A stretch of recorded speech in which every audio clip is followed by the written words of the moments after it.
Welcome to today's full council meeting, which is being held in the council chamber of Portsmouth Guildhall. Thank you for coming, members. Firstly, I'd like to welcome Father Bob White, who will say a short prayer. Father Bob.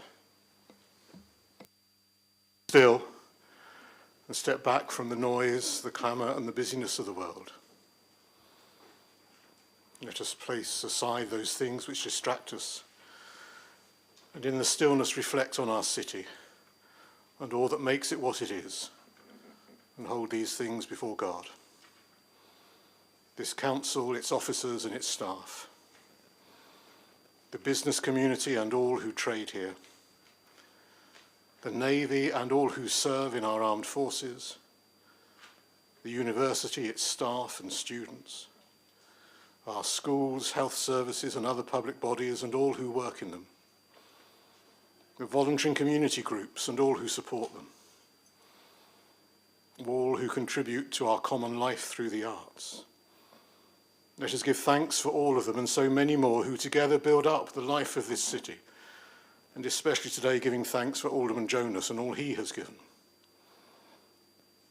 Let us also hold before God those who today are in darkness, the darkness of fear, loneliness or depression, the darkness of poverty and hunger, the darkness of being homeless or seeking refuge and asylum. Let us pray that all who live in darkness in this city may glimpse heaven's light, and that it may be their guide and their hope. And as we pause and recall all these people in our city, let us also pray for ourselves and this meeting, that we may seek to bring that light into our thinking and discussions, that heaven's light may touch our hearts and direct our actions, and so be our guide. Heavenly Father, we ask you to bless this council and its meeting today. Strengthen those who speak with wisdom and courtesy. Open our ears and hearts to listen and understand, and help us to be beacons of light in our city, that we may build up the common good. We ask all this in your name. Amen.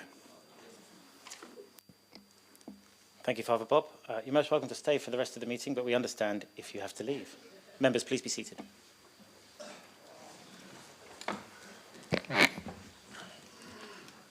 For the attention of those members of the public wishing to record proceedings, the Council's rules prohibit the filming, photographing or recording of members of the public, including those making deputations. Should a continuous fire alarm sound, please evacuate the room and public gallery by the stairwells. Do not attempt to use the lifts. Please assemble at the turning circle at the end of King Henry Street, past the University's Park Building. Just to remind members wishing to speak, you simply press the talk button on the unit in front of you, and I will activate your microphone when I call you to speak. I will also turn off your microphone once you've finished speaking. So, moving to agenda item 1 of this extraordinary council meeting. Members, if you have any disclosable pecuniary interests or personal and prejudicial interests to declare in relation to the items on the agenda before us, please can you indicate? Wonderful. Apologies have been received from Councillor Steve Pitt, who's unfortunately suffering from severe back problems and is unable to remain seated for any length of time. Also, Councillor Vernon Jackson has given his apologies for lateness. So moving to agenda item 3, deputations from the public under Standing Order 24. No public deputations have been received under the provisions of this standing order. So go to agenda item 4. As you know, this extraordinary council meeting is to consider a proposal to grant freedom of the city to Honorary Alderman Frank Jonas, BEM. Do I have a proposer, please? Councillor Bosher. Formally proposed, Lord Mayor. Thank you. And do I have a seconder? Councillor Hawson. I understand that in the past there's been an ability for the rest of the group leaders to jointly second something like this. So can I propose that, please? I'll be happy if the other group leaders are happy to do that. Groovy. Thank you, Councillor Horton. Did you wish to speak, Councillor Bosher? Thank you very much, Lord Mayor. I think it'd probably be a little bit more detailed of an embarrassment when we actually get to the freedom of the city.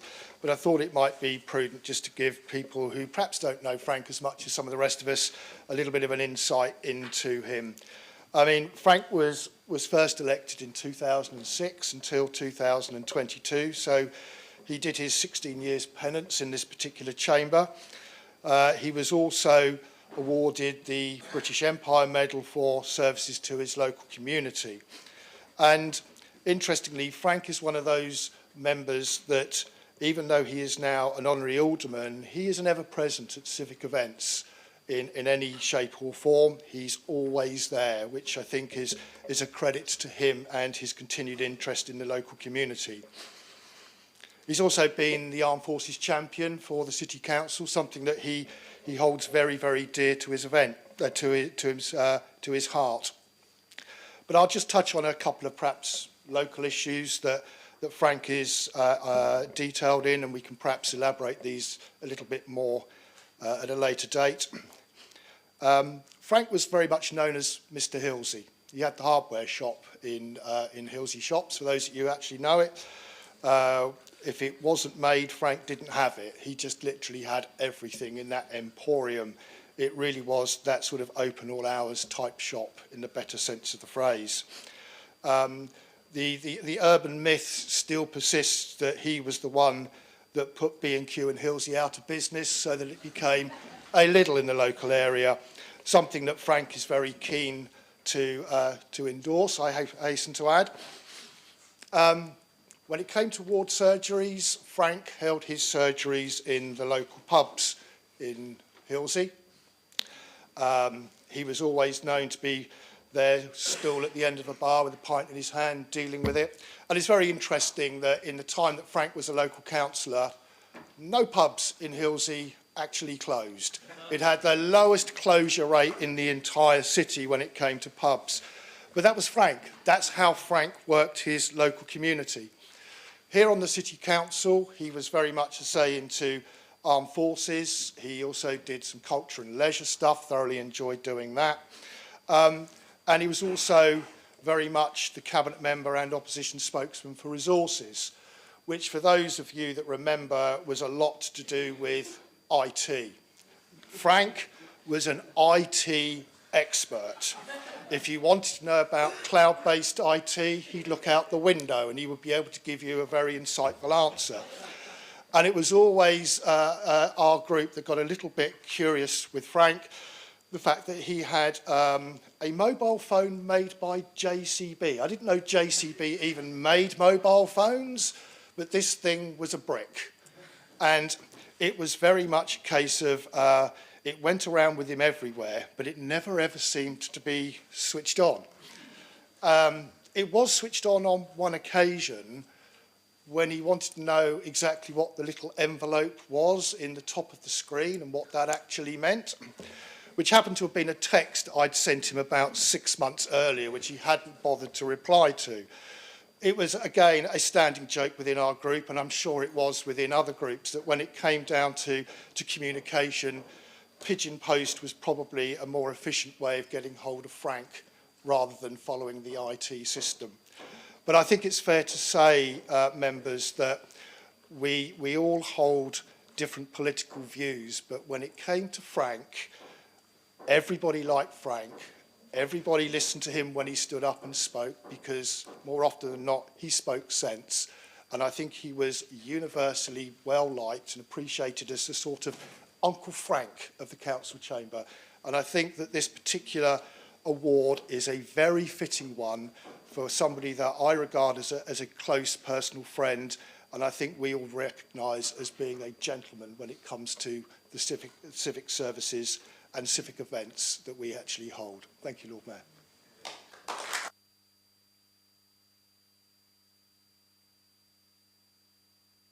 Thank you, Councillor Bosher. The matter is for debate, if the council wishes. If anyone else wishes to say something, otherwise we'll go to the vote. So I'll put that motion to the vote, which to be approved will need to be passed by not less than 2/3 of the members present and voting. All those in favour? Any against? Anyone abstaining? I've got to turn the page now. Thank you, members. The resolution is passed, and we'll look forward to presenting the scroll containing the resolution to Honorary Alderman Frank Jonas, BEM, at a future council meeting. Members, that concludes the extraordinary council meeting. If just join me in a round of applause for Honorary Alderman Jonas. Thank you.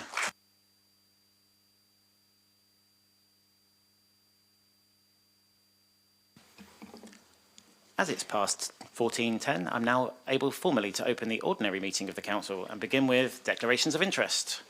Members, if you have any disclosable pecuniary interests or personal and prejudicial interests to declare in relation to the items on the agenda before us, please can you indicate?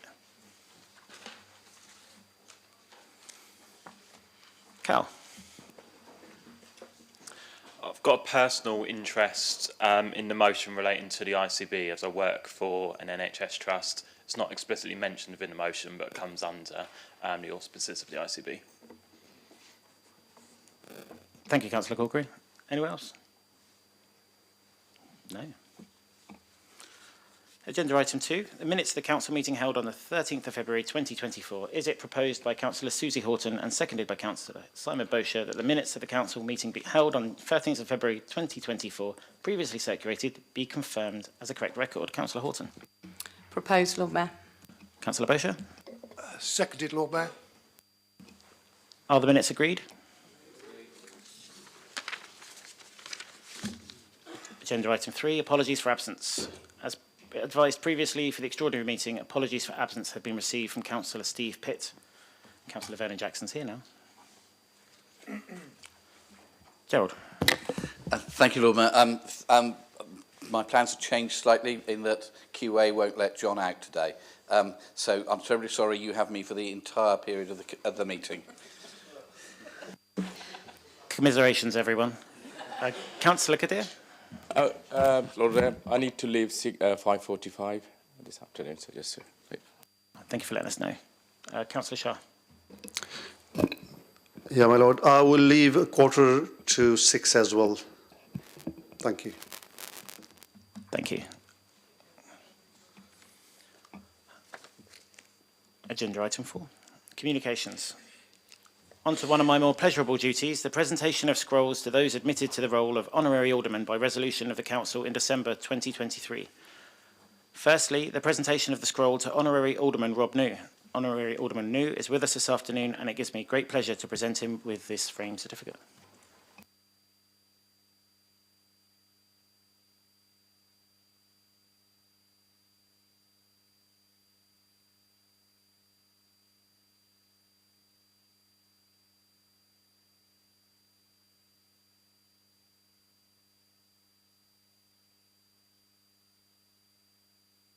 Well, first of all, thank you to all of the members who voted for me, and I'm aware there are a few that didn't. But I assume that's because you wanted me to come back, as we know, an aldermanship is a full stop. But I still love you dearly and consider you to be friends. On a serious note, I would just like to say thank you so much to everybody for all their time, their hard work.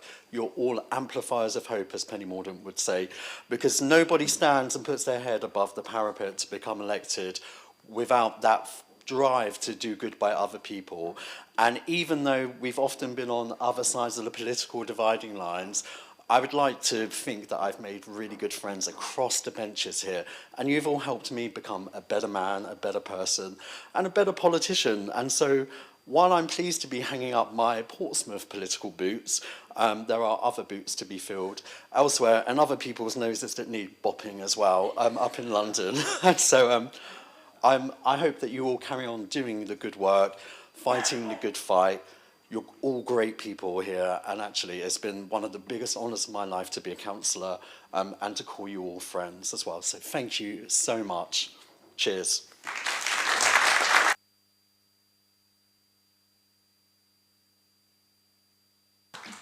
Thank you, Honorary Alderman New. Secondly, the presentation of the scroll to Honorary Alderwoman Lynn Stagg. Honorary Alderwoman Lynn Stagg is with us this afternoon, and it gives me great pleasure to present her with this framed certificate.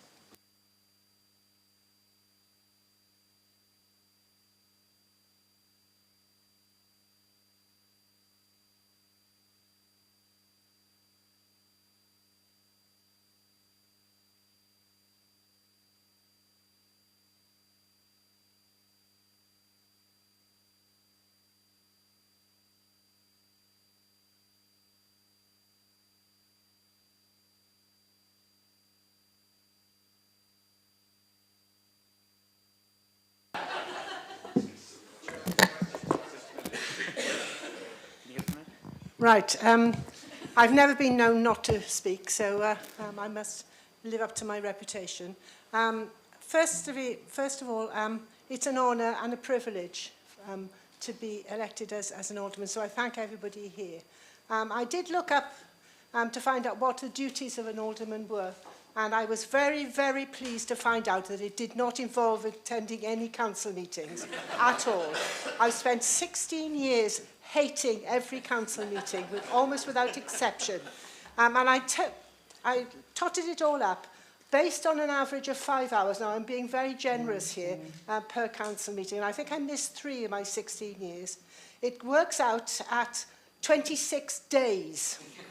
Now, at my age, I can't afford 26 wasted days, so I'm very pleased that I don't have to do any more. So you won't be seeing me again unless I make a deputation, in which case I might well make a deputation about transport in some shape or form. Yes. So thank you all very much. And I do miss the camaraderie, even within the council chamber, when knives are drawn on many occasions. It is good that outside of this area, we can still all be very friendly, and it's really good. So thank you all very much.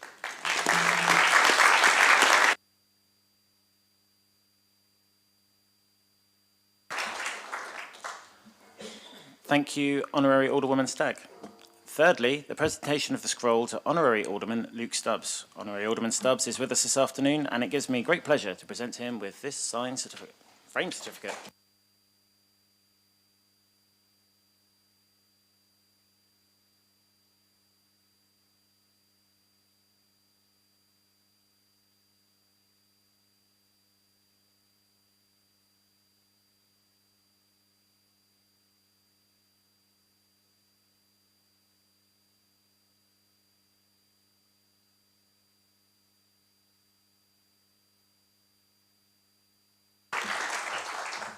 Thank you, Honorary Alderman Stubbs. Finally, the presentation of the scroll to Honorary Alderwoman Linda Symes, who is here with us this afternoon, and it gives me great pleasure to present you with this framed certificate.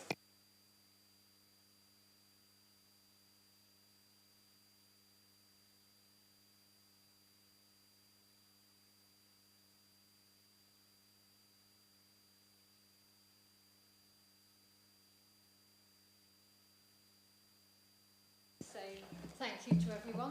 It's been a pleasure to know you all. Well, sometimes anyway. And although I don't always agree with everyone here, I think everyone really works hard to support the community. And we all have to hope that we've played some small part in improving lives and the quality of lives of the people who live here. So thank you very much.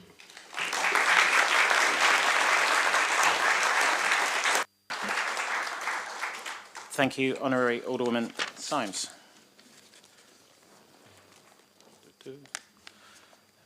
Next up, I have an extraordinary council meeting to consider the local plan.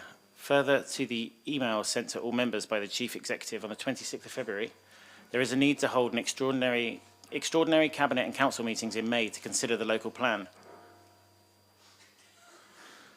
I and the Deputy Lord Mayor have agreed that this meeting be provisionally set for late afternoon on Tuesday, the 28th of May 2024. Formal notification will be sent to members in due course. Moving on to agenda item 5, deputations from the public under Standing Order 24. Peter.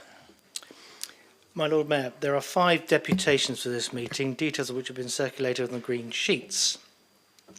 Can I ask Christine McMillan to make your deputation in support of item 13A, Notice of Motion Fair Trade City? You have up to 6 minutes in which to deliver your deputation. The bell will sound when there is 1 minute to go and at the end of your time. Thank you. Lord Mayor, members of council, thank you for this opportunity. About 22 years ago, I had a dream that Portsmouth would be awarded Fair Trade City status. So it's my fault that you find yourselves considering the motion before you. I found some like-minded people and we began working together. The Fair Trade Foundation set 5 goals that cities had to achieve. The council passed a motion in support of fair trade. We convinced local businesses and community organisations to commit to using fair trade products. We campaigned to raise awareness of fair trade and, with the council, established a forum to ensure that the work continued. In 2004, the Fair Trade Foundation celebrated 10 years since its formation and persuaded 5 pairs of rival cities to seek fair trade city status. We were paired with Southampton. We were already well on our way to gaining the status, but it was quite a new venture for Southampton. We worked with them, using our experience to help them. On March the 5th, 2004, I presented the Mayor, Tom Blair, with a certificate showing that Portsmouth was a fair trade city. So what is fair trade? Fair trade is not a brand. Products with the mark, an internationally recognised mark, have been certified by an independent auditor. A product can only gain the mark if it has met certain criteria. The mark is a guarantee that the farmers and producers at the start of the supply chain have been paid a fair amount. It also means they can become union members. Their use of pesticides is restricted, and they are encouraged to farm sustainably in ways that do not harm the planet.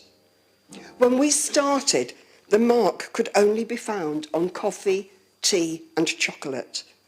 They came from some of the poorest countries and were the result of labour-intensive work, produced by people working in physically demanding circumstances to grow the things we consume on a daily basis.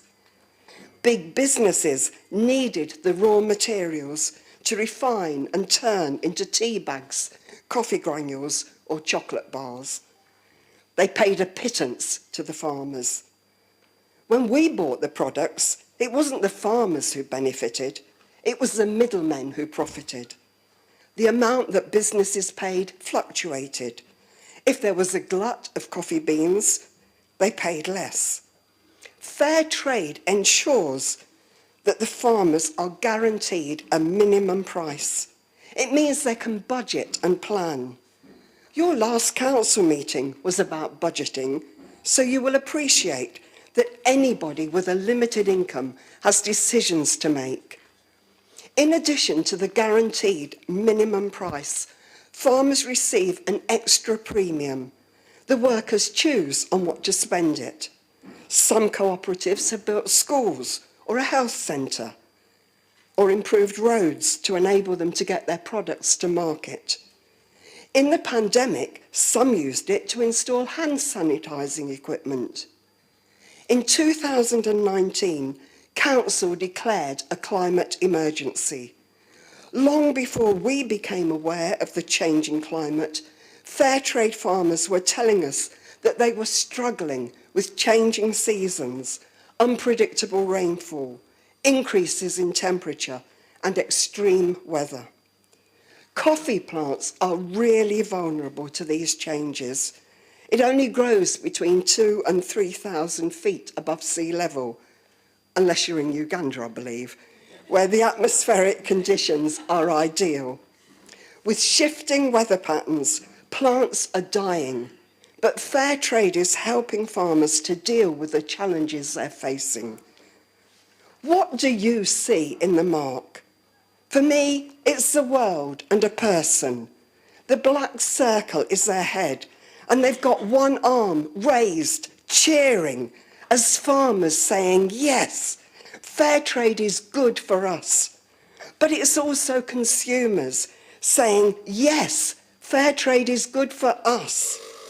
Now over 6,000 products carry the mark, including fruits, flowers, cotton and gold. How do I know what I'm claiming is true? The Fair Trade Foundation has brought farmers to England, and I've met coffee and banana growers. Most memorable was Regina Joseph. She admitted life could be pretty tough, and there were days she didn't want to go down to the plantation, but fair trade had made a big difference to her life. We made a pact that whenever she didn't feel like working, she would remember me and think, I've got to go because Christine might be wanting to buy bananas. And I promised that every time I wanted a banana, if the shop didn't have a fair trade one, I would go without until I found one selling them with the mark. 10 years ago, Council renewed its commitment to fair trade. You cannot often have an opportunity like this to make such a huge difference to so many people's lives. I hope that each and every one of you will vote in support of the motion.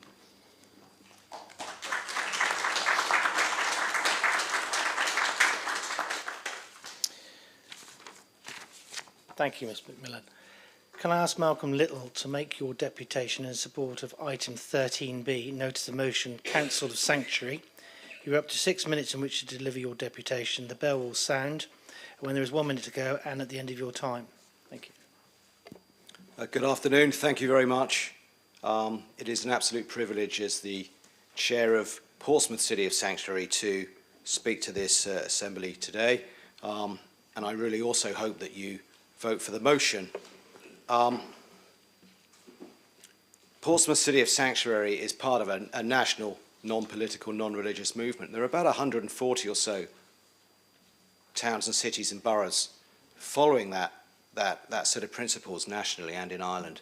And it was in 2019, actually, in this building that we launched, and there were about 50 organisations present supporting us, and of course, Portsmouth City of Sanctuary at that time. Remember it very well, not that long ago. And at the time, we didn't think that things would turn out as they have.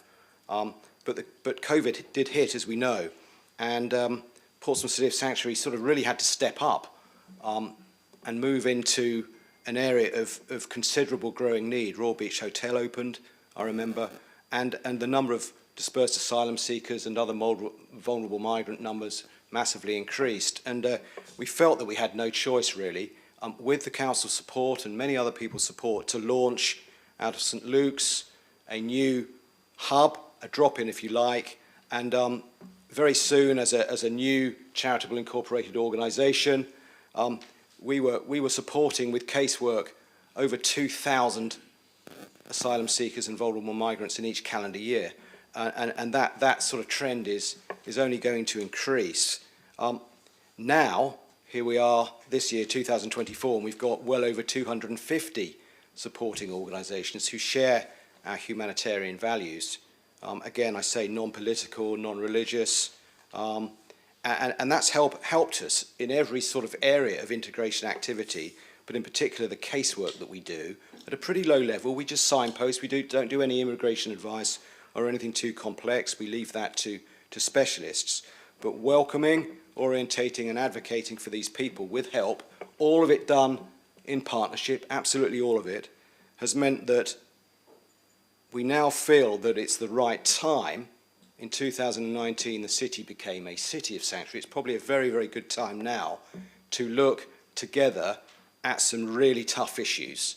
So this is not, I hope, a box-ticking exercise, but an attempt to jointly join the dots and address stuff that we can't do, frankly, on our own. And that would involve supporting no recourse to public fund vulnerable women. It would include together helping new refugees get into work meaningfully so that they can then really invest in this community that we all love. Portsmouth City of Sanctuary is in its own right a hub too. We've got over 40 active volunteers, half of whom are migrants themselves, and many young men, many sort of angry, frustrated young men, and it's an extremely diverse group and a real mix, and I'm very proud of that.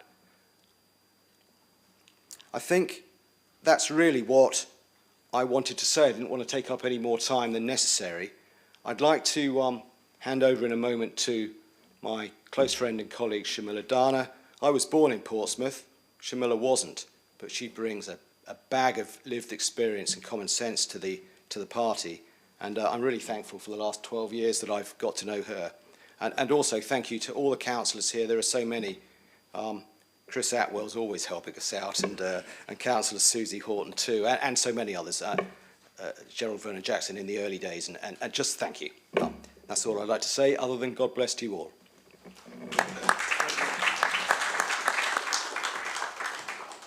Thank you, Mr. Little. Can I ask Shamila Adana to make your deputation in support of item 13B, notice of motion, Council of Sanctuary? You're up to 6 minutes in which to deliver your deputation. The bell will sound when there is 1 minute to go and at the end of your time. Thank you. Thank you, Lord Mayor and Council members. Thank you. My name is Shamila Dana. I'm one of the co-founders of Portsmouth City of Sanctuary. Refugees who end up living in Portsmouth are often dispersed to the city, facing disorientation and barriers to thriving. Portsmouth City of Sanctuary are proud of the work we do to integrate local asylum seekers, working with statutory and non-statutory services. We truly believe in a vision of making Portsmouth a safe place for everyone. I am a migrant myself and found myself, I'm a migrant and I've lived in the UK for 21 years. 12 years ago, I found myself homeless and destitute. The bailiffs were coming and I had no way of getting help. I remember contacting a charity which was commissioned by the Home Office called Choices for You, and I said to the lady, process my voluntary return. I've not heard back from the Home Office. I'm too hungry and I have nowhere to sleep by the time when the bailiffs come. So she sent me the paperwork, and I remember walking around Southsea about to post it in the letterbox, and I just thought I have to do it. There's no other way. So I posted it, and then a few days later she phoned me and she said, I haven't yet submitted your application to the Home Office, but I'm going to refer you to the Red Cross because you're telling me the main issue is your homelessness and the fact that you are hungry and you have no food. I did Google stuff, and I remember looking at Citizens Advice, and I thought, oh, Citizens Advice is advice for citizens. I'm not yet a citizen. If I walked into an institution, whether it's a council or a library, the first thing they're going to do is call the Home Office. And here I was, a vulnerable woman who ended up being exploited for domestic servitude. I remember accessing the Red Cross service and just receiving so much of compassion, receiving free food, the power of a cup of tea that was for free. I remember taking bread rolls home and saying to my brother, let's just take a few extra so we have something to eat. So that's why I'm passionate about women's issues, women that are no recourse to public funds, women that find themselves maybe sleeping in storage units or sleeping with men just to keep a roof over their head. I'm passionate about migrants because in all the time of me working with migrants, I've seen that they bring a lot to the city. I remember meeting Ahmed and Walid, two refugees from Sudan, who walked miles and miles, and their family ended up in Portsmouth. Today, Ahmed and Walid are boxing champions for Hampshire. They're not yet UK champions because they haven't yet got their refugee status. I think of Hirina and Mahip. Mahip was recently elected as the youth member of parliament. Two young girls who were refused to go to school because of the Taliban. We're not here to take anything from anyone. I think of my brother who has continuously uplifted me, and he brings so much of arts and creativity to the Portsmouth scene. We're mothers, we're people, we're human beings just like you. We're not here to take anything from anyone. We don't take people's benefits. In fact, refugees in the Royal Beach receive as little as £8 a day. We don't take school places or jobs from anyone. We're here hoping to receive sanctuary. And what will it mean if the council is a council of sanctuary? It means that it develops policies and procedures that make it safe for everyone. It sets a precedent to other community leaders, community groups, statutory services to make sure Portsmouth is safe for everyone. Thank you.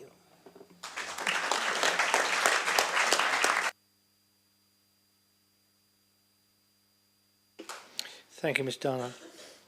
Can I ask Steph Richards to make your deputation in support of item 13E, notice of motion, International Women's Day, tackling gender inequality in Portsmouth? You have up to 6 minutes in which to deliver your deputation. The bell will sound when there is 1 minute to go and at the end of your time. Thank you. Good afternoon, Lord Mayor and councillors. I'm Steph Richards, Head of Operations at Endometriosis South Coast, from here on abbreviated to ESC. ESC is a local charity supporting nearly 1,000 Portsmouth women, gender non-conforming people, together with some trans men through their journey of suffering the debilitating disease of endometriosis. I'm here speaking in support of the gender equality motion, and I will keep my comments centred on the issues around women's healthcare, albeit as an organisation, ESC champions equality, diversity and inclusion, recognising that equality isn't just about treating everyone the same, it's about ensuring everyone has a fair shot at reaching their full potential. Diversity isn't about just ticking a box, it's a vibrant tapestry of experience and ideas that strengthens our society. And inclusion isn't just about sitting at the table, it's about feeling empowered and to share our unique voices and to contribute. Despite 1 in 10 women suffering endometriosis, amounting to 1.6 million people in the UK, it's a fact that 54% of the population has never heard of endometriosis. The cost to the UK economy, principally because of lost productivity, is an eye-watering £8.2 billion annually. Part of this motion asks the Cabinet Member for Health and Social Care to commit to exploring initiatives that address women's healthcare inequalities. It also includes promoting and establishing a women's health hub in our city. Women's health hubs are government policy as laid out in the Women's Health Strategy published by the government in 2022. They can take various forms across a given area, from having a designated building or department in an acute hospital to having a digital hub, or alternatively having women's health hubs within general practice, maximising on passionate workforce, which is what we're trying to achieve in Portsmouth.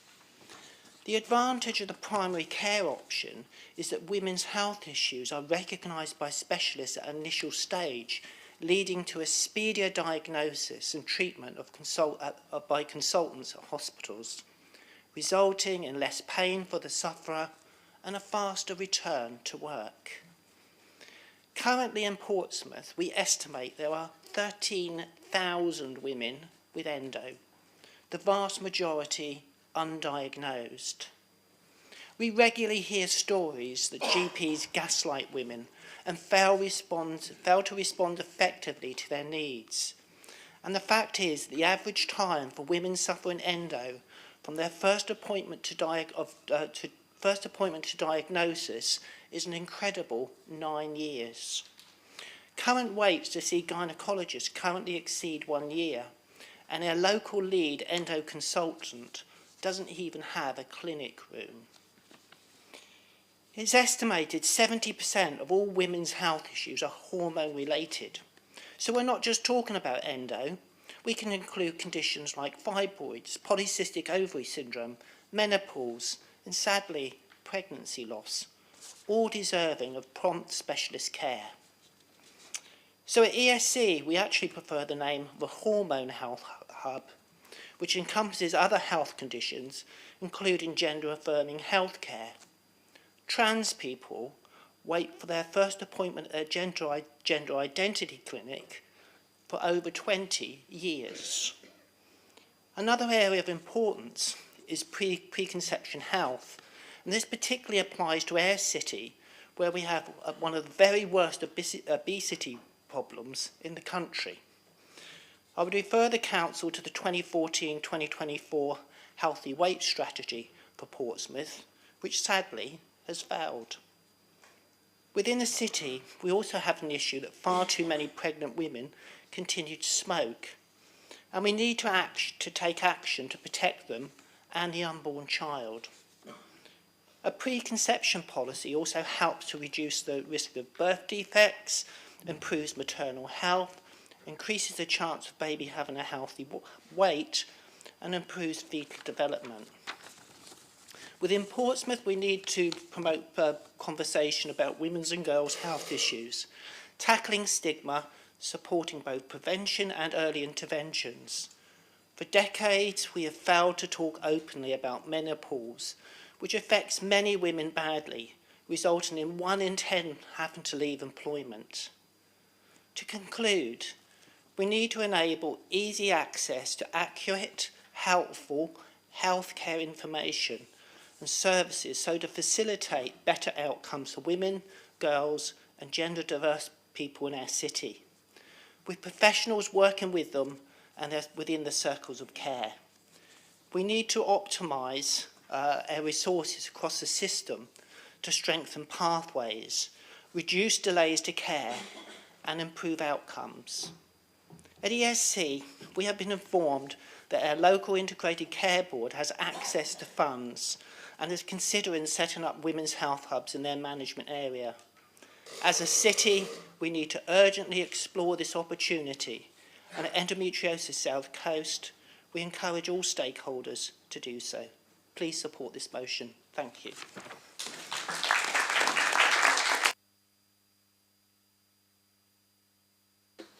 Thank you, Ms Richards. Can I ask Sue Mullen to make your deputation in support of item 13E, Notice of Motion International Women's Day, Tackling Gender Inequality in Portsmouth? You have up to 6 minutes in which to deliver your deputation. The bell will sound at the end when there is 1 minute to go and at the end of your time. Thank you. Good afternoon, Lord Mayor and councillors. It's an occasion to be celebrated for me, to be here talking to you. I was on the other side, making notes at one point in my life. Anyway, International Women's Day was created in 1911. 1911, remember, that's a long time ago, when a group of 11 countries came together to discuss how to promote equal rights for women and secure women's suffrage. The day was formally ratified by the UN in 1975. This motion, which I hope you have read, is a stark reminder, that's very insulting, I apologise, is a stark reminder of the reality that since those years, whilst in most countries most women have the vote, or women have the vote, much has yet to be done to achieve equal rights for all. Until now, local authorities in the UK have been primary players in securing gender parity, and we women welcome the progress that's been made to date. But as highlighted in this motion, there are further steps yet to be taken to achieve our goal of equal rights for all. Disability, ethnicity, and sexual differences continue to have a disproportionate impact on the lives of women and their families from these minority groups, resulting in further increases in inequality. The cost of living crisis has shown so clearly the disparate impact on different groups in our society. Who could have thought that children would go to school hungry in this day and age in this country? A closer look at labour market data is very revealing. Problems of job vacancies in areas such as adult social care can be explained when you read TUC research, published only last month, and it finds that women are more likely to work part-time than men and 7 times more likely to be out of the labour market. The reason? Caring responsibilities, equivalent to 1.46 million women compared with 230,000 men, because women take charge of caring responsibilities. Shockingly, this figure is multiplied 12 times in the case of black and minority ethnic women.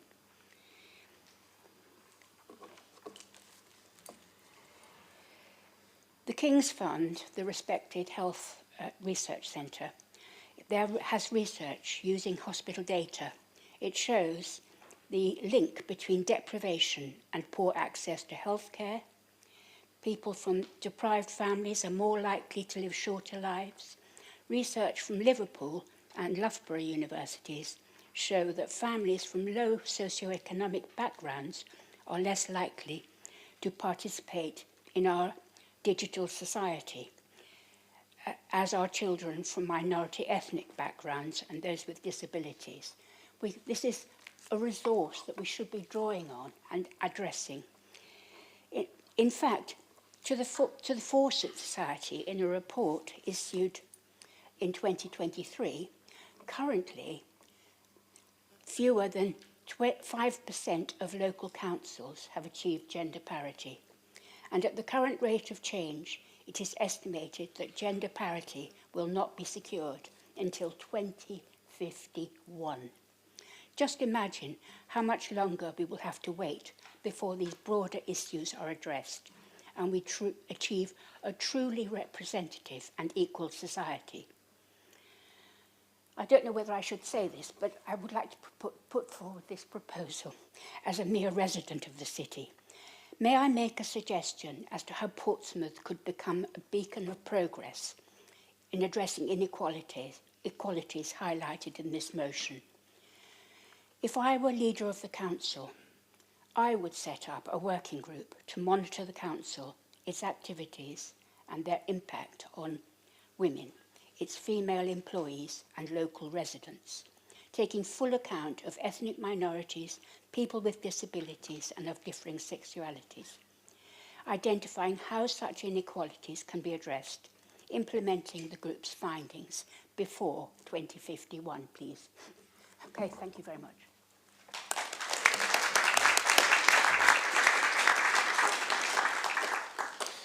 Thank you, Ms Mullen. Could those who have made deputations please retire to the public gallery if you wish to watch the remainder of the meeting. Thank you very much.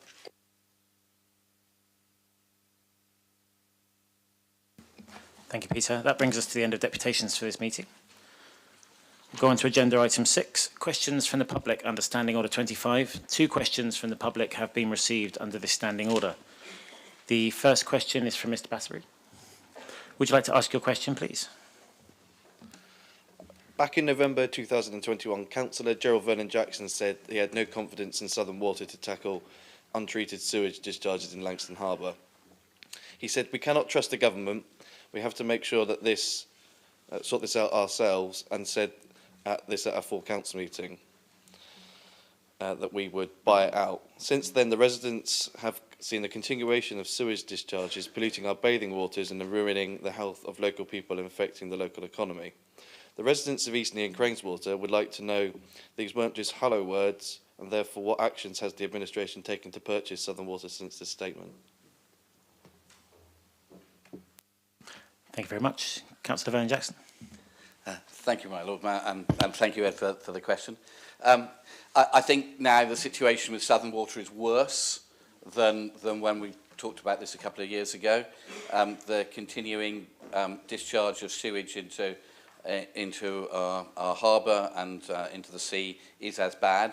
But we now all know another effect of the underinvestment that Southern Water has made, which means that Eastern Road is shut again, because yet again Southern Water's sewer has exploded. And therefore they're having to try to mend it. But after years of underinvestment, there is a huge problem, because every time they mend one bit and pressurise it again, the next bit explodes. So we have a really big problem. Southern Water is a big company. It serves 7.2 million people. It's got significant debts. So what I did when I made the suggestion was to write to all the upper tier authorities in the Southern Water area to ask if they would work with us to see if we could do a joint bid to take over the Southern Water. Almost nowhere in the world has gone down the route of privatising water companies. It's us, Chile, and some of the nuttier American cities. I'm sorry to say that I only had one positive reply, which was from Brighton. So between us, we've got a population of about 500,000, and 500,000 people out of 7.2 million is not big enough to be able to launch a proper bid to be able to take over the Southern Water. So I'm sorry that local authorities didn't have the courage to follow that, but I hope that when we have a new government, that new government will take steps to take over the utilities again so that they're in public ownership, so that they can actually work for the people of this country as opposed to huge salaries for their executives and very large profits and dividends for investors. So I'm sorry, Ed, we're going to have to be in the hands of the next government to be able to do this, because the other local councils in the area don't have the vision that I hope we had here. Thank you, Councillor Vernon-Jackson. Mr. Battery, do you have a supplementary question? No supplementary. Thank you very much. The second question is from Mr. Head. Mr. Head, would you like to ask your question, please? Thank you, Lord Mayor. Councillors, can the Cabinet member concerned confirm if the Council has a plan to support local schools with resources or infrastructure given the new housing development at Tipner East? And what other plans are there to support new and young families moving into the catchment area of the already oversubscribed Stamshaw Juniors and Infant School? Thank you. Thank you, Mr. Head. Councillor Horton. Hi, thank you for the question. I'm assuming it's to me, because I think it's an education question rather than a development question. But education continues to work closely with colleagues in economy, planning and transport to ensure that there's sufficient school places for the families that will be moving into new housing developments. We have monthly meetings anyway about projections about pupil numbers. There's actually a real significant dip in the primary school age population, which means the first phases of the development, we anticipate there will be more than sufficient places, because actually there are spaces in those schools. Should additional places be required as the developments reach completion, we will go through the normal procedures of consulting with local schools and communities, including Stamshaw Infant and Junior schools, about the best way of providing these additional school places. I've done a little, I looked at the live planning applications. I think there were two separate applications there at the moment for 221 and 835 dwellings. So we would expect, especially as one of them is focusing not on family homes, that there would be a maximum pupil yield of between 25 and 30 children per year group in total. But the larger the developments is introduced over 6 phases. And I think that starts at February 24 and then finishes right in June 2031. So we have a lot of time to adapt to the information that we have coming through. We reckon that will be about 3 to 4 pupils per year group in that area. So we know that Stamshaw Infants and Juniors are currently running with pretty significant surplus capacity. I think there's about 28 places per year group in the infants, 22 places in the juniors. So they could easily absorb at the moment the additional pupils from the first phases of the development. It would only be as we were reaching the maximum pupil yield that we'd start looking at extra capacity, which we do all of the time. There's a bulge of children going through at the moment which are hitting secondary schools. So we work with secondary schools across the city around interim sort of investments with the view to the fact that actually that bulge is going to go through and then there's going to be significant spaces, because we all know that schools have a viability issue if they don't get that money from central government around the number of pupils in their classes.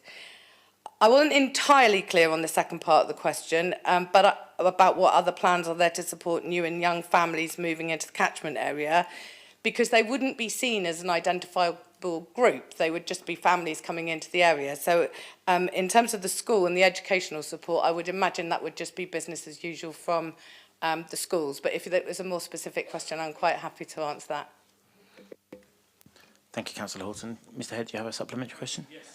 Well, just to follow that up, the pupil number issue is not my understanding. Having visited the school and spoken to teachers in the school, it is very, very full school, and they are concerned that they already oversubscribed after a successful Ofsted recently. So that's the junior school.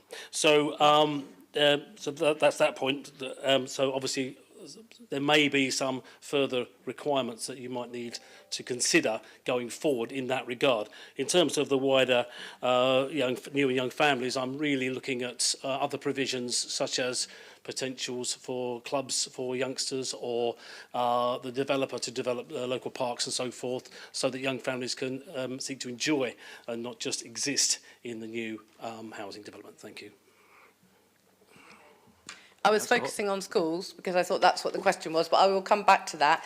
On your first point, and I will need to check this, but it might be to do with the PAN number, which is a pupil admission number, which is the number that the local authority has with the school about the maximum number of pupils that can be taken. So sometimes that's not maximised. So they might feel that they're full, and it might be that if we ask them to take up to their PAN number, that they would have to increase the class sizes. So I'd have to find out some more information about that. But we do know the PAN numbers across every school in the city, and we do know that there is capacity in those schools. And so that's that one. In terms of the other comments, beyond school, obviously there's a brand new youth centre being opened in Stamshaw, so that will account for that. We're also doing a significant piece of work around looking at youth provision across the city and mapping that and looking at ways of communicating that to interested families.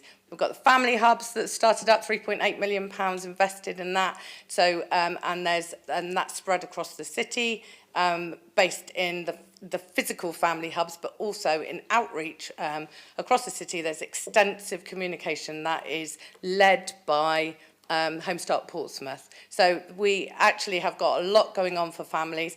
Never complacent, because all the time that people don't know what is going on, then we need to do more in terms of getting that message out, but a lot going on in that area to support families. Thank you, Councillor Horton. That brings an end to the questions from the public. If I'll just ask you, gentlemen, to retire to the public gallery if you wish to watch the remainder of the meeting. Councillor Smythe. I'm sorry to interrupt proceedings, but you made an announcement about a council meeting to be held on the 28th of May, which I actually discovered about 4 days ago. I've been on this council for quite a long time, and we've never had a full council meeting during half-term week. And just looking around here now, I think there are a lot of people who are parents and active grandparents who will find it extremely difficult to unwrap childcare arrangements. I imagine you yourself with young children would not find it easy. And I would really urge you to go back and look. If it's a possibility of doing a show of hands for the number of people that will find it difficult, I think that might be helpful. I myself feel I'm singing, representing the city. Something I've booked for 2 years ahead, and I'd be devastated to miss that debate, because I've put, as everybody knows, a lot of time into really understanding the issues that we will be proposing to discuss. I know we have to spend time training up new councillors, getting it so that they are capable of making a decision at the end of May. I'm quite aware of that, and I'm fully able to and willing to play a part in that, particularly with this side of the room, because it is really important that incoming councillors fully understand the issues. But I honestly don't think that running a meeting in half-term will be very good when a number of people, grandparents, parents, neighbours, will be worried about how their grandchildren, their children are being cared for. I really urge us to look again, please. Thank you, Judith. I'll be in Spain. So. That's all right. I need a holiday. I think that'd be something for the group leaders to look at with James. But thank you for raising the points. Moving on to agenda item 7, appointments. I'm not aware of any appointments to be made at this meeting. Agenda item 8, urgent business. I've not been notified of any urgent business for the meeting, but I've just been asked by Councillor Adeniran to say she's brought lots of rice and everything in for everyone that's over there. So if you want to help yourselves, please do. It's good stuff.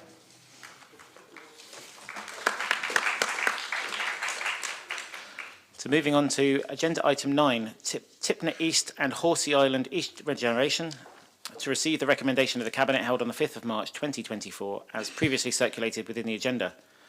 I now propose to call the minute. If you wish to either question or oppose the minute, please indicate by standing and calling out either question or object once I've called the minute. Can I also remind members that any item to which no objection is made will be deemed to have been approved. I call minute 27, Tipner East and Horsey Island East Regeneration. As the minutes neither questioned or objected to, the recommendations have been approved and we'll move to the next item of business. Agenda item 10, Capital Strategy 2024-25 to 2033-34, to receive the recommendation of the Cabinet held on the 5th of March 2024, as previously circulated within the agenda. I now propose to call the minute. If you wish to either question or oppose the minute, please indicate by standing and calling out either question or object once I've called the minute. Can I also remind members that any item to which no objection is made will be deemed to have been approved. I call Cabinet Minute 38, Capital Strategy 24-25 to 33-34. Put my teeth back in. Thank you, members. The minutes neither questioned or objected to. The recommendations have been approved, and we'll move on to the next item of business. Moving on to agenda item 11, Treasury Management Policy 2024-25, to receive the recommendation of the Cabinet held on the 5th of March 2024, as previously circulated within the agenda. I now propose to call the minute. If you wish to either question or oppose the minute, please indicate by standing and calling out either question or object once I've called the minute. Can I remind members any item to which no objection is made will be deemed to have been approved. I call Cabinet Minute 39, Treasury Management Policy 24-25. Thank you, members. Minutes being neither questioned nor objected to, the recommendations have been approved, and we'll move to the next item of business. Moving on to agenda item 12. You are all awake out there, aren't you? Pay Policy Statement 2024-25, to receive and consider the recommendation from the Employment Committee held on the 11th of March 2024, as previously circulated and included within the green sheets. I now propose to call the minute. If you wish to either question or oppose the minute, please indicate by standing and calling out either question or object once I've called the minute. I remind members that any item to which no objection is made will be deemed to have been approved. I call Employment Committee Minute 8, Pay Policy Statement 2024-25. Thank you, members. As the minutes neither questioned or objected to, the recommendations have been approved, and we'll move to the next item of business. Item 13, Notices of Motion. We have 11 notices of motion before us today. Thanks for that. As you're all aware, all notices of motion on the agenda will be automatically dealt with at this meeting if duly proposed and seconded. Is motion A proposed by Councillor Hugh Mason? It is proposed, Lord Mayor. And seconded by Susie Horton. Seconded, and I'll reserve my right to speak. Thank you, Lord Mayor. Thank you, Councillor Horton. I'll now call upon the proposer, Councillor Hugh Mason, to present and speak to his motion. Hugh Mason. My Lord Mayor, in proposing this motion, I will address three things: why, how, and when. In my hands, I have a Robusta coffee bean. It is, for me, a very special coffee bean, in that it was the first coffee bean that we harvested from the coffee bushes on our little farm in Africa. And we harvest coffee beans for our home consumption, drinking our own coffee. So why not go commercial? Why not become a commercial coffee farmer? The answer is quite simple. It is the volatility of coffee prices. This year, coffee prices for CIF coffee, that is the cost of coffee, the insurance and the freight, CIF, in London and New York, are 7% lower than last year, which was 17% higher than the year before, which is 26% lower than in 2021. Now, those of you who can do quick calculations will know that realize that the price this year is 16% lower than it was 3 years ago. Since the cost of transport, of bagging, and marketing does not change very much, the burden of this volatility is borne by the farmer, by the primary producer, whose farm gate prices may vary as much as 50% in either direction between years. Sometimes he or she can get 50% more than last year, sometimes 50% less. It's impossible to plan seriously for the future with such volatility. To be able to ensure a decent living, the farmer needs the security of a reasonable base price. What is true of farmers is also the case with other producers, makers of jeans, etc., growers of cotton.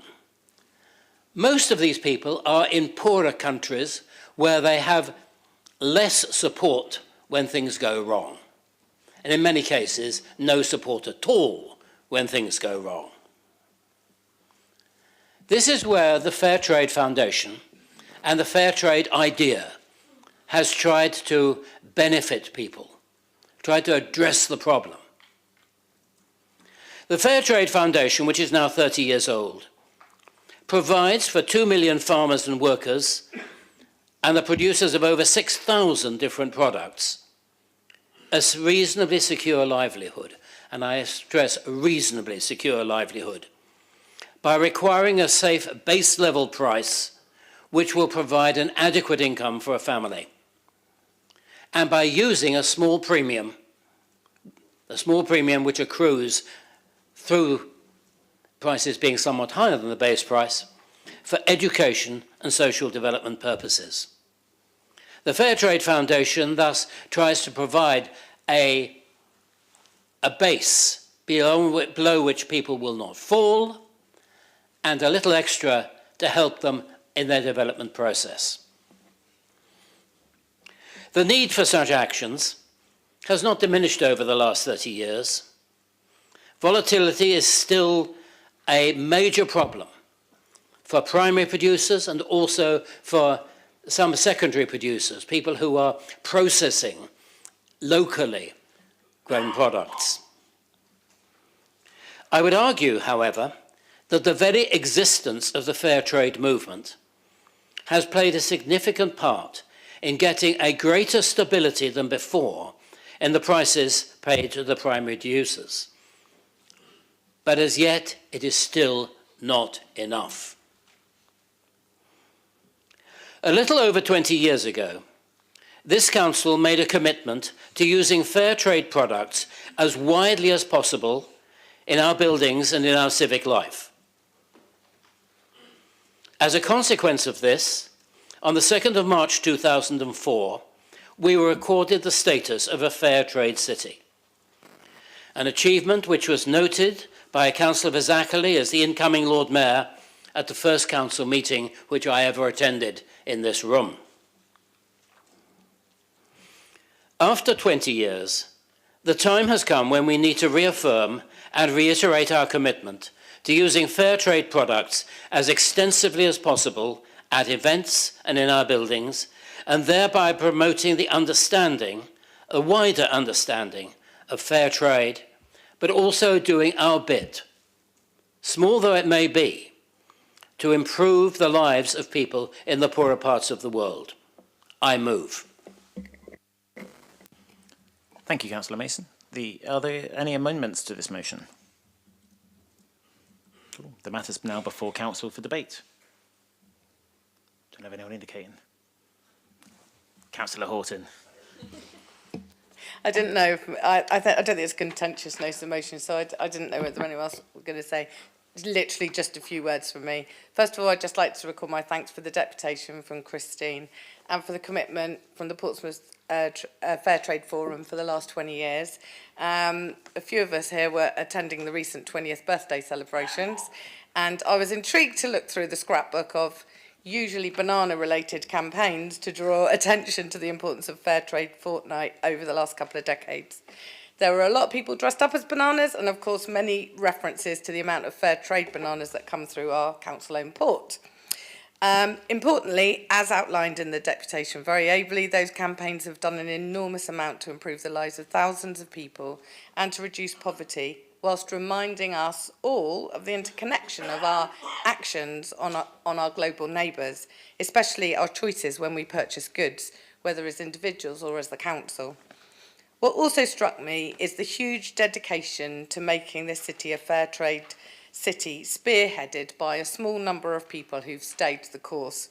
The city needs people who find the thing that they really, really care about the most and then commit to making it a success. So thank you to everyone who's enabled the city to keep its fair trade status for 20 years, and particularly to Christine and Sue. Thank you. Thank you, Councillor Horton. I have committed to the Fair Trade Forum to dress up as a banana for their fortnight. Councillor Heaney. Thank you, Lord Mayor. I just want to speak, I'm not because I'm opposed to the motion, I'm fully in support of it, but I think it would be helpful maybe for us and possibly for citizens as well to have a bit more detail about how Fair Trade is operating in the city. And I would like to ask maybe if the Cabinet would consider taking a report at some point which would set out what has happened in the last few years, maybe since it first formed, maybe giving information about premises or stores which you can get fair trade produce and so on, and maybe saying a little more about how we might want to promote that, because I think the motion is fine and that's great, we want to, but I think we could maybe do a bit more to publicise what's happened, the progress that's been made, and also where people can actually find fair trade products. So I think that would be a helpful suggestion, hopefully. Thank you, Councillor Heaney. I have no one else indicating, so I will ask the proposer, Councillor Hugh Mason, to sum up. Councillor Mason. Thank you. 20 years ago, we led this country. 20 years ago, we became a fair trade city. We have publicised this, we have made this known, and I think now is the time to reiterate that, to reinforce that, and to say that this city will remain a fair trade city. Thank you. Thank you, Councillor Mason. So we'll now take a vote. All those in favour? Any against? Anyone abstaining? Thank you, members. Motion is carried. 1 down, 10 to go. Moving on is motion B, City of Sanctuary, Councillor Sanctuary, proposed by Councillor Susie Horton. Proposal, Lord Mayor. And seconded by Councillor Chris Atwell. Formally seconded, Lord Mayor, I reserve my right to speak. I will now call upon the proposer, Councillor Susie Horton, to present and speak to her motion. Councillor Horton. Thank you, my Lord Mayor. First of all, I'd like to thank Shamila and Malcolm for their deputations, very moving deputation from Shamila about her lived experience, but also for Malcolm's commitment over the years and their dedication to Portsmouth City of Sanctuary. I think this notice of motion is quite straightforward. What it aims to do really is clarify, strengthen and focus the role of the council as part of a City of Sanctuary. I can remember being in the room in 2019 when a whole range of interested parties gathered together to make a commitment to offer not only sanctuary to people fleeing persecution and violence, but how we could give them the warmest welcome to our city in the way in which we would all like to experience if we were ever to be in that unimaginable situation. Of course, then came COVID. So since that launch, we did secure in a council notice of motion in 2019 with an enormous effort from Portsmouth City of Sanctuary, but much has happened and more support has emerged. There were originally, I think, about 50 organisations, which was a good place to start under that original umbrella. So a lot of this work was reinforced through the City Vision Initiative, which happened just before lockdown and just ahead of an acceleration of arrivals during the pandemic when demand doubled. And Malcolm's referenced some of this about the increased dispersals and, of course, the use of the Royal Beach Hotel. As stated, the Portsmouth City of Sanctuary now has over 250 supporting organisations, and actually the majority of it is delivered in collaboration, especially with the council. They've got over 40 active volunteers, half with lived experience as migrants, and they welcome and they orientate and they advocate for, as we've heard, over 2,000 Portsmouth migrants annually. This is unprecedented in the history of the city, although we've always remained a city which has welcomed people fleeing persecution. If you want to see it in action, particularly the hub that was mentioned, I'm sure if you contact Shamila or Malcolm, and I know loads of councillors have been down there, but for those who haven't, it is quite an incredible setup to go and actually see, and you'll be welcomed into it. There is so much to be mutually proud of as a result of that partnership, but there's also so much more that can be done.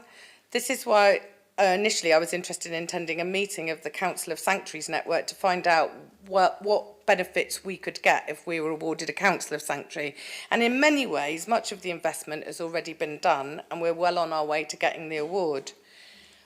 But I think the reason I brought it here is actually committing to the process and writing a detailed action plan that you'd have to do as part of your assessment will make us constantly reflect on the values and actions that motivate us as a council to do our best by our asylum-seeking and refugee residents, including celebrating good news stories that break down barriers, fear and ignorance in our city. Shamila nicked the example that I was going to give, but I think it's worth repeating. It's a family who came to the Royal Beach Hotel, who I happened to meet, actually, I think it was the week that they arrived. And the eldest daughter came to speak to the cabinet as part of the youth cabinet when we were first setting it up. And she had everyone in her grasp the way she was talking. And the reason why it was pure gratitude. Absolute gratitude and happiness about being somewhere safe, but more importantly, somewhere that really valued education. And as Shamila has also highlighted, her sister has now just been voted as the new member of Youth Parliament. So this is a family that gives back all the time. But going for Councillor of Sanctuary status, I think it cannot and it mustn't be tokenistic. It can't be an exercise, as Malcolm said, tick boxing, but a guide to a commitment to continue to work together across different specialist areas and actually doing some of the real hard stuff where the council can actually support Portsmouth City of Sanctuary. And we all know that if we get this right, it will make a real and long-term difference. So please, everyone, support the motion. Thank you, Councillor Horton. Are there any amendments to this motion? No. The matter is now before Council for debate. I have Councillor Atwell. My Lord Mayor, Portsmouth's role as a seaport has guaranteed ethnic and cultural diversity in this city. The 1851 census shows that the Irish were the largest minority in the city and that they worked alongside many Russians, North Africans and Southern Europeans. Indeed, the historian James H. Thomas suggests that rarely would you have heard English being spoken during those days at the dockyard. In 1834, 212 Polish soldiers fled Russia after a plot to overthrow the then Tsar was foiled. They came to Portsmouth, where residents not only welcomed them, but raised money to pay for their food and accommodation. My Lord Mayor, the point is we have a long history of welcoming those from overseas. I'm grateful to Councillor Horton for bringing this motion here today and asking me to second it.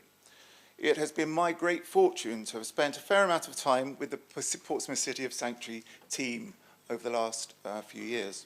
And I would like to pay tribute to Shamila, founder member and head of operations, and Malcolm, chair of trustees, and their volunteer and client-led team, who through their commitment, selfless devotion, and generosity of spirit achieved so much for the greater good.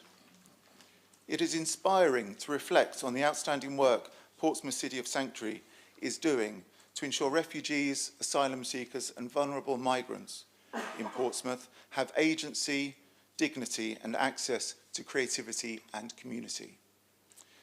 And my Lord Mayor, I would like to offer profound and heartfelt appreciation for the way in which they commit themselves to the welfare of others. The City of Sanctuary network is made up of thousands of people who are stepping up to support those seeking sanctuary in communities across this country. Here in Portsmouth, we are in so many ways already providing a welcome and safe place for asylum seekers, refugees and migrants. And we are a city which supports the conditions that will allow those from those backgrounds to feel safe, valued and included. We all want Portsmouth to be a place of safety for each and every one of our residents. My Lord Mayor, I hope we also want Portsmouth to be a city where people seeking sanctuary have access to support and services, where community connections are fostered and where people can rebuild their lives. For our ambitions to be a council of sanctuary to be fully realised, we need to see the City of Sanctuary ethos embedded across communities, services and systems. And I'm looking forward to seeing how, as a council, we can further drive forward our work to make sure we deliver these foundations. I sincerely hope all of us feel able to support this motion. My Lord Mayor, this motion will serve as an expression of our collective determination to make the Council a champion for all those seeking sanctuary in Portsmouth. Thank you, my Lord Mayor. Thank you, Councillor Atwell. I have no one else indicating, so I'll ask the proposer, Councillor Susie Horton, to sum up. Councillor Horton. Thank you, Lord Mayor. I haven't got a lot to add, really, to what Councillor Atwell has said, other than the fact that he reminded me about the fact that being a city of sanctuary should be more than food and shelter. This should be about allowing people to flourish in the best way that they can. And what is amazing about what the City of Sanctuary umbrella does is to bring such a wealth of culture into the city. And of course, I need to mention that we've recently been awarded libraries of sanctuary status across the city. And we know that our libraries, the numerous amount of libraries we have open in the city, have a wealth of opportunity for people to go into, but also are a great host for City of Sanctuary to do some events. Also, we have one school of sanctuary, and it would be great to see that rolled out across our schools. So in actual fact, what effectively that whole notion of City of Sanctuary becomes, as Councillor Atwell has said, so embedded in everything that we do, it's almost just the way we are. All right, thank you. Thank you, Councillor Horton. So we'll move to the vote. All those in favour? And any against? Anyone abstaining? The motion is carried. Thank you, members. You'll keep going at this pace. Motion C. Is Motion C, urgent need for improved NHS dentistry provision in Portsmouth, proposed by Councillor George Fielding? Formally proposed, Lord Mayor. And seconded by Councillor Shah. Thank you, my Lord Mayor. Yes, I do second formally, and I reserve the right to speak. Thank you, Councillor Shah. I will now call upon the proposer, Councillor Fielding, to present and speak to the motion. Councillor Fielding. Thank you, my Lord Mayor. I stand before you today to address an ongoing crisis that's been silently eroding the well-being of our community, the dire state of our NHS dentistry provision in Portsmouth. Whilst our city boasts numerous strengths, this particular issue continues to demand our urgent attention and collective action. Dental health is not merely about the aesthetics of a smile, it is intrinsically linked to our overall health and quality of life. Yet, for too many in our community, access to basic dental care has become a luxury rather than a fundamental right. This crisis has been years in the making, exacerbated by various factors including population growth, changing demographics and insufficient funding. In addition, the closure and retirement of NHS dentists across Portsmouth threatens to further disrupt this vital service, potentially leaving many in our community without access to essential dental care. This situation is particularly concerning given the already existing challenges in accessing dental services, including long waiting times and limited availability of appointments. The consequences of this crisis are stark. Families are forced to make agonising decisions between putting food on the table and seeking dental treatment. Children endure needless pain and suffering due to untreated dental issues, impacting their education and future prospects. The elderly, already vulnerable, face increasing isolation and health risks due to oral health problems. In 2022, the British Dental Association revealed how this pain and distress continues to impact Portsmouth people, with only 36% of children being seen by an NHS dentist and just 31% of adults. Moreover, the burden falls disproportionately on the most marginalised members of our community. Low-income families, individuals with disabilities and the elderly on fixed incomes bear the brunt of this crisis, trapped in a cycle of neglect and inadequate care. Indeed, in May 2022, the Association of Dental Groups found that Portsmouth had the 7th lowest number of NHS dentists per 100,000 in the country, at 42. It has been consistently highlighted by our City MP Stephen Morgan that the chronic underfunding of the NHS and the inaction of the government on the required reform of dental contracts has led to problems of burnout, recruitment and retention in NHS dental services locally. We cannot afford to allow our community members to suffer due to a lack of access to essential dental care. As representatives of our city, it is our duty to address this crisis head-on with urgency and determination.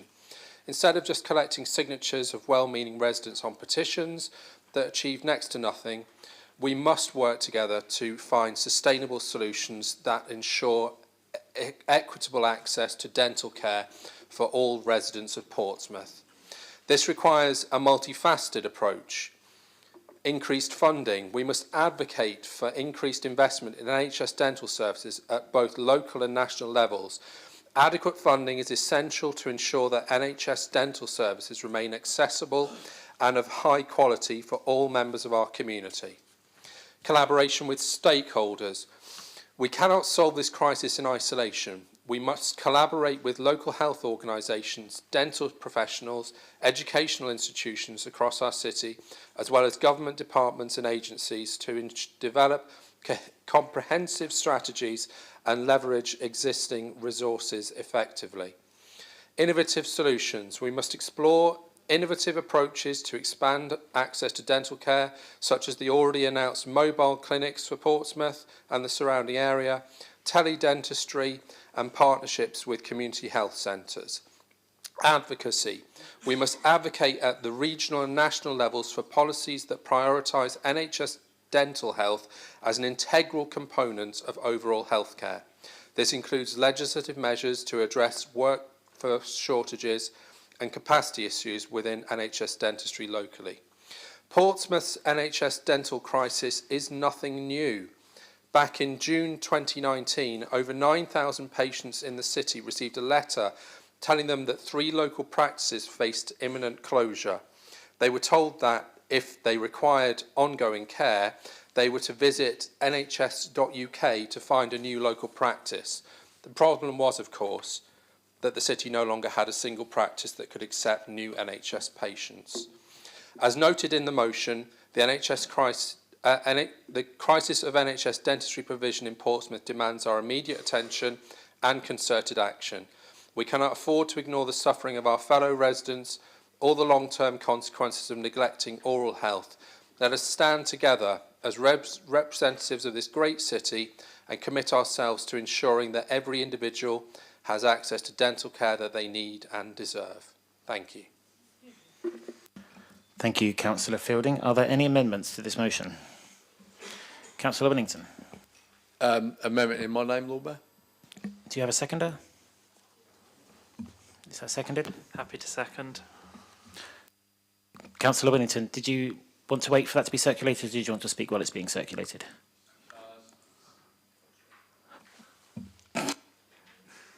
Could it be? I'll start to speak while it's been circulated. That's fine. So, my Lord Mayor, I'm gonna start my speech by saying, as I said on Sunday Politics, Politics South on Sunday, because I was talking about dentistry in a more general level, but of course it has complete impact on what we do locally. And I'll repeat what I said on there, which was no one should have to pay hundreds of pounds for private dental treatment just to get basic dental treatment. No one should. And that's where we come from in terms of where we are in dentists nationally. And that has caused huge amounts of issues across the country and in our community.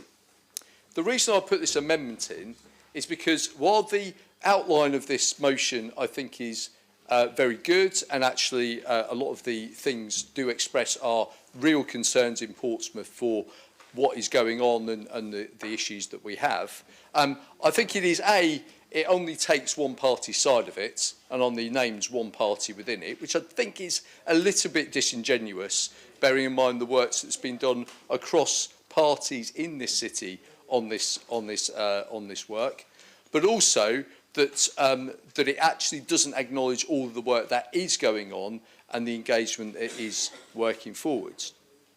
So obviously, one of the really big things that we have achieved in this city most recently is 104,000 units of NHS dental treatment, which is about the equivalent of 15 NHS dentists in the city. Now, it's not enough, and it absolutely isn't enough, but it is a start, and it's something that we achieved here in Portsmouth by working with our partners. And it does state that, obviously, if we're talking about Labour, and we're not taking out the reference to Labour in there and Stephen Morgan, it does fit in with the Liberal Democrat national policy about dentists, which is what I've advocated at the beginning, as I said, on Politics South on Sunday. But it also acknowledges that Penny Mordaunt held a dental summit in the autumn of 2022, and she forwarded that and got the partners together. So that's excellent working across all the parties in the city. And I know, though I haven't named PIP and they haven't done anything specifically, I know they've given really good support on these things through Brian and as my opposition member from them. And also we do know they engage across that for their communities in the city. So it's an all-partner approach, but it's also about looking at what the right way of putting our things. So in point 2, instead of having it as something like as if there's not anything going on, it's about acknowledging there are things going on, but we should continue to do them because it is absolutely a priority. Because we cannot stop. We cannot stop. We've got these fantastic new mobile dental parts. Part of what when I was talking to the reporter from BBC South on Sunday, which didn't make it into the story, we were talking about, is that enough? Well, no, again, it's not enough, but it is part of the solution. Because what it does is those mobile dentists can go out to areas where people then don't have to travel. So we're not talking about people having to then go out and do it, go to somewhere where they're not feeling well. They can actually have them come to them. And of course, interestingly in that story, there was a chap who came all the way from Chelsea to Gosport just so he could get treatment. So it's not just Portsmouth, it is this entire area. We are, and coastal communities, as we know, with GPs as well, dentists, we have this real challenge. And then just on point 3 as well, I think it's just, rather than putting it onto the Cabinet member, though I am always happy, of course, to advocate, I think it's more appropriate to have it as the Health and Wellbeing Board. That is the centre of our partnership working in the city, and that brings together all of those different parts of the system. So I think it's the right thing to do. I know the Health Overview and Scrutiny Panel are very, very hot on holding people to account and pushing for things, and chaired by Mark, and we'll be talking more about that later. But also all the members, I'd like to thank at this point all the members of the Health Overview and Scrutiny Panel for the hard work they do in holding things to account in this city, but also advocating for more change. And it's just a bit in there about some of the work we've done on oral health outreach. So there's 2 particular things. One was done through the Transformation Fund, which I as Cabinet member sit on, and this is fed back to colleagues, opposition spokespeople in community wellbeing, health and care. And that's something we've done very specifically to make sure that people who are homeless, early years, etc., can really get in and have that support they need. And then we've also got the other work, which I haven't specifically mentioned here, but which is the University of Portsmouth with the Dental Academy and outreach to schools.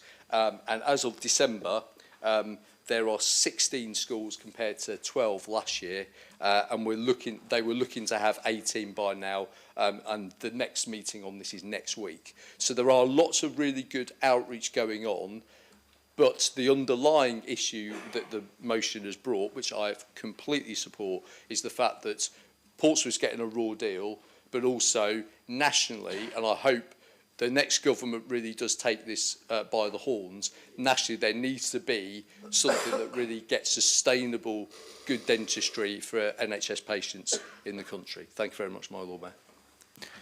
Thank you, Councillor Whittington. The matter is now before Council to debate, and I have Councillor Hunt. Yeah, thanks, Lord Mayor.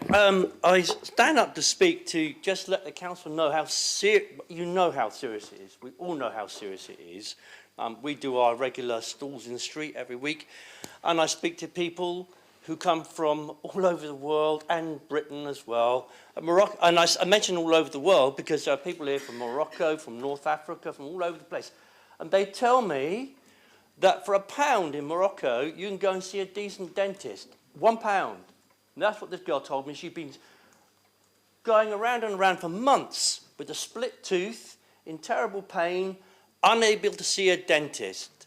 Can't even get to see a dentist. And I think half the trouble is that people with a lot of money who tend to run things don't really understand the misery and how difficult it is to get to see a dentist, Lord Mayor.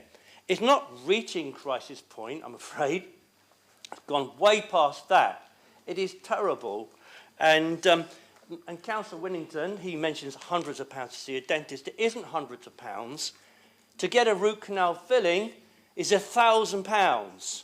To get a root canal filling. And a crown is £250.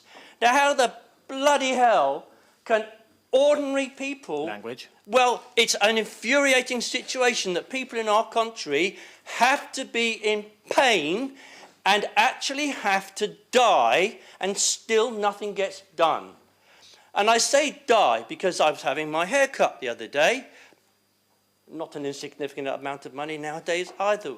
But I was speaking to the guy who's cutting my hair. He's got a mate who had bad teeth and he could not afford to have his teeth seen to. And his gums became infected and he died of sepsis. This is Britain. Right now, one of the richest nations in the world. And we have people dying in Portsmouth because they can't get to see a dentist. Now, it wasn't like that when I was a child. We had NHS provision.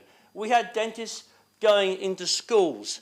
I had a major problem with my teeth when I was in the police. I got them knocked out. I used to fight rather too much with people and stuff. But it's cost me thousands and thousands of pounds to stay healthy with my gums and my teeth. I am lucky enough that I can afford it. But people in Buckland and Stamshaw and North End and all around our city and Tipner, they cannot afford this kind of money, even if they can get on a dentist list, which they cannot. They just can't do it. It's not possible. Except, of course, if you're well off, you're wealthy, or you've got a lot of money. Then you can get to see a dentist. And you can't entirely blame the dentist because of the way the government, I'm afraid, gentlemen and ladies, have configured the system nowadays. Is that the poor go without, the poor will be worse off, and the rich will do well. And that's how it is in our society now. And I, too, look forward to a change in government. I know it's going to be a Labour government. We all know it's going to be a Labour government. And we all hope, I'm sorry to say this again, we all hope that the Conservative government loses hugely. But I also want a Labour government that's going to come in, probably not with as big a majority as you are hoping for, because they won't do as badly as you think.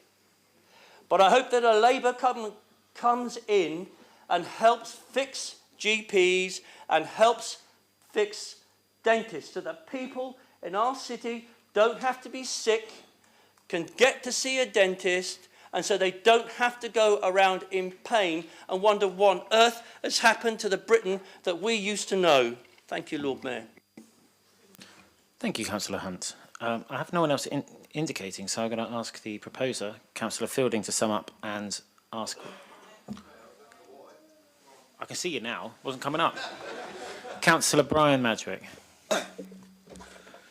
Thank you in the end, Lord Mayor. And thank you, Councillor Fielding, for bringing this up.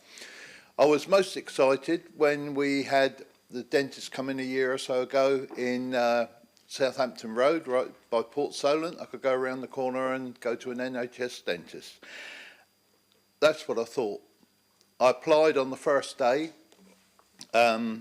Was told there's thousands of applications I've got to plough through. Well, that's fair enough. Yeah, totally accept it.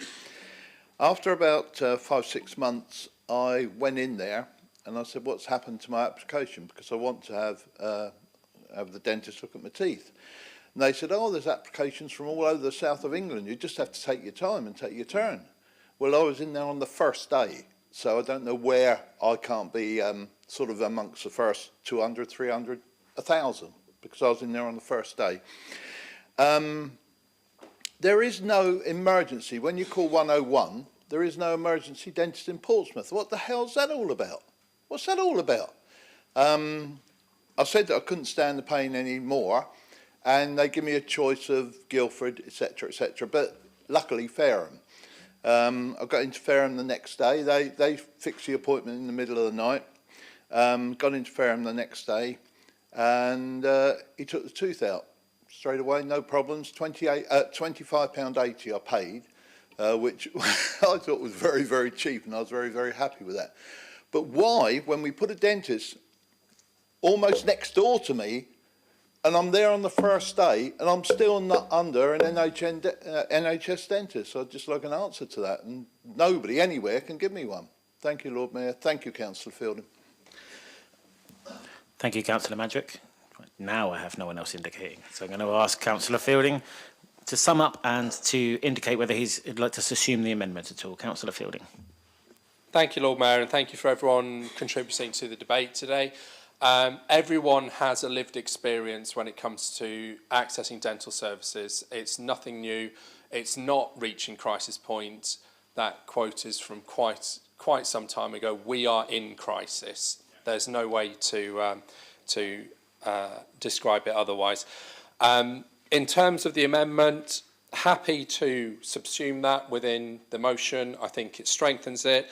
I wasn't specifically excluding Penny Mordaunt from it. I did try and do some research and couldn't get a quote from her that would fit with the motion. So it wasn't a specific political exclusion. I think this is a cross-party thing that we can all work on. I too don't think we're going to necessarily get a stonking majority, but I would hope that we would get a better system of governance so that we can reform the NHS dentistry contracts and improve provision for the rest of the city and the country. So yeah, thank you for everyone's contributions, and I look forward to the vote. Thank you, Councillor Fielding. Sorry, George. A vote will now be taken, including the subsumed amendment. So all those in favour? Anyone against? Any abstentions? Thanks, members. That motion is carried. Moving on to motion D. Is motion D, Pride in the Streets of Pompey, proposed by Councillor Charlotte Gerrard? Formally proposed, my Lord Mayor. Thank you. And seconded by Councillor George Fielding. Formally seconded and reserve my right to speak, Lord Mayor. Thank you, Councillor Fielding. I'll now call upon the proposer, Councillor Gerrard, to present and speak to her motion. Councillor Gerrard. Thank you, my Lord Mayor. We're bringing this motion to full council today because one of the biggest issues that residents raise with us is the state of Portsmouth streets. More needs to be done to make the people who live here feel a sense of pride in Portsmouth again. And we want our city to be as attractive as possible for visitors to boost tourism and the local economy. My 9-year-old niece, who is incredibly wise, told me how much she hated the amount of rubbish in Portsmouth. She explained that it made the streets unpleasant to walk down, and her analysis of the issue is spot on. When we door knock, we hear time and again about how ashamed residents are about the amount of fly tipping and rubbish down their roads, how fed up they are of dodging bins left out on streets and dog mess. With bins left out on streets, lids often flap open, so then rubbish flies out. This then attracts seagulls and foxes and among other things, causing more rubbish to be strewn down our streets.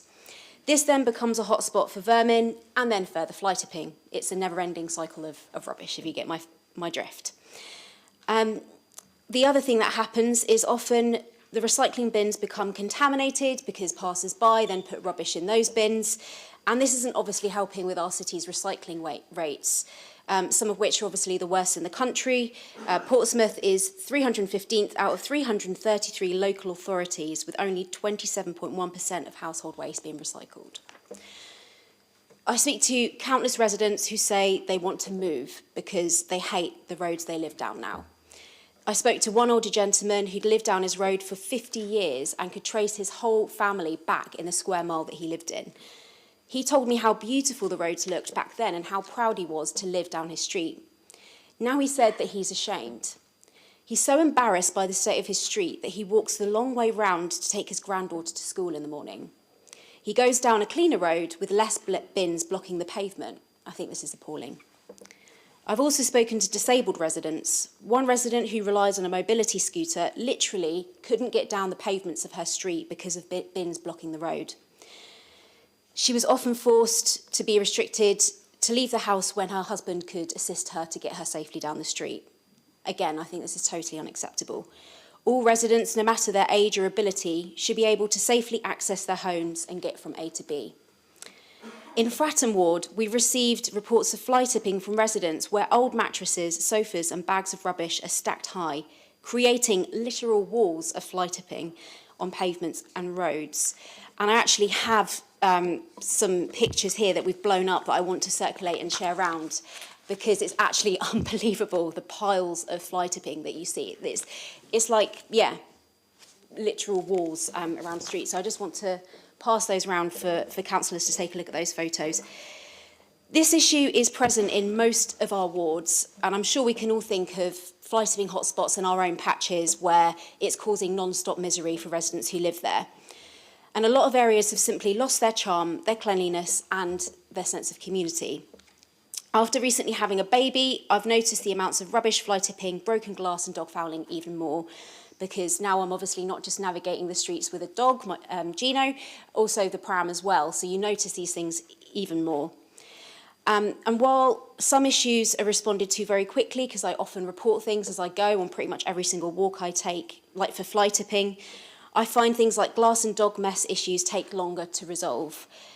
Days, sometimes weeks pass before things are cleaned up, and this is just not good enough. We know that there's been a campaign running to encourage people living down streets with flat-fronted homes to bring their bins back inside. We know that it's been running for several months, but after speaking to hundreds of residents and seeing the result ourselves, the campaign has clearly had limited success because there are still lots of bins out on streets. So why does this all matter? Firstly, if our streets aren't clean, accessible and safe, less people will be willing to walk down them. More residents will be forced to travel by car, increasing the amount of traffic, pollution and also carbon emissions. This goes against our city's aim to be carbon neutral by 2030. Secondly, if our streets are unclean and remain dirty for long periods of time, rubbish just attracts more rubbish, and then before you know it, areas become fly tipping hotspots, which become even more difficult to deal with and even more entrenched. This causes public health and safety concerns, in turn requiring more intervention and action from us as a council. Thirdly, if our streets are unclean, residents won't want to live in particular areas and businesses just won't want to open up shop. Our local economy will only thrive if Portsmouth is an attractive city to live and be in. So what can be done about it? This motion calls on the Transport, Environment and Community Safety Scrutiny Panel to review hotspots and antisocial behaviour and street cleanliness with a view to providing recommendations to Cabinet on how improvements can be achieved. We also ask the Cabinet to look into alternative measures to ensure residents remove their bins from the street and to report back the outcome of the different measures to Council. We also would like the Cabinet Member for Environmental Services to engage with COLAS to see if more proactive measures can be taken to improve street cleanliness. My Lord Mayor, as civic leaders within our communities and as representatives of Portsmouth, we should be doing all we can to ensure residents feel pride in their city. We should be also committed to making Portsmouth the best possible place it can be, including being a safe, beautiful and attractive city. That's why I hope today all councillors will support this motion and see more action on a top issue for residents and businesses in Portsmouth. Thank you. Thank you, Councillor Gerarda. Are there any amendments to this motion? Councillor Ashmore. Yes, one from the Lord Mayor. Do you have a seconder? Yes, I second that, Lord Mayor. Thank you, Councillor Jeffrey. Councillor Ashmore, would you like to wait for that to be circulated, or would you like to speak while it's being circulated? Oh, it shouldn't take too long, so I'll just talk while it's going around, if that's all right. I haven't really got much to add to what you've got to say. You've said pretty much everything in what you said there, and I'm sure as councillors, we've all had casework about fly tipping and rubbish being strewn around the streets, unsightly graffiti, so it's a relevant notice of motion. The only reasons I'm proposing this amendment is to highlight where some of the things are already happening that you've asked for, and also to highlight something about equality and accessibility in the recommendations. And as you'll see, I'm in no way looking to negate anything that you've raised there. It should be self-explanatory, but briefly run through my proposed amendment.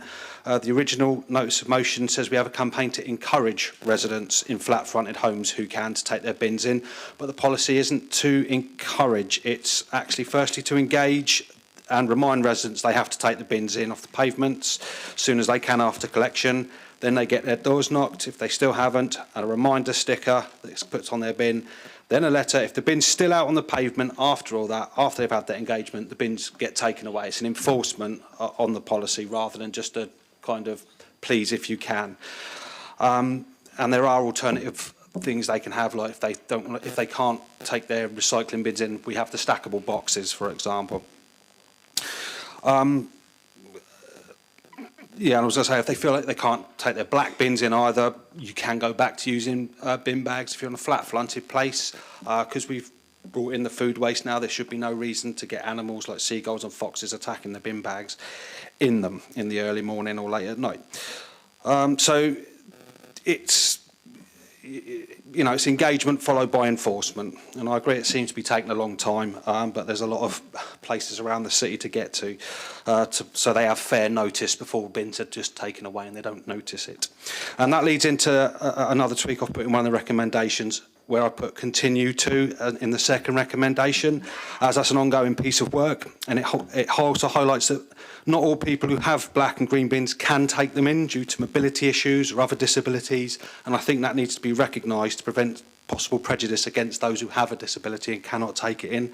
And we've put a clause in the current policy where if they have a disability and engage with us, they are entitled to have their bins out. And when I've engaged with residents like you, when I knock doors, people complain about bins being left out.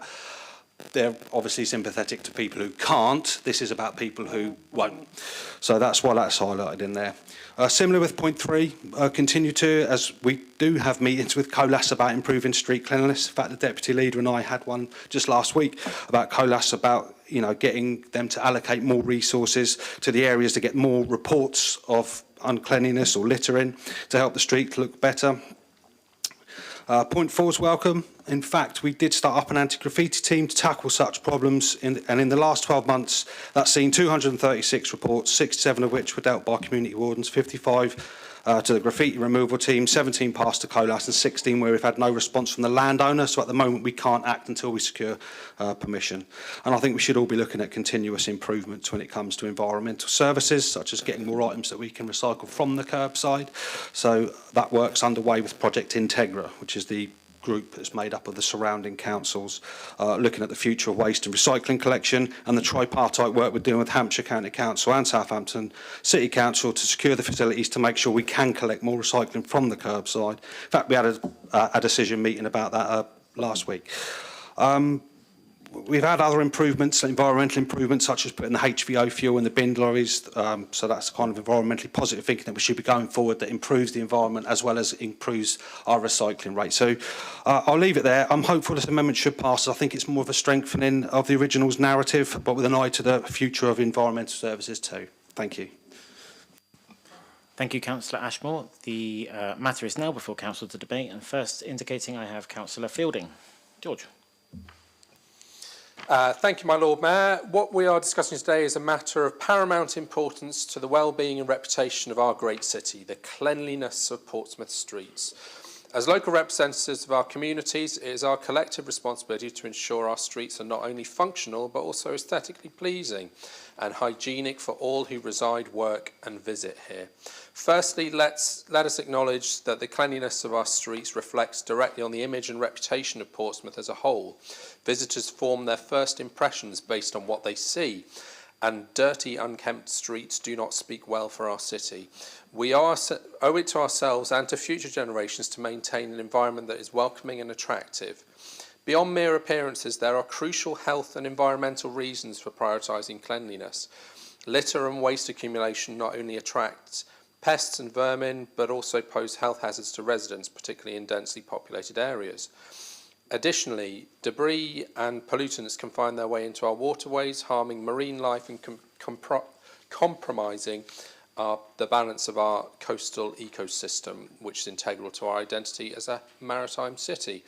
Furthermore, neglecting the cleanliness of our streets undermines community pride and cohesion.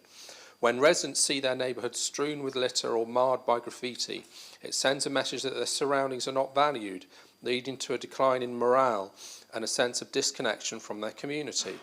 On the other hand, actively maintaining clean and clutter-free streets fosters a sense of ownership and collective responsibility among residents, encouraging them to take pride in their city and participate in its upkeep. As councillors entrusted with the stewardship of Portsmouth, we must take decisive action to address this issue. This includes implementing effective waste management strategies, increased public waste receptacles, and robust enforcement of littering and dog waste. Additionally, educational initiatives aimed at promoting responsible waste disposal and recycling practices can help instill a culture of cleanliness and environmental stewardship from an early age. Moreover, we must recognise the importance of community engagement and collaboration in maintaining clean streets. By partnering with local businesses, community organisations and residents, we can mobilise collective efforts to tackle littering and beautification projects, fostering a sense of shared ownership and responsibility for our public spaces. The cleanliness of Portsmouth streets is not merely a matter of aesthetics, but a reflection of our commitment to the well-being, prosperity and identity of our city. Let us work together as a united community and council to uphold the highest standards of cleanliness and environmental stewardship, ensuring that Portsmouth continues to be a vibrant, livable and respected city for generations to come. Thank you. Thank you, Councillor Fielding. Indicating next I have Councillor Hunt. Thanks, Lord Mayor. Am I on, yeah? I just wanted to I don't use speeches necessarily, unless I've got to get something 100% accurate, but I've got it here anyway. So what I'm saying is just straight from the heart, off the cuff. And I need to put something straight from this dystopian view that we've heard from our colleagues here in the Labour Party. We've got here figures, and I was speaking to the Environmental Services Manager before I came in. I wanted to find out.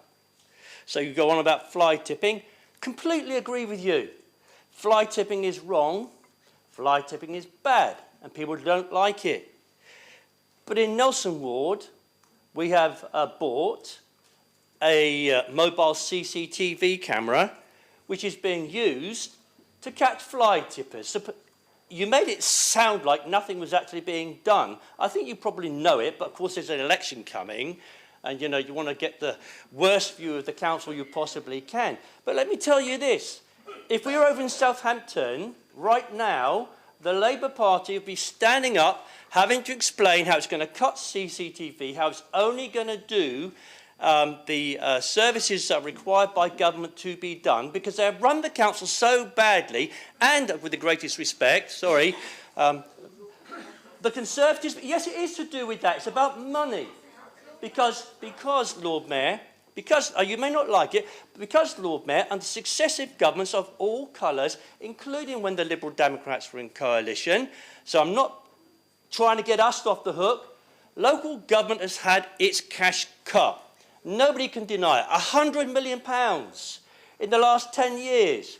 And we continue in this city to deliver value for money services, cost-effective services, and balance the books.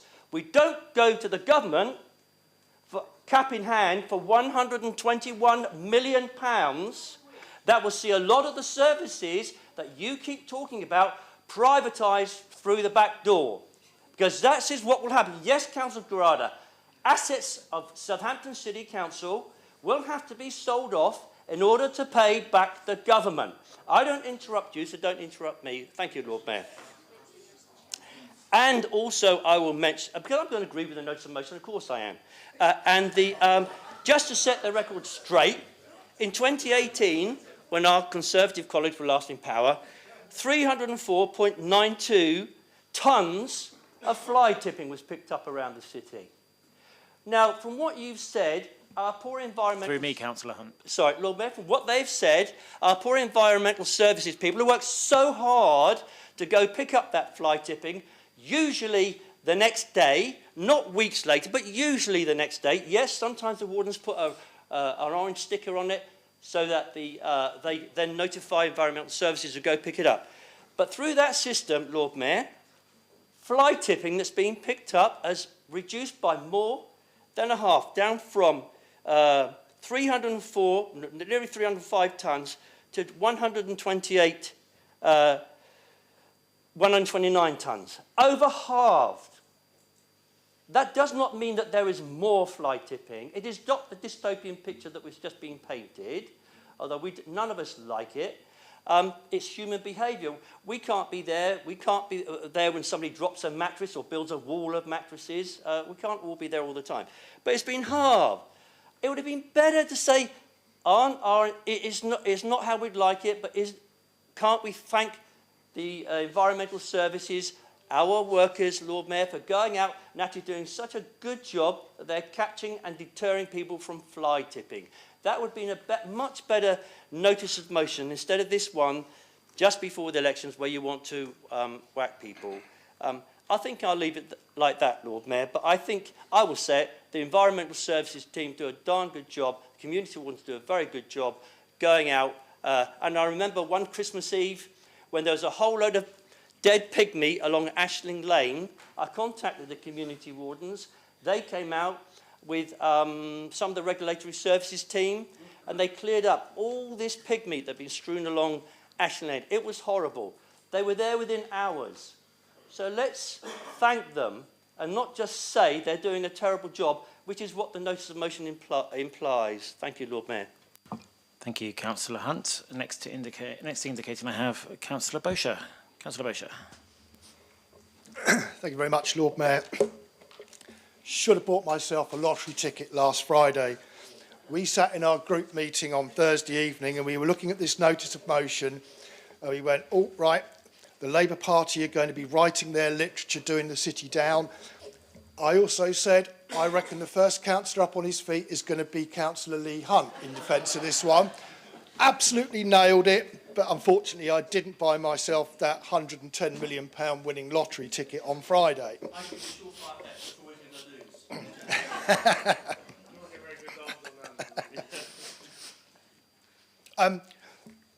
I think the amendment is eminently sensible, and certainly I'll be supporting that. But just going through this, and I put down an amendment, as you can probably appreciate, but actually some of what you were asking to be looked at was actually done in a TEX meeting back in 2020-21, where you looked at the accessibility, particularly around the visually impaired and disabled people, and a lot of the street clutter, and this actually featured into it. And I think you were actually a member of that committee back then, Councillor Gerarda, as well, so you would have had an input into that particular thing. Secondly, you're sort of double teaming this. You're asking the TEX committee to look at some aspects of it and a cabinet member to look at other aspects of it. Personally, I would have looked at it and said, let TEX do everything that you're actually looking for, because it's cross-party, that's what they do. They take evidence, they hear from the experts. You've sat on a committee, most of us sat on a scrutiny committee, we know how it works. That to me would have been the better route for all of this. What I'm sort of like looking at, and Councillor Ashmore's Twitter feed was regularly being filled up with pictures from me, is the fact that if we're going to have pride in our city, we also need to look at how we actually manage the way we do it as a city council. And it's the little things that mean the most. I get fed up, and probably Councillor Ashmore used to get fed up, certainly in Drayton and Farlington, me sending him pictures saying the bin men have been up and down our road, and back in the day we had 3 bin collections on the same day in most of Drayton and Farlington. That's green, black and brown, because a lot of brown bins in Drayton and Farlington. It was an absolute assault course where we'd have to park them neatly at the boundary of our property. And I'll come on to another one in a minute that you'll love. But when they put them back, it seemed to be shove it from 10 feet away. And you'd end up, particularly collecting in my road, before school run days, that people with pushchairs physically couldn't get up and down the pavements because of the way they were put back. And it's just a little bit of courtesy that if we're being asked to put them in a certain place, return them to that place. Not when I live at number 102 and I'm getting bin from number 86 outside my driveway. You think, what's going on here? But, say, Councillor Ashmore can attest to that. The other aspect, and I'm talking a little bit of ward-related stuff as much as anything else, we've had Southern Gas Network all over Drayton and Farlington. I blame Gerald because we've got more roads closed than you can shake a big stick at. Well, when you have City Fibre there at the same time, and Southern Gas Network are saying, follow this diversion, and City Fibre have got that road closed, it doesn't make any joined-up thinking, but I'm still going to blame you, Gerald. Bring back Lynn. But they store a lot of their equipment all over the verges. This time of year, they just totally destroy the environment. So it's about building bridges with these sorts of networks as well to say, if we're going to demonstrate a pride in our streets, then you've got to come with us and get involved in that. The other aspect that we have, as you can imagine, we get a lot of people looking to put extensions in Drayton and Farlington. Part of the PFI contract is responsible for maintaining the verges, which means builders' materials should not be stored on the road, they should be on the property. But I've got several properties in Drayton and Farlington where builders' materials have been stored on the verges for so long, the verges are actually below the level of the pavements now, where it's not being enforced. So there's a point of view there that could be brought in with regards to the PFI contract. It all brings it back to the Tex Committee is probably the best place to do it. Another aspect of it is glass collection as well. We've done a lot of work to put in for glass collection. But unfortunately, where it gets built up and it's not collected sufficiently well enough, you get broken glass. And again, I'm looking at Drayton and Farlington. We've got glass collection outside a load of local Tesco's. Again, a school route. But the broken glass there that sits there for days and days and days is unbelievable. My message is, we should, if we're going to ask residents to take a lot more pride in it, then we as a City Council have got to lead that, and we've got to lead that by making sure that the services that we have that operate to keep our streets not just clean, I'm not talking about a guy with a broom and whatever, but some of the bigger aspects of what we do are leading by example, because if we don't lead by example, you can't expect anybody else to follow.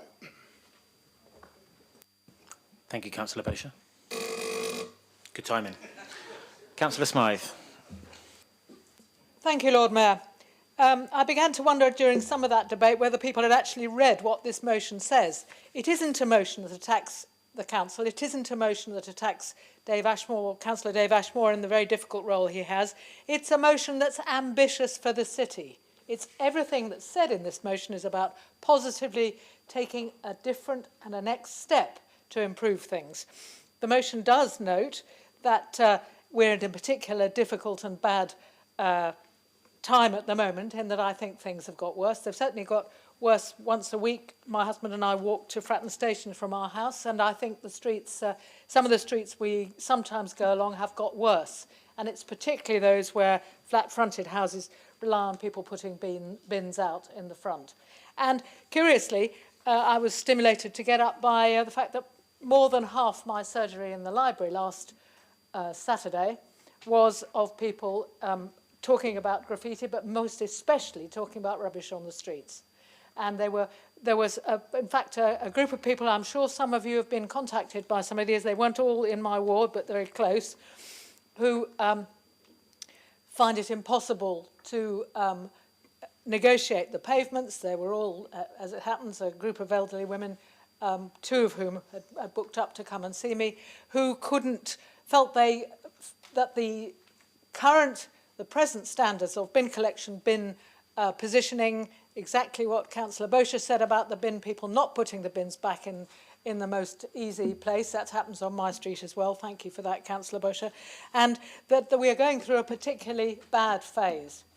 And they said that actually, if you are a single elderly, and by that I mean somebody even slightly older than me, a woman who wants to put the bins out, you can quite easily put them out before the bin people come in a black plastic bag, and then it's gone. You don't need to roll a great big bin back and forth through your house to do it. And they were quite sure that the standards had gone down and that it wasn't because of them, because we were still doing the very best to keep the road clean. It was quite a lengthy debate, really, with all the pros and cons and all the things about foxes and other things that we've discussed today. I really feel quite disappointed in, I don't think you're doing a particularly bad job on this, but what you've done here with this amendment is actually just to water it down. And I don't think that with these amendments, the motion does exactly what it was intended to achieve, which is to have us all take collective responsibility for having an ambition for those streets that have got so bad and so much worse, I think, particularly my weekly walk through various different routes. I think they've got worse recently. And I think we need a step change. We don't just need to have recognised the good work you've been doing, which we all would agree with, I think. We need to have a step change. And what this motion does is to give us a step change, a recognition that collectively we are more ambitious than the results seem to show. I mean, you're right when you say replace paragraph, when you say you say you have been undertaking a campaign, but you say, but so far that has limited success. It makes me ask, so what? Whereas what we're wanting is something that gives us all a bit of a shot in the arm of something that actually gets a bit more accountability into this, because I think it's a really serious problem.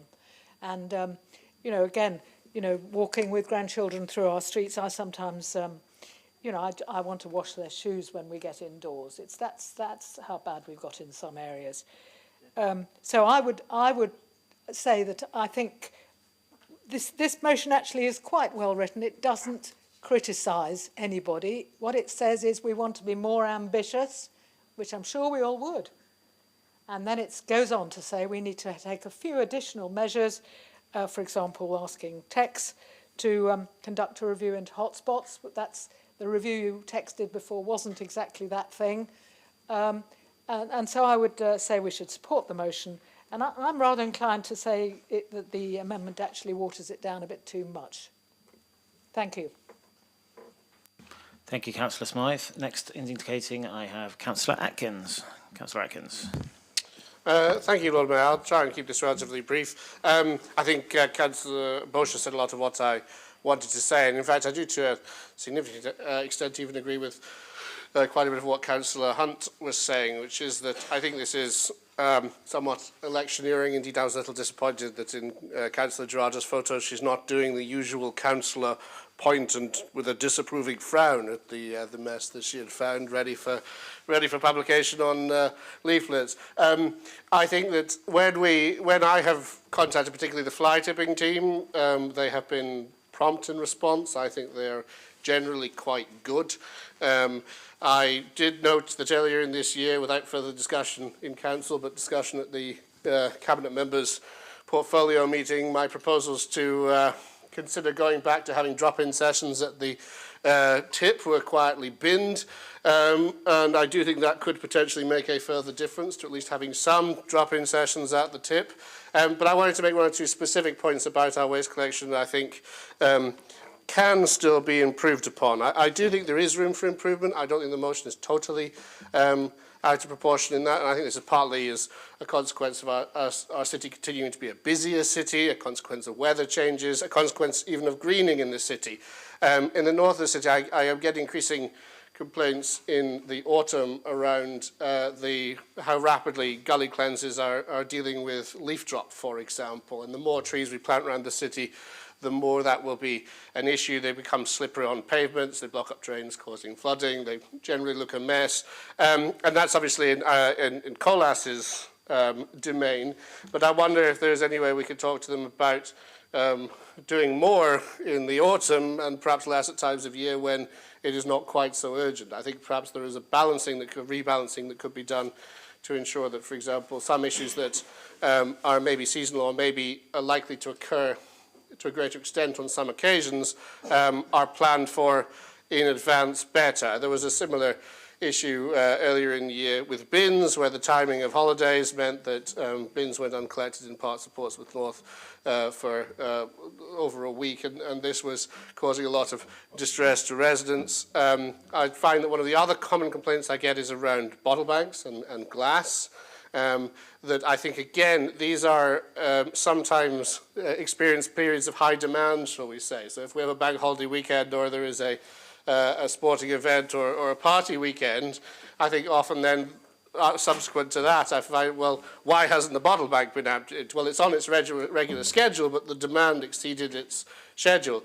So I am still getting regular complaints around bottle banks. So again, is there some flexibility, increased monitoring we could do? And the final, two more points. One is communal bins in Portsmouth housing blocks, sometimes getting missed because they're round the back, but also other residents suffering from the misuse by other residents.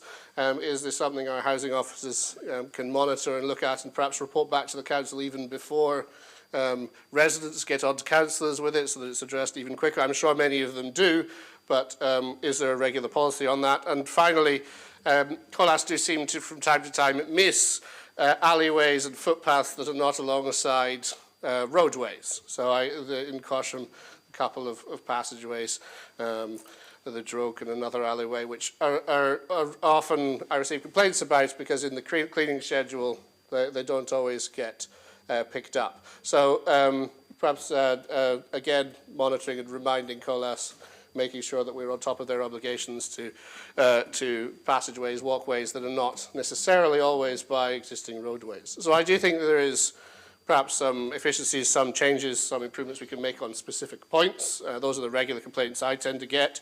The other one being dog mess. It's obviously difficult, but there are regular hotspots, and can we sometimes send enforcement officers to perhaps watch a hotspot at dog walking times to issue more penalties? Can we look at response perhaps in that area? I think the more penalties we can issue for dog fouling, the better, actually, in discouraging it, because I think most dog owners in Portsmouth are responsible. But there are locations in each of our wards which always seem to have a pile of dog mess at them, and we could probably name them or find that in statistics from the My Portsmouth app, and we could probably do enforcement around those areas if we put our mind to it. So I think perhaps there's some targeted things we could do, though overall I am of the opinion that I think our Green and Clean team are doing a pretty decent job at the moment. So that's my contribution to the debate. I think there are some specific issues, but I think in general it's pretty clean and tidy in Portsmouth most of the time. Thank you, Councillor Atkins. Councillor Weems. Thank you, Lord Mayor. I do find it really interesting how someone who works in the legal profession's idea of brief is somewhat different to mine, but it's understandable. Fortunately for many people, I'm not seeking re-election, so I can actually be I don't need anything for my election literature, so I do just want to put on record my thanks to the environmental team who often do take my calls when I see fly tipping around the ward. One of the things that was mentioned earlier was the use of deployable cameras that are put in Nelson Ward, and I find that in Hillsey they've been really successful, especially in areas where there has been fly tipping, especially in Scott Road, Matapan, Alexandra Park, for example. In terms of the motion, I think it's a good one. I don't think necessarily that the amendment waters it down. It just kind of seeks to add clarity to some points, and I think that's fine. In terms of what we need to do as a city is getting residents' confidence in the services that we provide, and I think the council is doing a good job in that, in the sense of when a resident does put forward a complaint and they see fly tipping, it is often cleaned up. Like I said, I just wanted to put my thanks on record, and I will keep my speech brief. Thank you. Thank you, Councillor Williams, for an actually brief speech. Councillor Vernon Jackson. Thank you, Lord Mayor. Useful debate, and my thanks to colleagues for bringing this forward. I think it's a good notice of motion, but I think the amendment clearly adds to it. But I think there are some bits and pieces that we've not covered, and where I think there are problems, but where we might actually be able to make something change for the better. So, as colleagues will know, the waste collection service comes in-house in the spring, and the way in which we've got things to operate at the moment. We've got people going around collecting the bins, and then the next day people go around and clean the streets. But it might be that if we've got the stuff coming back in-house, we're able to rethink that, and whether we add somebody to the team who are the people collecting the rubbish to do clear up there and then, that might be a positive and a helpful thing that would be good for people to think through. I think it's more difficult when I look around the city in areas of flat-fronted properties, and I think that's a real problem that we need to try to address. I think the amendment helps. So, for instance, I think the work we've done to get a graffiti hit squad together, we were doing work on trying to make sure that we removed graffiti, but we only removed it from council-owned buildings. We then thought wider and thought, well, actually, lots of places that get graffitied aren't owned by the council. And so we've now got this hit squad, and my thanks to Darren and Housing for providing it with extra capacity that they had, to go and remove it from private property. Sometimes it drives me out the wall. So, for instance, Network Rail vigorously resisted allowing us to remove graffiti from the bridge at Fratton railway station, because they were really proud of their graffiti, or so it would have seemed. But luckily we persuaded them that the council would, and we weren't charging anybody anything. This was a free service that the city council were putting forward, unlike almost any other council in the country, to remove graffiti from private land. But we have to get the landowner's permission to do that, because otherwise it is legally difficult. But I think there's one area where we could think of trying to do more, which is to think in that wide way. The area that in Fratton that drive me up the wall in terms of fly tipping, and where I report it regularly, is on private land. And therefore, ordinary people just walking down the street wouldn't think, oh, this is council land, it's private land. They'll just see fly tipping.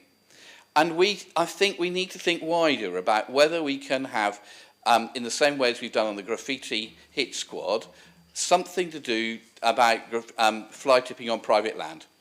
Because at the moment, the COLAS contract we have says that all collections of fly tipping that is on council land is just part of the COLAS contract. We don't have to pay for it.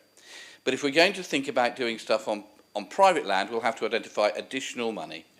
And additional money, as everybody knows, is really, really difficult. And finally, I wanted to bring good news to colleagues. Good news is about recycling. In Portsmouth, our recycling rates have been going up, and I'm happy to tell people that we now recycle more than Southampton, whose rates have been going down. And so I think we should take enormous pride in the fact that we have overtaken Southampton in terms of recycling and continue to build on that. Thank you, Lord Mayor. Thank you, Councillor Vernon-Jackson. I now have Councillor Barrett. Thank you, Lord Mayor. I definitely will keep it brief because Gerald stole a number of my lovely things I wanted to say.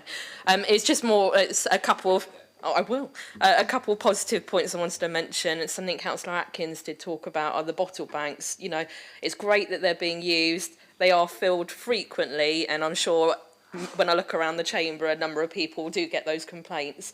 I just wanted to let you know that, and especially, I know Dave continues it as well, but when we know there's a big event coming up, whether it's World Cup, whether it's Bank Holiday, whether it's Christmas, additional collections do go in and the officers do monitor, so they are there much more frequently as well. But I always say, if anyone notices a bank's overflowing, do let the team know, because it might be, I mean, because I've got one literally diagonal from me, I've seen the officers empty it, the waste team go out, empty it, and then later on in the afternoon it's completely full again, and everyone thinks it's not been emptied, it has, but we need to send someone out again. So if anyone has that problem, I'd definitely recommend speaking to them, because to be fair, the team are very proactive, and that's not just the glass banks, so those mixed plastic banks we have across the city as well, very popular, and like Lee said, 50 tonnes of plastic we've managed to do with that. well, sorry, there you go, 50.4, even more, Lee, thank you. So we are doing things well. You know, there's always stuff we can improve on, and if we get to a point where we say, no, we've done everything, I would worry, to be honest, because there's always more we can do. I think also just to mention as well, we've talked about that policy that Dave's been doing, where, you know, we do have the problem with the bins out the front of the houses staying there. I do know a number of residents who have spoken to the waste team who do have disabilities who then have a sticker on the front. Some don't feel comfortable having that sticker on, but the waste team always know, they have it on their round as well, that they know which ones, you know, need a bit of extra help as well. And with the new technology going into the waste vehicles that Dave's just had his photo taken with, you know, they have that in the cab with them when they drive around as well. But if anyone has got any problems, do contact that team because they will be able to do that. But I do know that the team have been out. Is obviously the city is a huge area. We've got a lot of flat-fronted housing as well. I do know they've been out to start implementing that policy because I have whinged and complained and whinged even more about places like Rosetta Road, Landguard Road in my area, all flat-fronted. It's awful when you come down there after a bin day because they're all over the place, or if the wind, heavy wind, and if everything like that, it's a real nightmare. But I've gone down, I actually went down Rosetta because I actually finally had a resident contact me going, thank you so much. Less bins out, but the ones that were out had those stickers on, so we're starting to go through the process. So if you do have areas of particular problems, I'll definitely let Dave and the team know. I have been whinging for a while, so I'm glad Rosetta Road has been looked at, but it's a small team, we're trying to get out as best as possible, but if you do have a particular area that is a problem, I would contact them so they can put them on the list. But what I do know is they do go out and have a look at the streets a couple of days after that are problems, councillors have let them know, and if it is a real problem, it might head up further on the list. So just a couple of positives and sort of a few updates to let you know that things are progressing, but if you have problems, the waste team, they're a great team, they really are good, and just let them know. Fly tipping, you know, we're doing what we can to improve that. I know that that's going because I might be having to go to court because I witnessed fly tipping. So the waste team are on top of that. We've had some successful prosecutions, not just for fly tipping recently, which have been caught on the deployment cameras across the city, but also in Milton we've had a couple where dog fouling, we've caught people dog fouling. However, that is more because residents have been so cross that they've had their Ring doorbell cameras up and they've caught people doing it and sent us the footage. So that's a bit of, you know, collaboration between us as a council, councillors and our residents, who obviously are upset about these things happening, but do you know what? They're fed up and they're contacting us and we're able to go through with those prosecutions and hit them with fines as well, and hopefully stop it from happening. Because it's not everyone who does it, it's that small minority that ruin it for the rest of us. So some positives going forward, some work to still do, but yes, thank you. Thank you, Councillor Barrett. That wasn't brief either.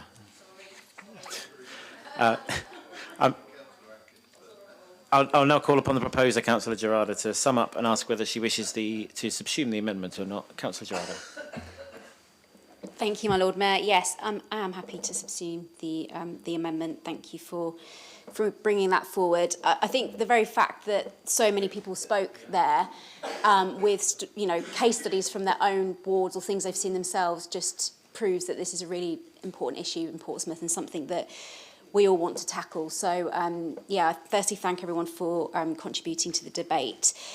I just wanted to say that I am absolutely not criticising council officers. The motion doesn't criticise council officers, and I specifically mentioned in my speech that I think the fly tipping team are incredibly speedy with getting things resolved very quickly, and the whole Green and Clean team does an amazing job at responding to issues when they arise. But the point of the motion is about more proactivity, basically, so from trying to prevent these things from happening in the first place or helping to reduce the issues that we see on the streets.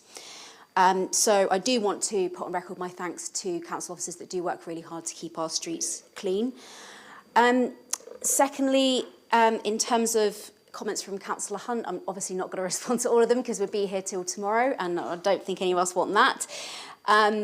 But with him referring to, me describing Portsmouth as this sort of really awful dystopia, well, I will say that I will invite him to come down certain streets of Portsmouth where it does look like a fly tipping dystopia. I did circulate some images for us to see because in some areas it is absolutely terrible, and obviously It's not the fault of the council that this happens. There are, you know, obviously, as Councillor Barrett said, a small minority of people who are intent on just, you know, putting rubbish where they like and not thinking about it, which is totally unacceptable. But it is a big issue, and it is a big issue on particular roads and in particular places.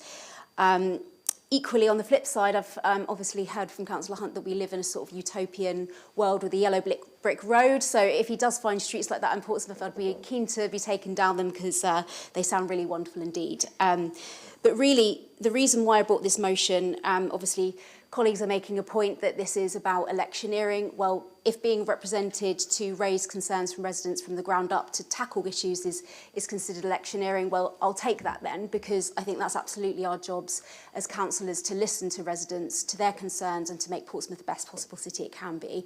And as I say, given the amount of contributions that that councillors made today, clearly shows that actually we know that this is a big issue in most of our wards, if not all of our wards. So that's why I brought the motion here today. And in particular, when I was walking around at Christmas with my niece, obviously Christmas meant that people were accumulating more rubbish. We had more bags out on streets. It was impossible. It was actually really sort of windy as well over Christmas. It was impossible to walk down some of the roads. And my niece was just like appalled. And actually the thing that she said was, if I was president of Portsmouth, I would clean up these streets. And I was like, well, that's a really good point. Yeah, you're right. We need to do more.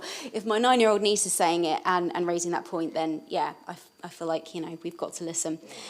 In terms of accessibility, completely agree with Councillor Ashmore, all the points that he's made about it's not just about accessibility on the streets for people walking down them or scooting or however it may be that they walk down streets, but also for the residents in terms of if they can get their bins outside or not. Just one thought I had was, do we need those residents to have those big bins if they don't need them, and especially if they have accessibility issues? And I think Councillor Vernon Jackson made some excellent points with really practical solutions about what we can do to make our streets cleaner. One thought I had as well was, could we clean the streets on the day of refuse collections rather than waiting a day for the rubbish to blow around in mini tornadoes sometimes, depending on the weather down our streets in Portsmouth, which is obviously quite unpleasant. So yes, thank you again for everybody for their contributions. I do accept the amendment, and I hope everyone will vote in favour. Thank you. Thank you, Councillor Gerarda. So we'll now take a vote, including the subsumed amendment. So all those in favour? Any against? Any abstentions? So that motion is carried. I'm well aware the next motion, there's people here to see it, but I'm going to call like a quick 10-minute break. 15 minutes? 10 minutes? 15. We'll call it 15. So if we can come back for 10 to, that'd be great. Back for 10 to.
Welcome back, members. Please be seated. Just before we continue, can I just remind all members that as per standing orders, all comments should be addressed through the chair. Thank you. So we'll move on to motion E, International Women's Day, tackling gender inequality in Portsmouth. Is that proposed by Councillor Yinka Adneren? Mayor, I officially proposed. Thank you. And seconded by Councillor Charlotte Gerrada. I formally second and reserve my right to speak. Thank you, Lord Mayor. Thank you very much. I will now call upon the proposer, Yinka, to speak to her motion. Thank you. Thank you, my Lord Mayor.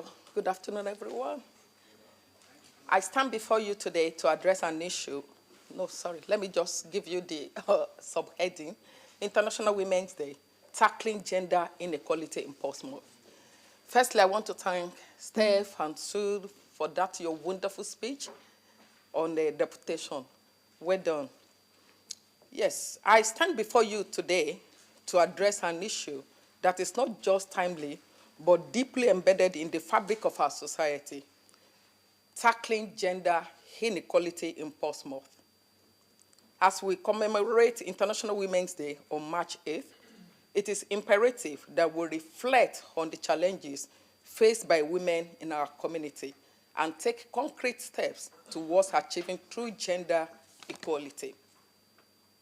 It is no secret that women have borne the brunt of austerity measures and the ongoing cost of living crisis. The gender pay, unequal caring responsibilities, and intersecting factors of class, disability, ethnicity, and sexuality have all contributed to the disproportionate impact felt by women. Despite being in the majority in our city, women are still paid less than men and are underrepresented in senior roles. This is a stark reminder that there is still much work to be done to level the playing field. As we mark 100 years since women first won the right to vote, it is disheartening to see the lack of progress in women's representation in local government. This encouraged me to become that representation for Black women in our community, but we need more. For example, out of 42 councillors in Portsmouth City Council, as we have, we only have 10 women, roughly 24%, which is not indicative of the community we represent. I understand it is not the council's responsibility to elect women, but I want to encourage all the political parties represented here to push for more women candidates. We must strive for a council that is truly reflective of the diverse community we serve, where all voices are heard and all perspectives are followed. Violence against women and girls remains a pressing concern, and I applaud the recent initiatives aimed at making our city safer and reduce gender inequality. It is essential that we continue to support these efforts and work towards a future where all individuals feel safe and respected. I urge the Council to take decisive action by committing to propose equality, diversity, and inclusion strategy within the next 6 months. This strategy will help embed a culture of gender equality throughout our organization, pave the way for a more inclusive and equitable future. Furthermore, I call upon the Cabinet to prioritize staff training that promotes diversity and inclusivity. By equipping our employees with the right tools and language, we can all play a role in creating a more inclusive environment for everyone.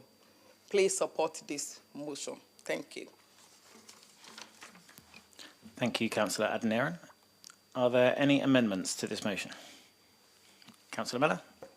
Amendments in my name, Lord Mayor. Do you have a seconder? She does, Lord Mayor. Me. Thank you, Councillor Vallely. Would you like that to be circulated?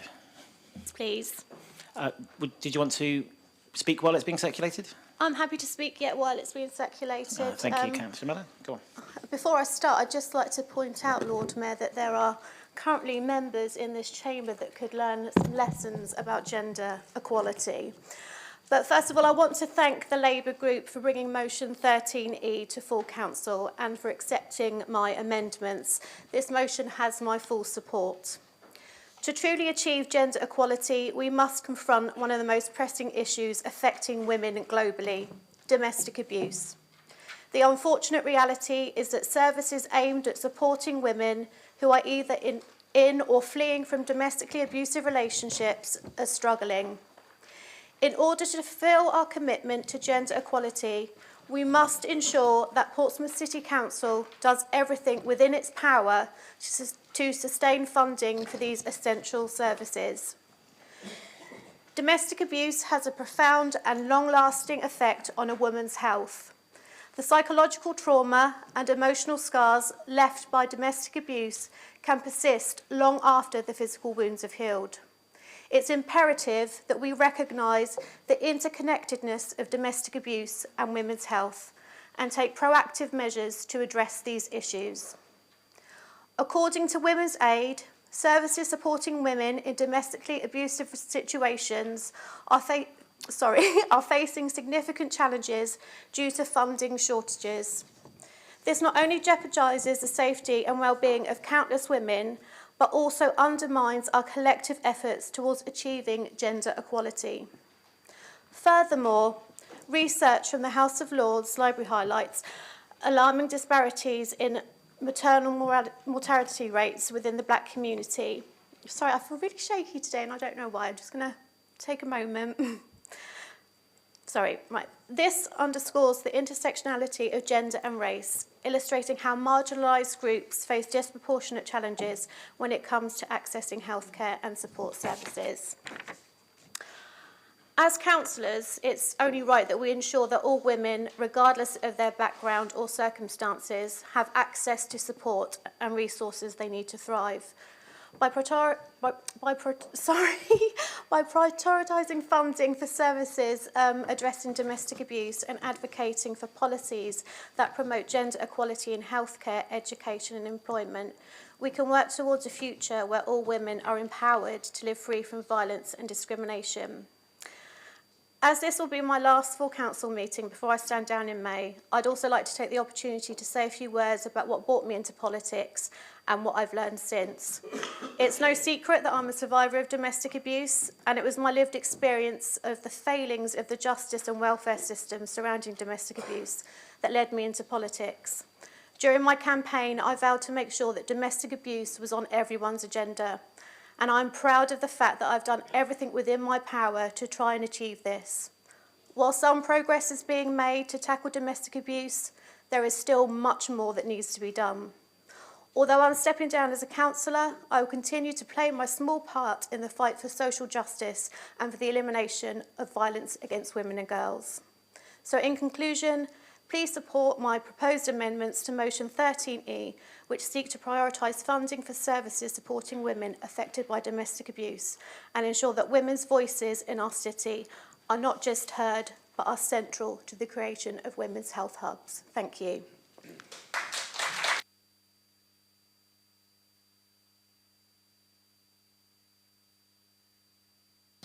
Thank you, Councillor Miller. The matter is now before members for debate.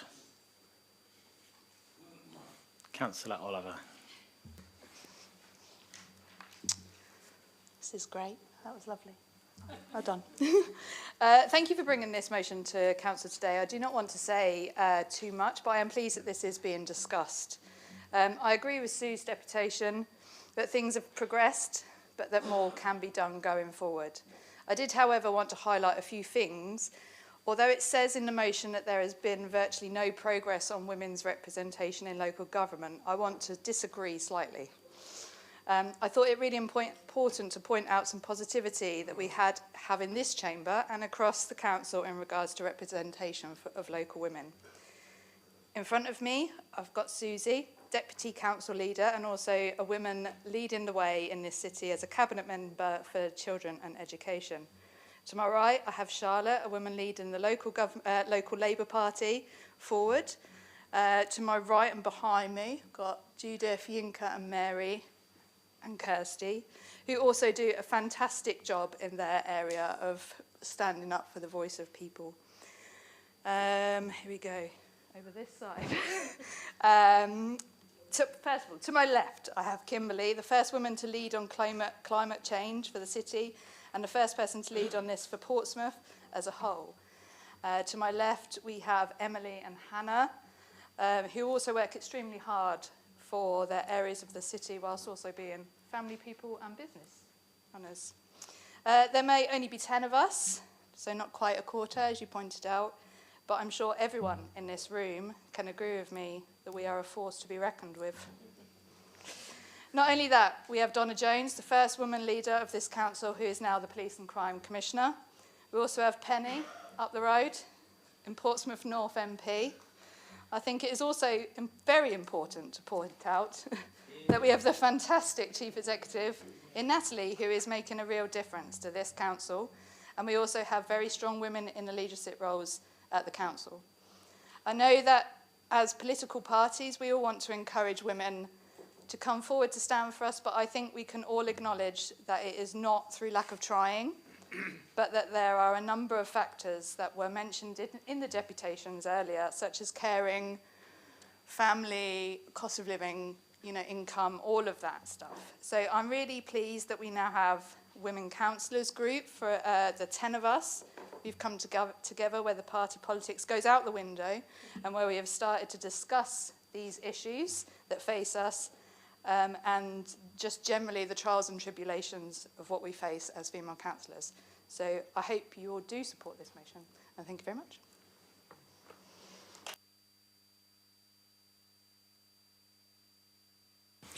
Thank you, Councillor Oliver. I don't have anyone else indicating to speak. Not on air, I don't. You have to press your button. There you go, I've got Councillor Vallely. Lord Mayor and everybody. I've been involved in domestic abuse for 25 to 30 years. We've both experienced it. I've worked in the sector for 5 years. Let me tell you, things are not that much better. I really can't tell you that things have improved so much that we don't need to worry about it. We do.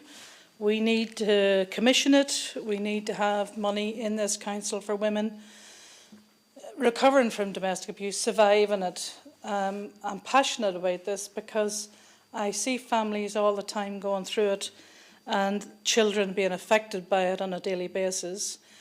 We need a women's health hub in Portsmouth. We need to find a way to fund that because women are different from men. They have ovaries, they have, they have all the things that go with those, including the menopause at the end of it, but we all have those hormones that mean that, children are born and we protect them. And we hopefully, I know that this affects men too, I'm not excluding men, and it's becoming more and more so. But actually, it's the massive majority women are affected. We need long-term planned help, and we need it from all of us, not just the women. We need you men to help us do this, refuges are run by women, but in actual fact, we need you to stand by us and make this change, nationally. It's not going away, it's not getting better. If you could write to Michael Gove and tell him that, please, that'd be wonderful. And to the Health and Overs Group panel, we need you to acknowledge women's experiences and to help, do a comprehensive review so that we know where we are and actually we can support the refuges. When I started in the refuge here 20 years ago, there was 1, then there was 2, then there was 3, and in actual fact, there was rarely ever room for anybody else. One case, we had a woman, we'll call her Susie, come along with 6 kids, a year between each of them. She used to come back to the refuge on a regular basis, and we'd go, come on in, it's lovely to see you, let me get you a cup of tea. Inside, you're dying. And the police are going, oh, for God's sake, it's her again. I'm like, look, don't start with me. You get paid good money for this. I'm getting a pittance, and we're saying, come on in, you know, and welcoming people. It's really important that they know that we have their back. And we all need to have their back, because these are your sisters, your mothers, your, you know, this is all our families. And please support the motion and help actively. Thank you.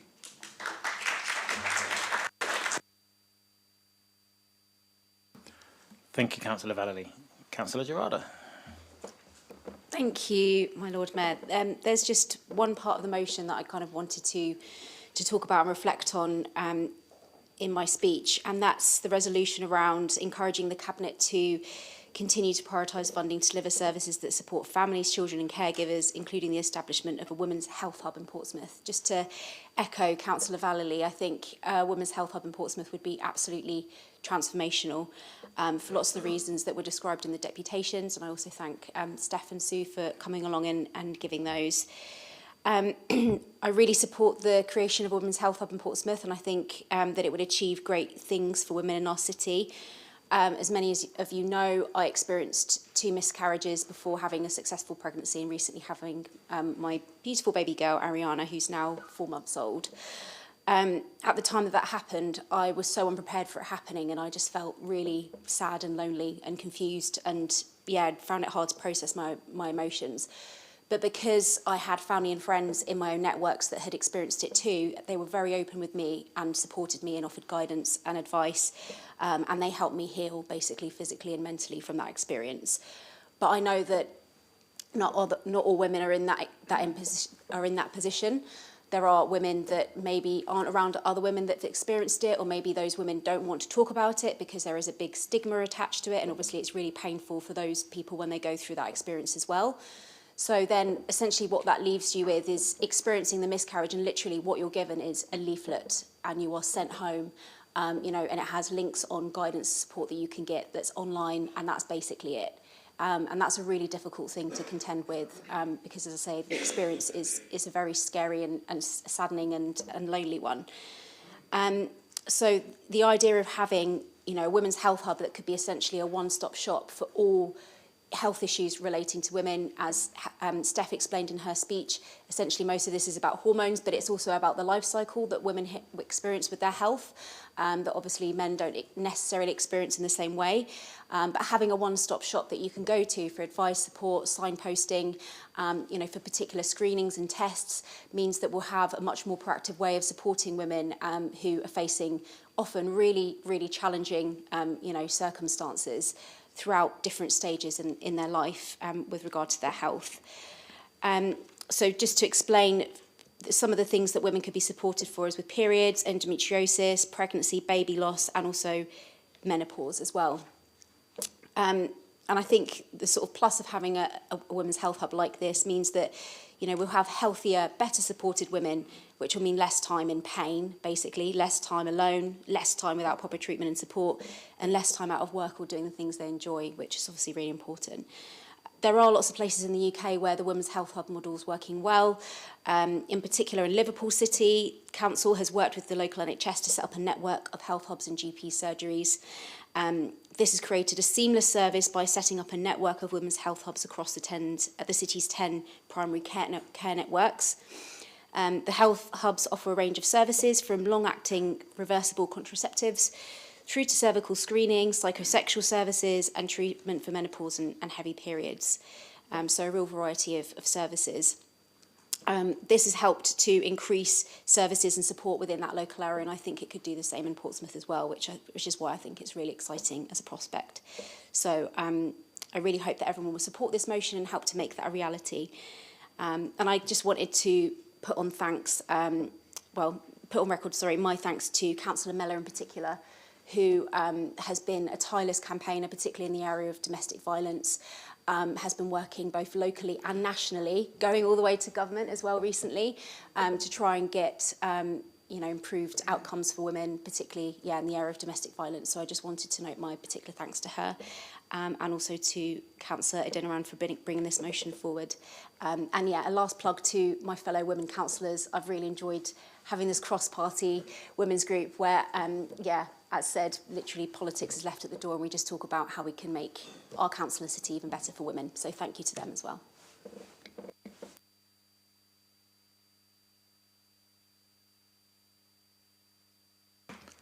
Thank you, Councillor Gerarda. Councillor Hannah Brent. Thank you, Lord Mayor. I wasn't actually going to speak on this, one, because I do get quite anxious talking about things like this, but actually because I'm a woman and because I do cover a few things in this motion, I thought I would. So if I ramble or babble or kind of get lost on track or whatever, please do ignore me. But firstly, I do want to, wish Kirsty Miller sort of congratulations on everything that you've achieved. I know it's been a really hard journey for you, and I really think you've done a fantastic job since you've been on the council, and also for the amendment you've put in today. Leonie, from what you were saying earlier, I completely agree with every item. People may not know, because to me it's a long time ago now, but I first came into the council after working with Rob New, as you know maybe, because of going through a domestic situation, which was a marital breakdown. It was really quite horrible, and we've moved past that, but it really did change my life, and things like that do stay with you for a very long time. Luckily, I had the support of family and friends, and our leader, Donna, who, whilst I was early on the council, she was really, really supportive and helping me through, quite a few years of things that were going on. I think it's really difficult to, and it would be fantastic to have more female councillors, but it is really quite a difficult thing to put yourself forward to. So even speaking in the chamber in front of people, it's really nerve-wracking sometimes. Sometimes you want to speak and then you kind of wimp out of it because you don't want to say the wrong thing or what have you, but it would be fantastic. But there are so many individual factors as to why maybe female we don't have as many female councillors, or people don't put themselves forward, because it can be quite a not so pleasant environment as well, being in the world of politics, although we're all trying to do the better for the world of good.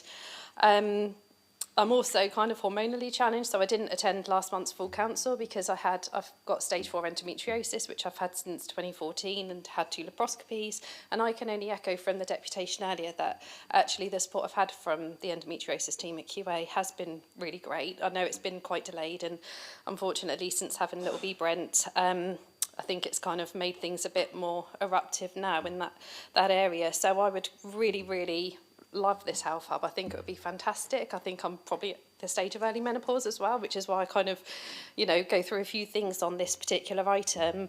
But for me to sort of get that help, actually, it is quite difficult. And, to have somewhere to reach out to will be really encouraging. So I think that's kind of everything that I wanted to cover, but I do support this motion. Thank you for bringing it. And, thank you to everyone that I work with.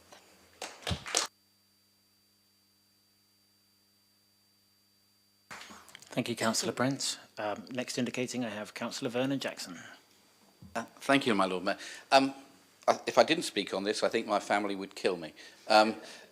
My mum was a councillor and a better councillor than me, and she was a powerful woman. I remember she was chairman of the council on the first council I was in, and she was sitting in the chair, and I got up, so she told me to sit down and shut up. And she was right. And my sister is now group leader in Devon, and will, I hope, become leader of the council in Devon next year. And my aunt started a group called the 300 Group, which years and years ago, to try to get 300 women MPs in Parliament, working cross-party to try to make sure that parties changed how they operated to try to do these things. I think it's really important that we recognise that different people feel things in different ways, and things affect them in different ways. And we need to be absolutely clear that there are things that we as men do that cause problems for women. And I think, I'm going to be controversial here, and everybody's been very nice so far, and I think actually we have some responsibilities. I think, and one of the things I am most ashamed of in this council is a long time ago, and I don't think it was done in any way maliciously, but the reception that happen to a woman who came to speak here, presenting a petition as a member of the public about domestic abuse and domestic abuse services, meant that she left this chamber in tears because of the reception she felt. And I think we have to examine ourselves and think about how we do things, because sometimes it's not all nice between us. And we have to think about how what we do affects people. And I think that was one of the things I am deeply ashamed of in this chamber. Thank you, Councillor Vernon-Jackson. Councillor Mason. A very brief addendum. I was very pleased to see the amendment in the name of Councillor Mellor. And thinking about it, as she was speaking, it struck me that I have run my surgeries for local residents now for 20-odd years. And I'm thinking of the many of the issues which have been brought up: housing, employment, finance, which when you get down to them, the root cause is domestic abuse. A surprising number of women who have come to my surgery have come with issues which they're hiding behind the apparently bigger council issue of housing or the issue of employment. But really, when you get down to it, that issue, the real issue, is their abuse by men. I think that the amendment is very clear, is very sensible. Long-term provision of Council Commission domestic abuse services and funding for those services. We need those services. They are absolutely essential, and we need to find the finance for them. And so I'd like to thank Councillor Mellor for bringing the amendment. Thank you, Councillor Mason. I have no one else indicating to speak, so I would like to... It's come up. It's come up now, Brian. Go for it. Councillor Brian Madgwick. I need more advice from you, Simon. First of all, I totally support it, 100% support it, and I support girls, ladies, women in every single thing in life. I do take offence at Councillor Mellor. I just didn't like the statement you made that there's people in here who could learn from this. I haven't seen it, apart from the normal bantering and arguing between parties, etc. I haven't seen anybody abusing women in any way whatsoever in this chamber, or outside of it for that matter. So unless you want to name names, I'd rather you withdraw that remark. Secondly, Councillor Valerie did use one line, and I respect you for that. Thank you very much. And that is, it's not all one-way traffic. I'm 6'3", I'm 16 stone, I walk away from no man, but I walk away from women all the time. Always would do. I've never laid a hand on a girl in my life. I had every reason to, as George over there can witness, and George helped me out, in fact, one night. But I have been mentally, physically, and every other way that you can think of, abused by a woman. Stealing off me, beating me, everything you can think of. And in fact, George, at 14 years of age, dragged her off me one day, because I used to bury my head in the settee so that I couldn't hit back. If she really hurt me, I didn't want to hit back. And she was belting into me one day, and George, I hasten to add, it wasn't his mother, but it was the third one on the list. But yeah, 4 there was. But anyway, yeah, I'd just like to make it known and make it appreciated. It's not all one-way traffic. I do agree that 95% is. I do agree. And that is so, so wrong. And the penalties should fit the crime, which I don't think they are in loads and loads of cases. They don't fit the crime. But as I say, I'd just like to say it's not all one-way traffic. Thank you, Lord Mayor. Thank you, Councillor Madrick. I really do have no one else indicating now. So I will ask the proposer, Councillor Adeniran, to sum up and to indicate whether she'll be subsuming the amendment. Yinka. Thank you, my Lord Mayor. Yes, I'm happy to accept the amendment, and I want to thank Councillor Melo for bringing that forward. And definitely, we are going to miss you, greatly miss you, you know, from me. Definitely from me, I'm going to miss you, all right? So, and I wish you all the best, you know, in your future endeavor. Thank you. So, thank you. I want to thank everyone for your great contribution. They are all followed, yes. And I agree with Councillor Leonie Oliphant with all your points that you raised. But what I want to say here is just to encourage, we just want more of us. Nothing stops us from being 50-50 here. I know there's a lot of things, you know, even me, I have 3 children with my business. It's not easy, especially the timing of our meeting sometimes. I think in one of the meetings that we had, women, we were saying categorically that the meeting time, they need to actually review the time. Sometimes it's not convenient for us. But it's just because we are bold enough to come out to say, yes, we want to serve the community. We want to serve, you know, our people. That's why we're here. So, and I want to thank you. I want to encourage all women here this afternoon. You know, more able, more grace to our able. So thank you. And let's just continue to do what we are doing in the community to make positive impact. So, in conclusion, I just would like to say, let us stand united in our commitment to reduce inequality and fostering a community where every individual, regardless of gender, can thrive. Let us support initiatives that address healthy inequalities, promote economic participation, and improve the quality of life for women in Portsmouth. It's very, very important. Together, we can create a more just and equitable society for all. Thank you, and please support the motion.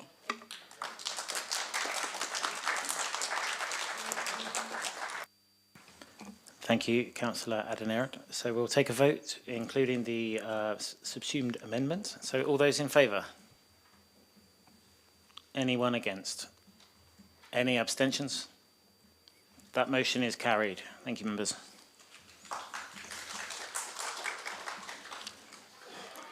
So moving on to the next one is motion F, an end to pointless paper usage, proposed by Councillor Dent. Yes, Your Lord Mayor. And seconded by Councillor George Madrick. I second this motion and reserve my right to speak, Lord Mayor. Thank you. Thank you, George. I'll now call upon the proposer, Councillor Dent, to present and speak to his motion.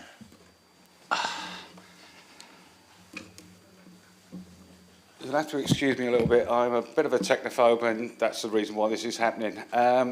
Portsmouth City Council actively promotes itself to being a green city. In recent years, we've completed a number of brilliant actions, including planting trees, greening around, wildflowers. In the meanwhile, every year our council is destroying hundreds, if not thousands, of trees by the heavy paper usage. We send out millions of pieces of paper throughout the year, whether it's through council tax bills, reminders, parking notices, etc., etc.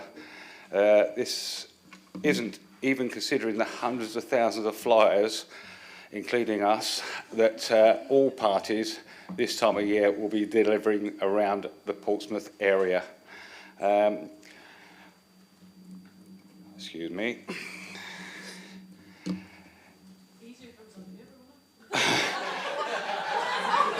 If I had a bit of paper, it would be fine, but I haven't. I'm trying to get rid of it. Even most of the members of this room, including myself, in front of them have a pack of paper with at least 100 pieces of paper in it for each meeting, which is likely to be disposed of within several hours, and mine included, because it's under here, just in case. As a council, we need to look at alternative methods to reduce our paper usage. The method we need to start using is here in the room today. As councillors, we use multiple rolls of paper. Means As means we average receive responsibility of roughly 10,000 sheets of paper per year. This includes paperwork for full council meetings, amendments, licensing, planning, etc., etc. Excuse me. There is a solution. For a small investment that is calculated, it will cost neutral within 2 years. We can invest in technology that already exists and used by other councils in this country. Specialised digital pads which can be used immediately to upload documents, can be amended, edited, write notes on, sign documents, make amendments to motions, all at a press of a few buttons. And as you can see, I'm not very good at pressing buttons. A single charge on these devices can last up to 7 days, which is incredibly effective. Swapping to the new technology, just for councillors alone, would save approximately 500 trees, cut our carbon footprint down by a massive amount, save the environment for the impact of the ink that we use to print the paper, promote and learning difficulties with auto spell check, colour blindness, and that applies to me, and screen reader capability, save the taxpayer money. I hope the members can support this motion today, even though I can't read half of what I'm reading, to make a positive change in the paperwork usage we use as councillors. Thank you, members, for listening to my maiden speech, which is not unusual, and I open the topic for debate. Thank you.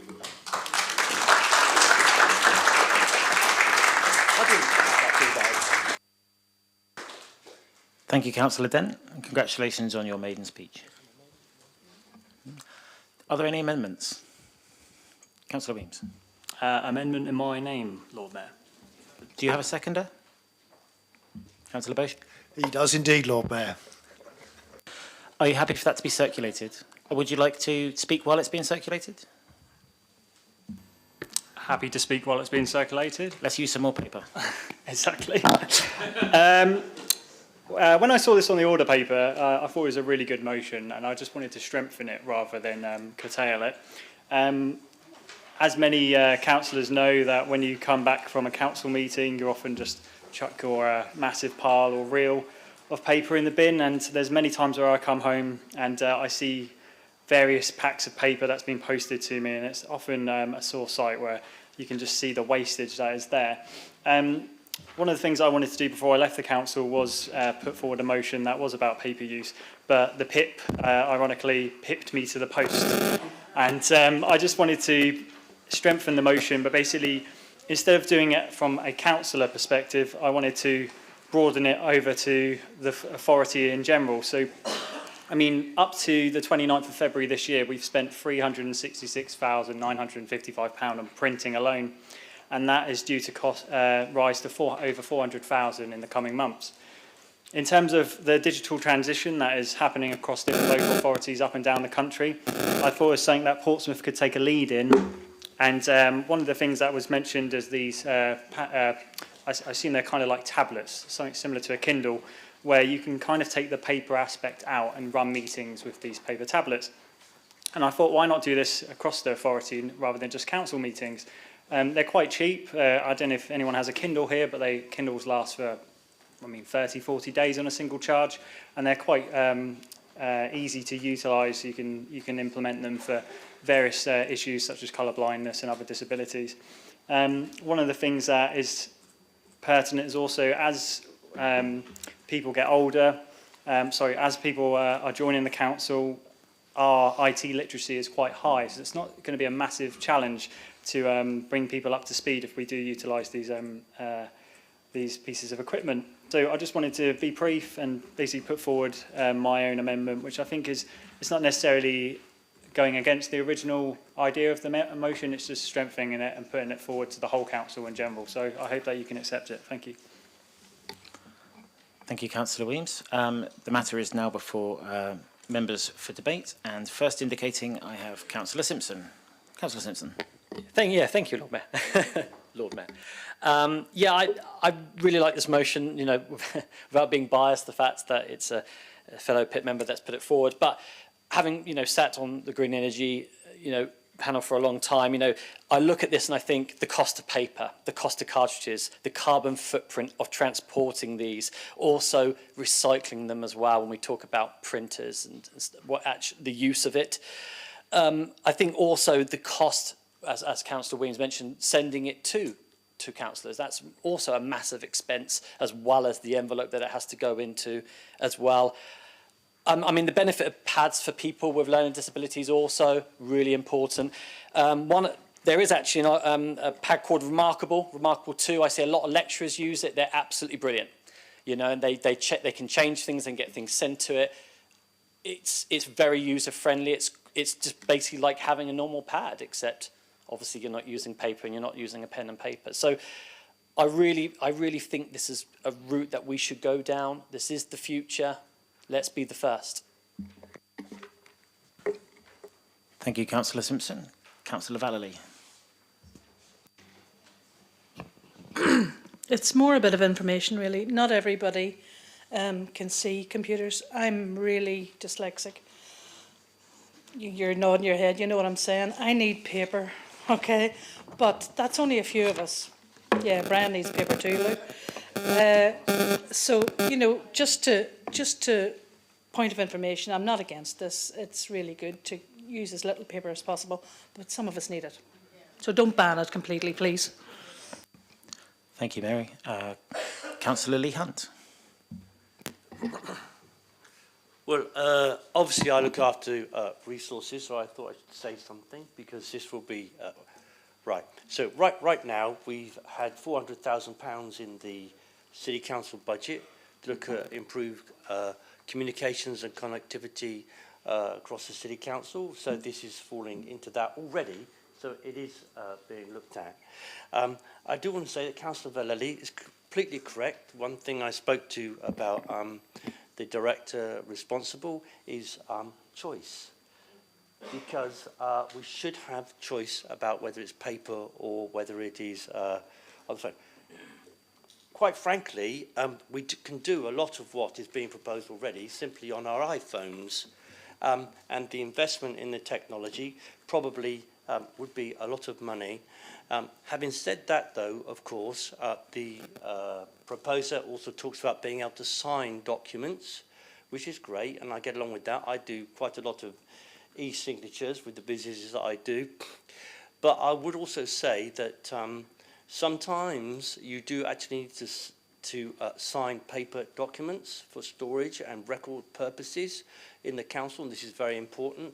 I don't really see how that will change, because you need to have an infallible record, apart from fire, you need to have an infallible record of what was agreed over so many years. Indeed, if you go downstairs into this building, you will be quite astonished by the amount of paper that is in the basement, and this costs a lot of money to look after and to store. So if we could decrease any amount of paper, I would be in agreement with that. The one thing that that made me reflect was the fact that people, any person, and I would ask them to reconsider, is having these papers sent to them by post. Now, I don't see the need for it, quite frankly, and the weight of the post it'd be quite weighty in the post, and as we all know, postage has gone up considerably. Soon we'll be paying, well, I think it's over £1 for a first-class stamp. We're already over, well, there we are. Shows you how much I use the post. It's all my fault. So it's an enormous amount of money simply to send 10 people all their paperwork by post. I think that really should come to a stop. I have not asked for the names of the people. I know that there are 10 people, so I have absolutely no idea who it is.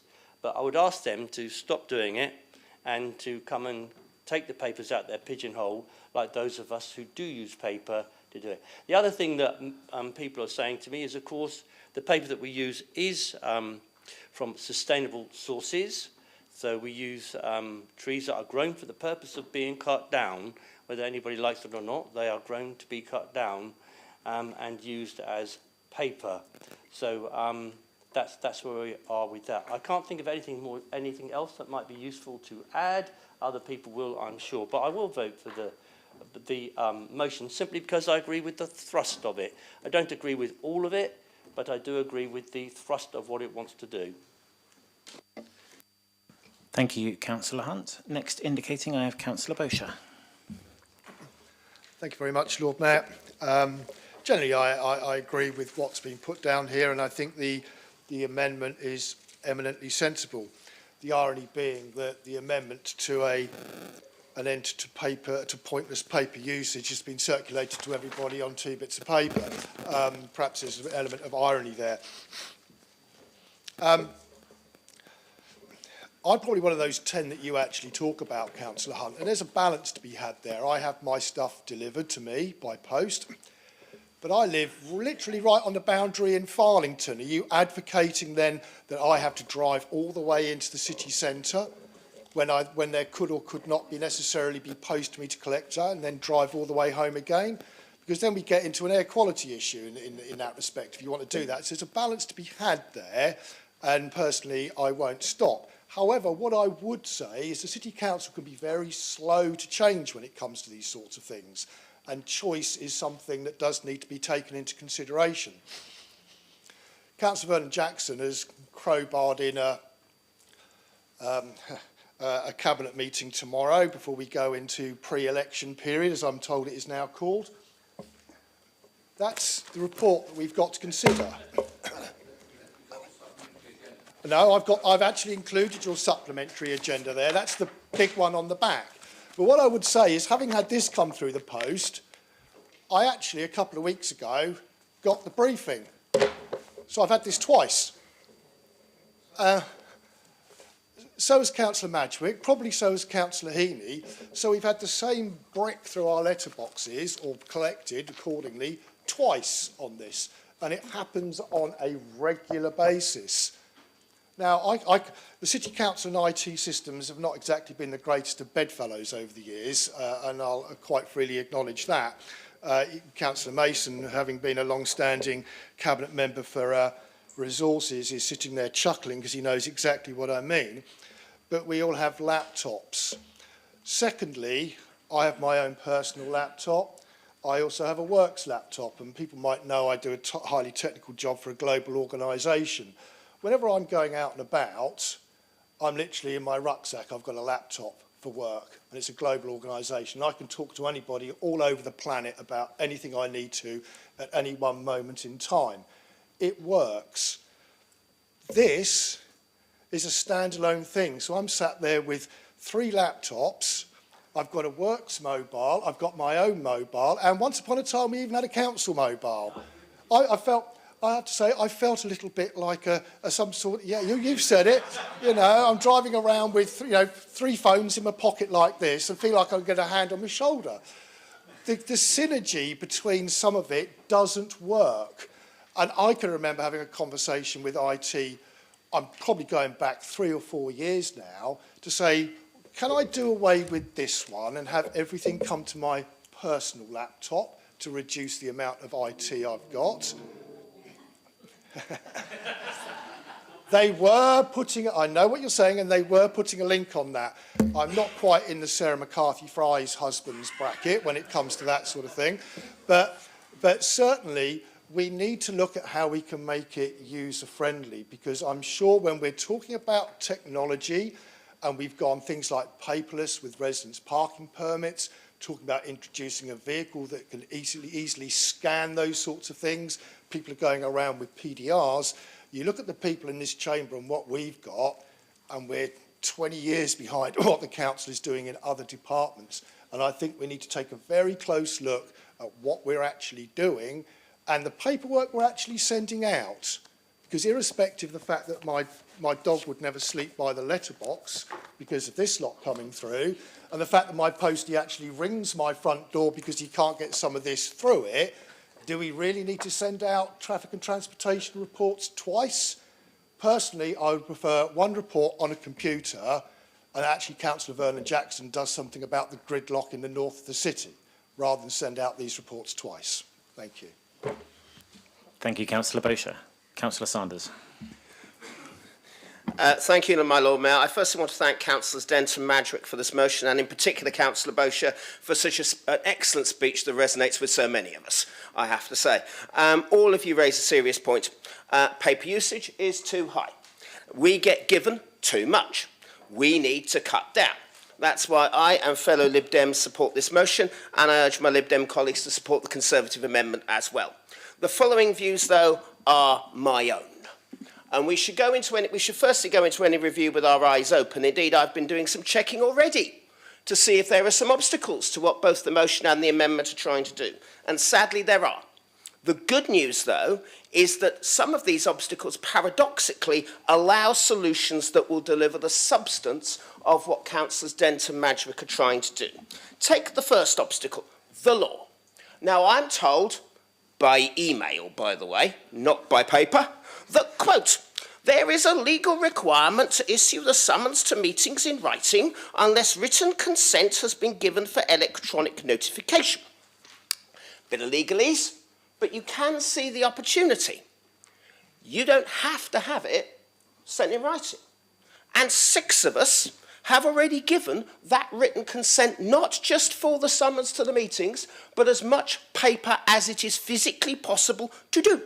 This means we do not use the bricks that Councillor Bosher has just outlined, and frankly, we've all had. Now, I know about at least one of the 6, because I am one of the 6. At least 4, I think all 6, but I don't really know, are members of the Lib Dem group. Now, if more people did this, the figures that Councillors Dent and Madrick have outlined in this motion will go down by a lot very quickly, without spending a penny. Now, the Democratic Services team, Mr. Harris and friends, tell me that they do ask us councillors regularly about this. I do hope more of us will say yes. And if we do it today, that'll be even better. Now, indeed, I'd go further and ask as part of this review for all councillors to be told they can't have paper unless they specify otherwise. I'm sure the lawyers will like that one. And it does raise, but it would raise the sort of serious issues that Councillor Vallely and others have outlined earlier. Now, the next question that follows on from that, and that should form part of this review, is whether we need these devices or whether there are other ways, as Councillor Bosher, I think, has tried to outline just now, in which we could deliver the outcome we all want. Now, I know Councillors Dent and Madrick are still relatively new, but I am of a certain age, where, in addition to not wanting paper, I had the benefit of something years ago called the Bring Your Own Device trial. Now, that allows me, not allowed, allows me to receive council emails and the various bricks that Simon was just talking about on my personal tablet. Now, that's really helpful in terms of dealing with crises when I'm away. Now, I have to go through various security hoops to access them, but it shows that we can use existing devices to cut paper usage rather than use new ones. We should look, as part of the review that Councillors Dent and Madrick want, to look at extending this to all of us. Now, I know the motion says the devices that you're asking for are incredibly energy efficient. I've got no reason to doubt you. However, if we transfer to our current devices, there will not be any need to use any extra energy at all in actually producing any of them. Now, when we do this review, Councillor Vallely and others are right. We have to consider the impact on people with physical disabilities such as dyslexia. Councillor Sanders, the chair is this way. Thank you, Chair. And thank you, my Lord Mayor, and my apologies, my Lord Mayor. We also need to look at the impact of physical disabilities with people such as dyslexia, and also the roles of things like confidential documents for licensing and other meetings, and that has to be considered. So I support this motion, my Lord Mayor. Indeed, I hope that before the end of this meeting, many of you will ask Mr. Harris to join the 6 of us in the paperless world. It is lovely. Thank you. Thank you, Councillor Sanders. Councillor Barrett. Thank you, Lord Mayor. I just wanted to back up what Mary said. I am one of the 6. I've opted to go paperless. You know, I want to save the environment as best as possible, so I think I've made that choice. However, I've made life very difficult for myself because I do have dyslexia. I like having something in my hand. It's like going to a library and getting a good book. You know, I like having something in my hand. I can take it in. So I have opted to go paperless. That was my choice to do so. But that also means that when I have stuff like the full council papers, I have to sit there on my laptop and read and read and read and read and read and then read it over and over again because I don't pick up certain words, whereas in front of me I do if it's laid out in front of me. So I really think, and especially being a Liberal Democrat, you know, having the option of choice there is a really good thing, and acknowledging that, you know, a lot of people have different disabilities, or sometimes, you know, I mean, I've just gone and had my eyes tested and it's got worse for me because they say I'm looking at a screen so much. So I have made that choice, and I will stick by that choice, and I will continue to be paperless, but I can also understand why other people don't, and making sure we do have that option available for people is a good thing, I think. So yeah, I will support this motion, but I do think people should be able to have a choice, and you know, we shouldn't enforce things because there are reasons why people don't go paperless as well. And as Darren has said, there are some potential options going forward, and I think that would be a really good thing to look into. Thank you, Councillor Barrett. Councillor Smythe. Thank you, Lord Mayor. I was for a long time on the board of what's now First Wessex RSL, the Housing Association, and we had a really good piece of software called BoardPack. The trouble with just doing it on your screen is that you have to have a great big notebook beside you, making notes of what you think and what you think might be changed, and what you think is terrible, and what you think is dreadful. And but on the BoardPack, you could even doodle and draw pictures on it, and then delete it if you didn't want your neighbour to see you were doing that.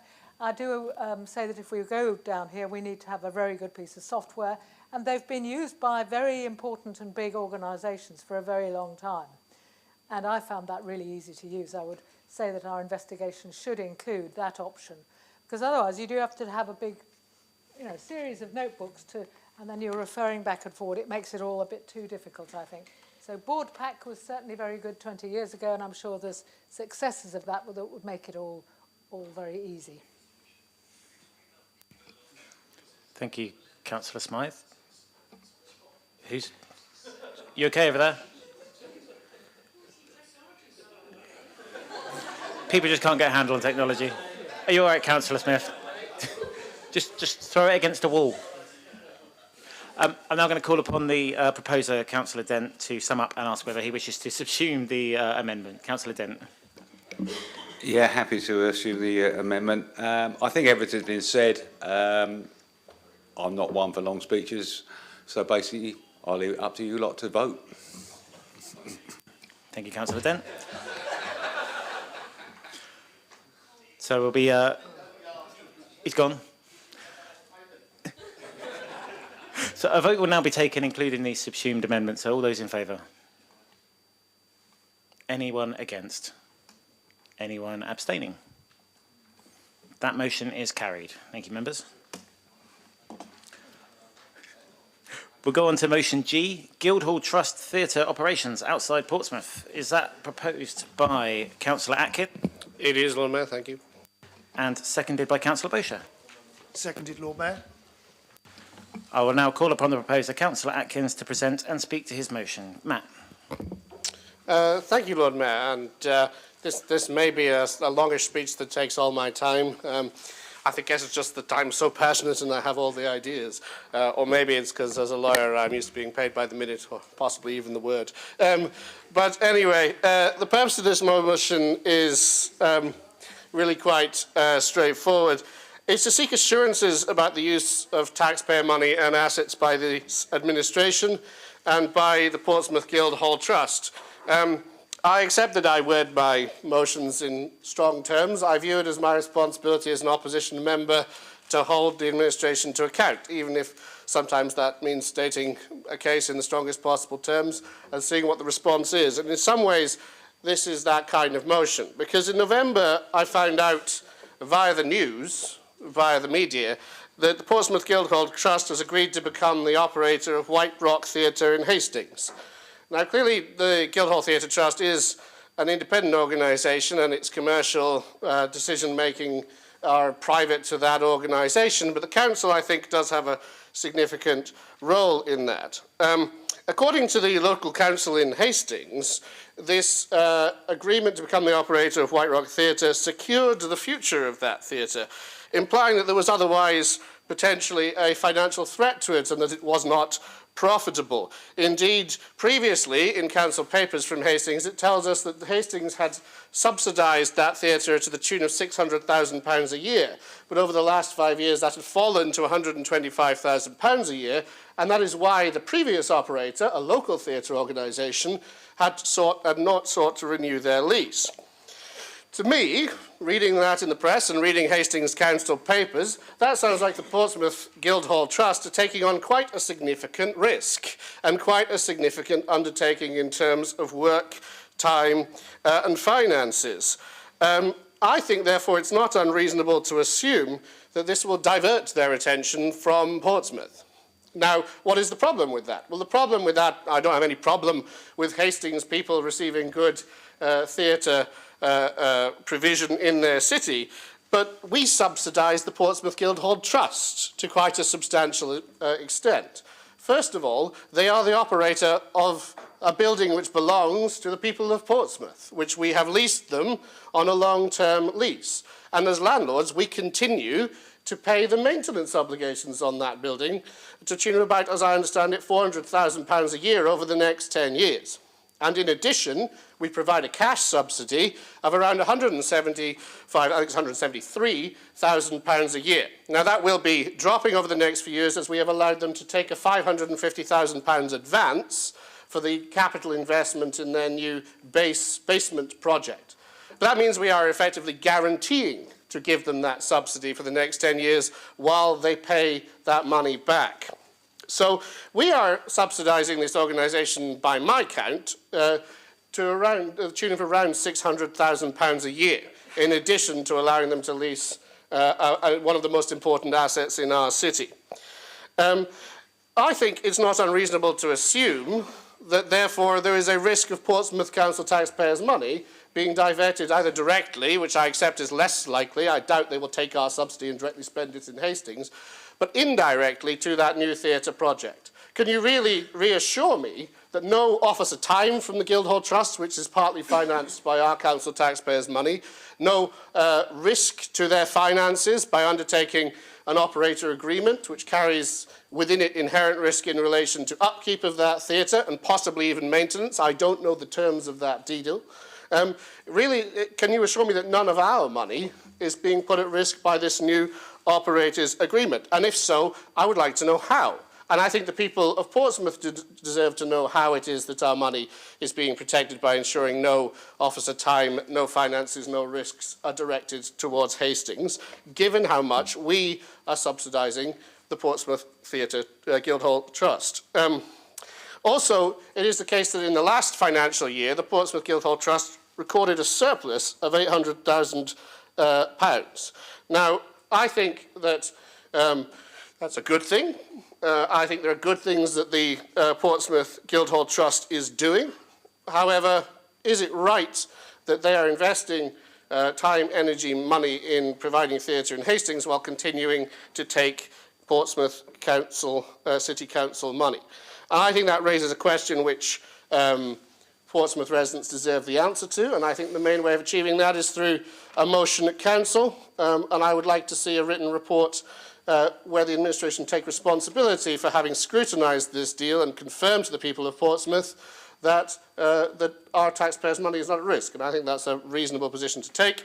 That's why I've brought this motion today. And I'm interested to hear what the Cabinet members have to say on the subject, because I have no other way of, as I can see it, finding out.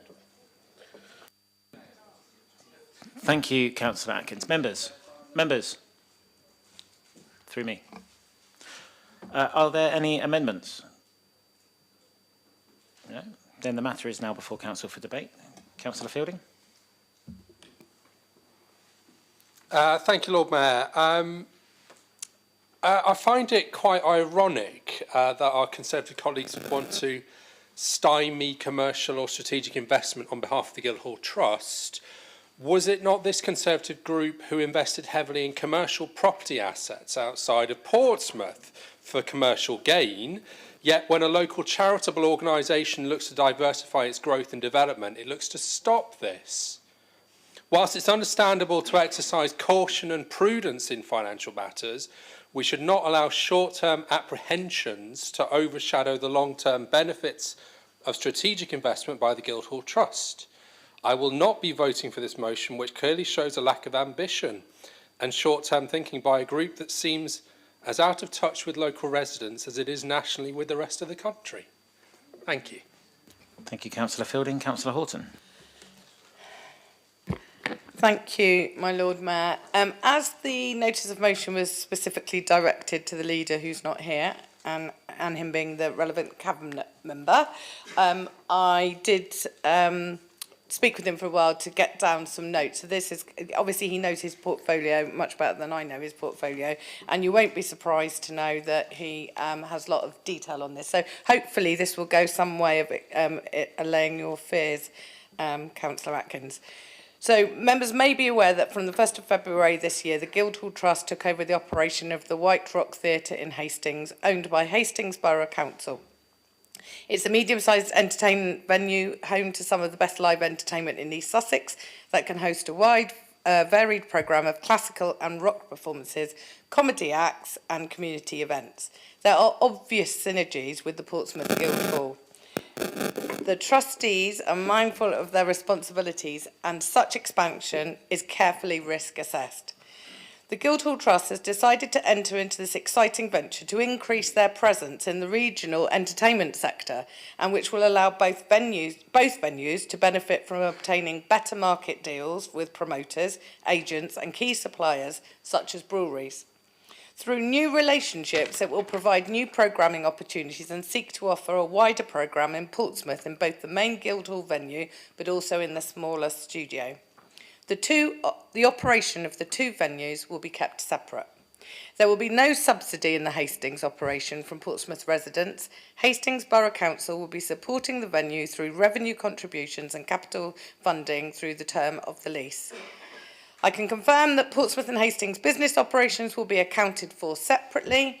There will be a separate shared cost account which will attribute any shared central costs between the two operations.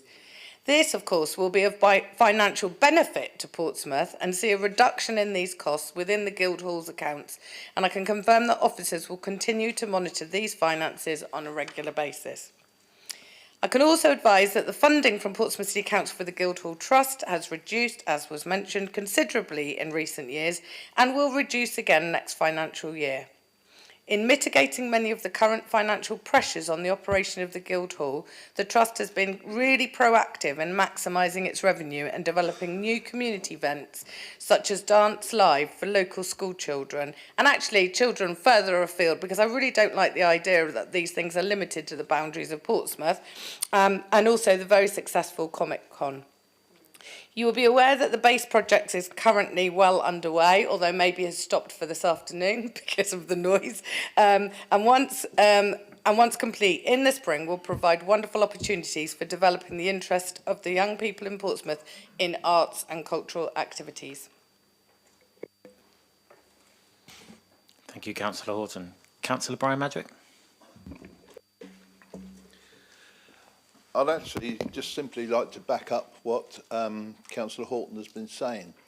A few years ago, obviously you know what business I was in for 40 years, and a few years ago, me trying to put shows on in various theatres throughout the country, and George did the same as well, but me trying to put on shows, because the theatres are grouped together, under Apollo was one of them, but because they had, we couldn't get our shows in there very cheaply. They was expensive. But for the theatres side of it, a promoter, much bigger than I was in my day, would come along and say, look, we'd like, if they had 8 theatres, 9 theatres, 10 theatres, we'd like to put our show touring in your theatres. So I think the fact of getting Hastings along with us is good. And to me personally, I'd like to see us, or the Guildhall Trust, get a few more. You know, not too close together, but maybe Bournemouth or you know the sort of thing I mean, to get a circle. And then, as you say, for the drinks companies, for the promotions, it can all come on one step ladder for all the different theatres. And no, I think Susie's 100% correct on that, or Steve, as it might be. You can have the credit, Susie. Thank you. Thank you, Councillor Madrick. Councillor Winnington. Thank you, my Lord Mayor. I find this is quite an interesting motion, isn't it? Because we've had Councillor Fielding talking about you know, why would you want to stymie about enterprise, etc. And of course, and I come from it as a point of working for a charity and having worked in the charity sector for the best part of 10 years. It's really weird that you think that anyone who contracts a charity to run something has any say over what they do elsewhere. I mean, come on, it's a charity. A charity has to account for all the things that it does for its income. Yeah. And of course a charity's not going to take one bit of income and use it to cross-subsidy, because they're not allowed to. They get into massive trouble with the Charity Commission and they get struck off and people would get suspended, etc. So, I mean, it's a complete misunderstanding of how these things work. As for Hastings, well, I mean, I'm going to say it's good, isn't it? Because I know the theatre very well. In fact, I was there about 18 months ago watching my nieces and nephew do a performance of Matilda, and which was absolutely fantastic. And, of course, I grew up in Hastings from the age of 6, so I know the area very well. And, indeed, I went to many, many things at White Rock. And, Lord Mayor, you will be very happy to know one of the things I remember the most was the Motorhead concerts that was there in about 1996. So actually, it is a venue that has massive similarities to the Guildhall. It is absolutely anchored in its local community. It has a huge amount of goodwill from the community. It's directly opposite the pier as well, which the Guildhall doesn't quite have. But it does have that real aspect of being at the heart of its community. And we talked about what was mentioned in from statement from the leader, read by Susie, about the stuff to do with school children, about to do with young people, and that's really at the core of that. And I was just reading the news report, the local news report from when the Guildhall Trust formally took over in February, and it was really saying that they can use some of the experience they've now got putting things on here in the Guildhall and taking it to Hastings. Now, that part of East Sussex is not been very well, especially in the last couple of decades, not been that well facilitated in terms of really good cultural activities, especially in terms of acts, etc., and theatre productions.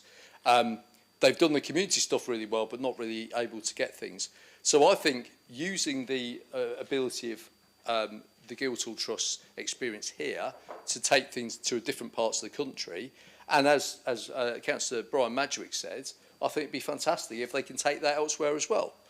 But also, the Guildhall Trust can learn, can't they? Because they can learn what somewhere that has been there in a very different environment, seaside environment, bit different from the Guildhall. I mean, I remember when I was first a councillor here in 2012, this Guildhall, I mean, there's a reason why there's gates as you come up these stairs. The whole of the top of this Guildhall, not long until before I became a councillor, was basically shut off to everyone else. You couldn't use it for anything else because it was shut off and it was not really out in use. Look at it now. We've opened business lounges in this time. We've got a gallery. We've got all this stuff going on. We've got acts that come to this Guildhall that we never would have had 10 odd years ago. So it's a really fantastic thing. I think having the Guildhall Trust going elsewhere and running things as a charity, as a charitable trust, is an absolutely, I think it's a fantastic thing. And it's come because of the way we, on this council, have worked with that trust. They would not be in the position if they weren't, they are now, if there wasn't the goodwill of all of us in the room as a corporate body of the council, and obviously administrations, both the previous administration and our administration, in terms of actually working with them, saying, set up the trust, run this, and we will support you doing that. And that's given the real opportunity to go elsewhere. So I think this is a really good news story. I think it's a great news story for what it can bring to the city, what it can bring to the trust, and what they can then bring back here.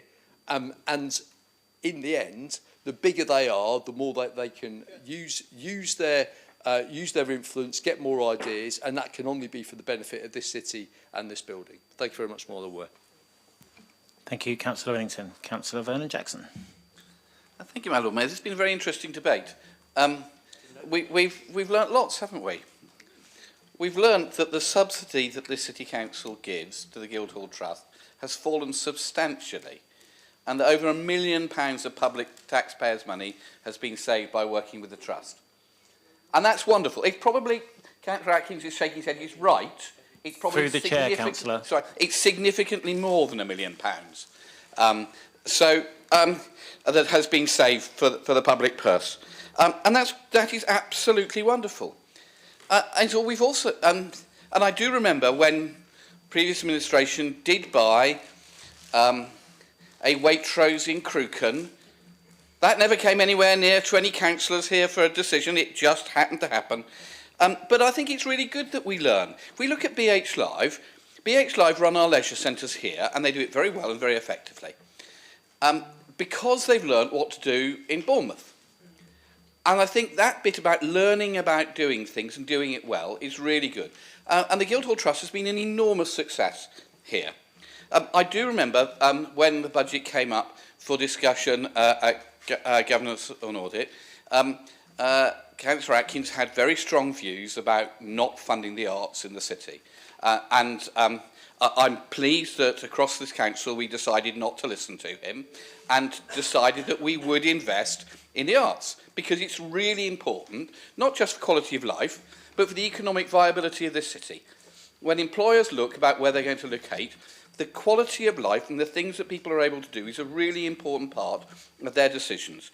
So I'm really pleased that we continue to invest in this. But my question really is about this notice of motion. This notice of motion badmouths this city and the Guildhall Trust. And it asks for information that could easily have been got with a simple email, but instead of that, 50 people here have had to go through doing a debate which could have been answered in one email to one person. The waste of public money in doing that is depressing.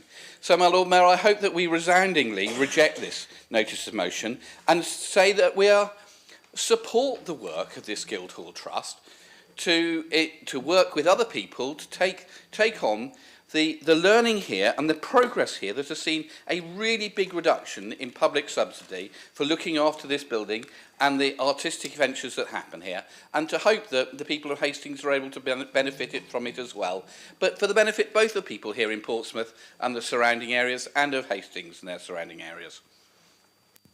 Thank you, Councillor Vernon-Jackson. Councillor Hunt. It's come too quick. I was trying to get connectivity and go back to look. The reason for it is when this Liberal Democrat administration took over what was it, 15 years ago, when the Portsmouth Guildhall was in a very, very bad place, and it was soaking up an awful lot of public money. And what we set about to do as an administration was to work with the third sector and the voluntary sector. And I'm tempted to remind our Labour colleagues how they wanted to bring all those services back in-house, which of course have been utterly unaffordable. But what we did is we worked with the third sector. And I remember being on the interview panels when I was the culture chair, and Councillor Pitts watching us, he was reminding me of all the cuts that was going on every year. Prior to that, the Guildhall Trust was being cut by £50,000 a year by the Conservatives. And so we set about trying to make it sustainable.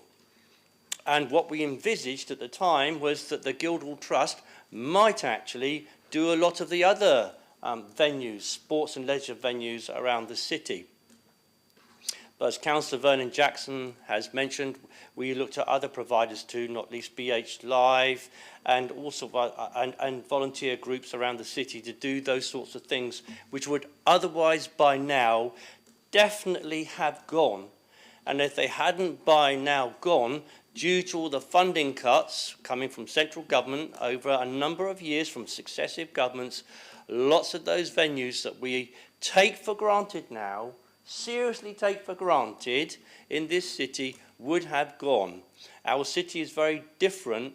It looked very early at how we could transfer many of the assets, including Southsea Castle, including the Square Tower and the Round Tower, that's how we set about making sure that these venues would thrive. Now, the Guildhall Trust didn't go out and take over venues, which was up in the city, which I was hoping, but it has thrived. The quality of the performances, the quality of the shows coming have improved exponentially. The quality of the wine, which was absolutely awful before, is now good. The quality of the food is so much better. The staff are brilliant. So by doing these things, we have helped it to grow and reduce the public subsidy year after year after year. So whilst our Conservative colleagues were just cutting the public subsidy and the Guildhall was getting worse and worse, we have been able to reduce the public subsidy and see the Guildhall's business grow and get better and get better.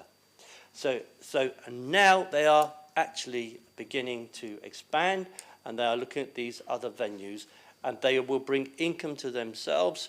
They will expand regional theatre and venues, and I think that that's a good thing. So I would like to say thank you to Councillor Atkins for at least bringing it here and allowing me to air a little bit of history from about 10 or 15 years ago that some of us here, and most of you here won't know about. Thank you, Councillor Hunt. Councillor George Madrick. Thank you, Lord Mayor. Just a quick thing. It seems like the debate has got a bit off topic for me. The motion, as I read it, just basically is asking for reassurance from the residents' point of view that the taxpayer are protected. Nothing else. He's not talking negatively about the Guildhall Trust, its operations, its management, nothing. He's just simply saying, can the residents have a bit of reassurance? What's wrong with that? Thank you, Councillor Madrick. I have no one else indicating, so I'll ask Councillor Atkins to sum up, and there's no amendments. What am I saying? Thank you, Lord Mayor, and I, through the Chair, express my thanks to Councillor Madrick for actually reading the motion, because I agree that the debate largely missed the point, and that doesn't really surprise me, because what the administration didn't seem to want to offer was that reassurance as to the protection of Portsmouth money and how this new investment was going to split officer time, investment and risk of the Guildhall Trust, which we subsidise and which controls one of the city's largest and most important assets. It seems to me that the administration, and through Councillor Hunt at least, also seem to regard £6 million over 10 years as not a particularly significant sum of money, because that is what the Guildhall Trust will be getting and committed to by this administration at this time. Our subsidy has not really gone down. It will change from 173k revenue down to 103 revenue next year, but only because we've allowed them to draw 550k of it in advance. So they've actually got more up front rather than less. It's just sort of juggling it between the capital and revenue budgets to sort of pretend that it's going down. And so I think that this is an important issue. And I mean, the debate missed the point as well, because it doesn't really matter whether or not you give me an answer. So yes, I could have sent a private email, then I would have known what your response is, which frankly was unsatisfactory in relation to how Portsmouth money is ring-fenced. But the members, the residents of Portsmouth would not have known. It's not my money. It's not your money. It's money you have taken from the salaries of the residents of Portsmouth that they have worked for, and you have a duty to control its spending and scrutinise how it's spent. That is the point of my motion. What I wanted is reassurance that you are doing that job, and I did not hear it. All I heard was how great the Guildhall Trust is and how great it is that they are expanding to Hastings. I agree that the Guildhall Trust has done excellent work in recent years. I think Comic-Con is a fantastic event. I think they've brought in some fantastic acts. I think the new base thing could offer some good educational provision to the city of Portsmouth in the area of the arts. I support the grant that we make from revenue to the King's Theatre, for example. I think they do excellent work. They support local arts and community groups. I enjoyed the recent Chinese Association New Year's celebration there. I think the new Theatre Royal can justify some of its support through education, through the work it does in the city. I recognise this administration wants to prioritise arts funding, and while that isn't necessarily what I would do all the time, I think that it's not a bad use of money. I don't have a fundamental problem with it. What I am asking is Portsmouth residents be reassured that their money is spent providing services i.e. the arts in Portsmouth. And that's what I didn't really hear. I don't know why the administration is hostile to producing a report which sets out the detail, the facts which confirm this, in the public forum. What I'm asking for them to do is publish that into the public space. That's why I brought it as a motion. That's why I've asked for a report. Not because I need an answer, but because the residents should get an answer on how their money is being spent.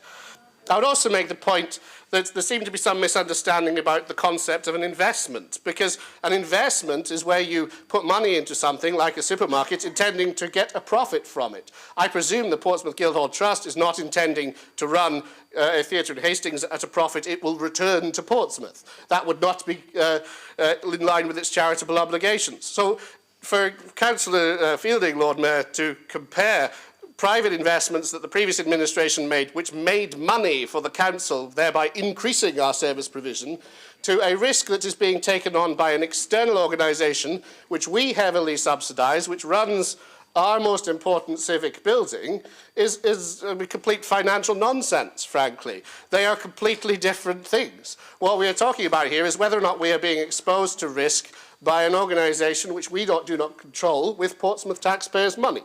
And my motion simply seeks a public report confirming we are not. Thank you, Lord Mayor. Point of order over here. Lord Mayor, I think it's 39B. I really don't I appreciate some of the comments that have been made about the additional information that was going, but I just don't recognise the fact that it wasn't addressed in what I said. So I'm happy to email that afterwards if Councillor Atkins wants a reminder of actually that exact question was answered. I know lots of people went on to talk about the Guildhall, but I just would like to highlight the fact that I do think that in what I said it did address the question. Thank you, Councillor Horton. Seconds then, Lord Mayor. I'm not asking for an emailed response to me. I am asking for, in the motion, for a published report for the residents of Portsmouth. Thank you, Lord Mayor. Thank you, Councillor Atkins. Members, I know we don't all agree with everyone in here, but could you just show a bit of respect when someone's talking? If you've got something to raise, then you need to raise a standing order under the appropriate number and then speak. Thank you. We'll now move to the vote. All those in favour? All those against? Any abstentions? Thank you.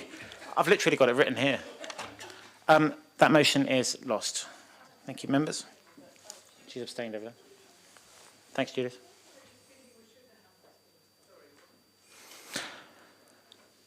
Next up, we've got motion H, is addressing failures in Portsmouth major project delivery, proposed by Councillor Matthew Atkins. It is, Lord Mayor. Thank you. And seconded by Councillor... Me again, Lord Mayor. The gruesome twosome. I'm just kidding. It's my last meeting. It's been a long day, I'm very sorry. I'll now call upon Councillor Atkins to present and speak to the motion. Thank you, Lord Mayor. Hello again, everyone. I tried to keep relatively quiet during the first half. I couldn't quite contain myself because I knew I'd be speaking quite a lot at this point in the meeting. And I continue really along my theme of what I'm trying to do here is hold the administration to account. First, I want to quickly correct something in the motion, which is not correct. I put that the Major Project Board hasn't met since 2021. It's in fact met in February last year, so 2023. But it's not met since then, to my understanding. My point about that is simply that I don't feel that this major projects issue is being given the priority it should, nor on previous agendas that I've seen did the Major Projects Board consider what I would call the actual major projects in the city, all it's often in terms of regeneration and housing. They're concerned with things like IT projects within the council, systems thinking, that kind of thing. Though they did at times, I accept, consider major regeneration projects. What has prompted this motion is I've been thinking back over my time as a councillor, being up for election in May, and I've been thinking, well, how has Portsmouth changed in that time and what has been achieved? And actually, I don't think that much has changed. I mean, maybe you wouldn't expect huge changes in 5 years. But I think most of the defining features of this city are regeneration projects, building projects that we've inherited from history. Some of it the distant past, like Southsea Castle and Palmerston Forts. Some of it recent, like the Gunwharf redevelopment, or student housing blocks popping up in the city centre. Focusing on my time as a councillor, I'll optimistically say so far, I've been thinking about major projects we were discussing when I first joined the council, and ones that I've seen proposed during the time I've been on the council. And frankly, it strikes me how few of them have progressed to any actual action. Portsmouth City Council is one of the major landowners in this city, partly of our open spaces, but also of a significant chunk of housing and a lot of commercial property and buildings throughout the city. But if we look at project delivery over the last few years, almost everything that has been delivered was either managed pretty much entirely outside the City Council by other organisations, or was already underway in 2018 when the Liberal Democrat administration took over. Some examples: Tipner East is really a vivid housing project that's managed to deliver large blocks of housing, or will deliver blocks of housing in Tipner when this council has singularly failed in Tipner West. The prison housing development was nearly complete. The John Jenkins Stadium was opposed by the local Liberal Democrats councillors very vehemently and delivered by Pompey and the community. The flood defences were the latest stage in a seafront scheme that had already started on different sections of the island. Dunsbury Park was an investment strategy created by the previous Conservative administration. The Freeport and the success of the port was continuation. So Freeport was a campaign led by Penny Mordaunt. The port reforms were led by Donna Jones and her change of management at the port. Refurbishment of the D-Day Museum began under the previous Conservative administration. And I don't think that while they've carried on these projects, that the administration could legitimately claim credit for initiating or really guiding any of them. What do I think the administration have achieved? I would give credit to the administration for prudent fiscal management, as I do in my amendment to one of the motions coming up, which you haven't seen yet. But the budget is not in a state in Portsmouth City Council. I accept that, and that is a good thing. The Cosham football development, I admit I think there are issues for my residents, but it has been delivered, though a lot of the funding came externally via the FA. The City Council bought Lakeside, if you consider that a regeneration project, but it was pretty much purchased flat out and has changed little since the time the Portsmouth City Council acquired it. Pyramids, we lost a swimming pool and Glen de Pay Centre. Eastney Pool closed, Horatio and Leamington were demolished, and there is the shrinking centre at Bransbury Park. I think that is a fair summary of the regeneration achievements of this council so far. Things we were talking about, which I've seen no significant progress on, well, the local plan, I could say there is significant progress, but it hasn't been delivered. It was late when I became a councillor. It's delayed again at this meeting. Tipner West, I would say we've almost gone backwards at a cost of £22 million. City centre regeneration, there are some nice plans on paper, but substantial viability gaps. Summers Orchard appeared as well, and Summers Orchard is the replacement scheme for Horatio and Leamington, which currently is in the process of being divided up into different development stages, because again it is facing such viability difficulties that there is problems around its delivery. So what has happened to other projects that I saw? There was a 20-storey tower proposed in Elm Grove, a transport hub, which I admit I hate, but has disappeared, or possibly is relocating, an anaerobic digester, a MRF, developments to the old post office building, Middle Street, all completely gone, and I don't know what has happened to them. As far as I can see, the only major projects that are coming forward are ones that the council has done everything it can to obstruct and object to, like offering £1 for St James's Hospital in order to try and block housing development on that site.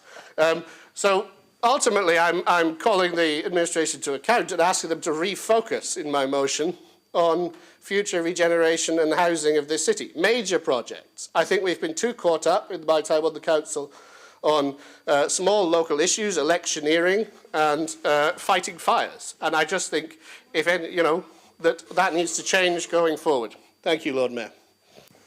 Thank you, Councillor Atkins. Are there any amendments? No. Councillor Hunt. Well, I wanted to be really nice to Councillor Atkins today because he's he's waking up from a nightmare. I mean, that's what he's doing. He's having a bad dream because he's probably not going to be here soon enough, and he wants to just leave a bit of a smell behind. And what he's just said is complete and utter garbage.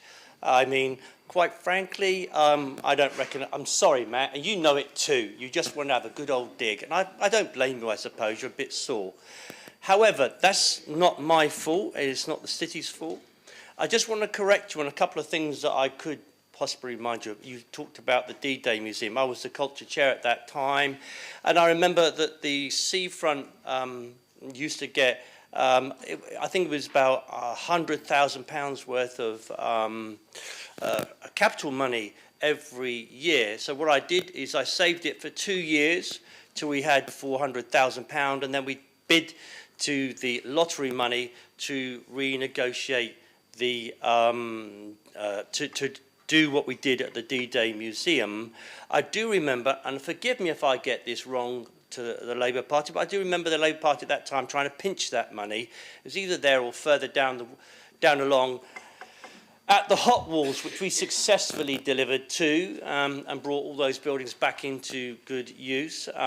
They tried to pinch some of the money, and we fought that off as well. There's been a huge range of successful projects delivered, and which, thanks to the prudent management of this City Council's finances, completely different to Southampton or Brighton or Tory Hampshire. This council in this area is really very different about the way it manages its finances, or how it balances the books, so that we don't spend money unwisely. And we tend, on the whole, to spend Portsmouth taxpayers' money here in Portsmouth, not up in the northeast on warehouses, not down in Devon or where it was on Waitroses down there. We tend to invest people's money here, like, as we say, at the Portsmouth International Port. Now, I've said it many times before, that was started off by Ian Gibson. And I remember him, a very good One Nation Conservative councillor. That breed is completely gone now, utterly gone. There's vestiges of it, like Simon. He's completely in the wrong party now. It's moved away from him. But we continued, and the previous Conservative administration continued to invest into the port, which produces a lot of money for our city. If you look at the gas reports from last year, income into our city produced, £23 million, some of it through Waitrose, but the majority of it in different ways. So we do a very, very good job here, and I'm kind of losing my way, I know that, but so too did you, Matt, in your desire to leave behind this smell. It hasn't worked, it won't work, because you'll be out, we'll still be in, and we will work collegiately with whomever we get in next year if we're still the administration. And I think people out there recognise that we do actually, by working collegiately across the council, your side, to their side, to the PIPs, working collegiately, we achieve more for Portsmouth than would otherwise be the case. So there was no need for this speech tonight. Thank you, Councillor Hunt. Next to speak, we have Councillor Susie Horton. Councillor Horton. Thank you, Lord Mayor. Again, I've spoken to the leader about this because obviously this is directed at him in some ways. But I'm also going to say a little bit towards the end. I'll make it clear when I'm changing tax, so you'll probably be able to pick it up anyway. So, first of all, the point about correcting that the Major Projects Board met last year is really important, so thank you for that. Apparently, it was revived in 2018 after it was scrapped by the Conservative administration in 2014. I think an important point to make for the rest of this debate is that actually the Major Projects Board, the items on it are selected by opposition group leaders. I've never been on it, so I wasn't aware of that, but I think that is quite an important point. I think that's a really good idea because for the challenge that was put to by Councillor Atkins. So apparently Councillor Pitt made it clear when he was elected leader last year that his door was always open, yet he's received no request from any group leaders to be briefed on any subject that the Major Projects Board would consider. He will extend that offer again in the new municipal year and diarise meeting for the Major Projects Board if that's what group leaders wish. There have been regular briefings, however, on the city's biggest projects to cross-party meetings, notably Tipler West and the Civic Offices regeneration. I'm also advised that Councillor Sanders, by Councillor Sanders, that an update on Horatio and Leamington House replacements, now the Summers Orchard scheme, was taken to his portfolio earlier this municipal year, and there will be further updates in the near future with planning submitted. The co-design with ward councillors and community stakeholders has been an exemplar in how to bring forward regeneration with the local community instead of imposing change. The local plan that's been mentioned has been through a long series of consultations with members dating back over 5 years and will be considered by all members at an extraordinary council meeting at the end of May, whatever date that ends up being. The South East Hampshire Rapid Transport Project is also updated by the transport portfolio along with the bus service improvement plan and future transport zone projects. Now that the City Centre North scheme has outlined planning consent secured in the autumn, the next phase is underway and officers are currently developing proposals for next steps. There will be updates to members later in the spring. And we would we'd be happy to engage with scrutiny management next municipal year to ensure that they are kept up to date on projects, and of course any recommendations would always be properly considered.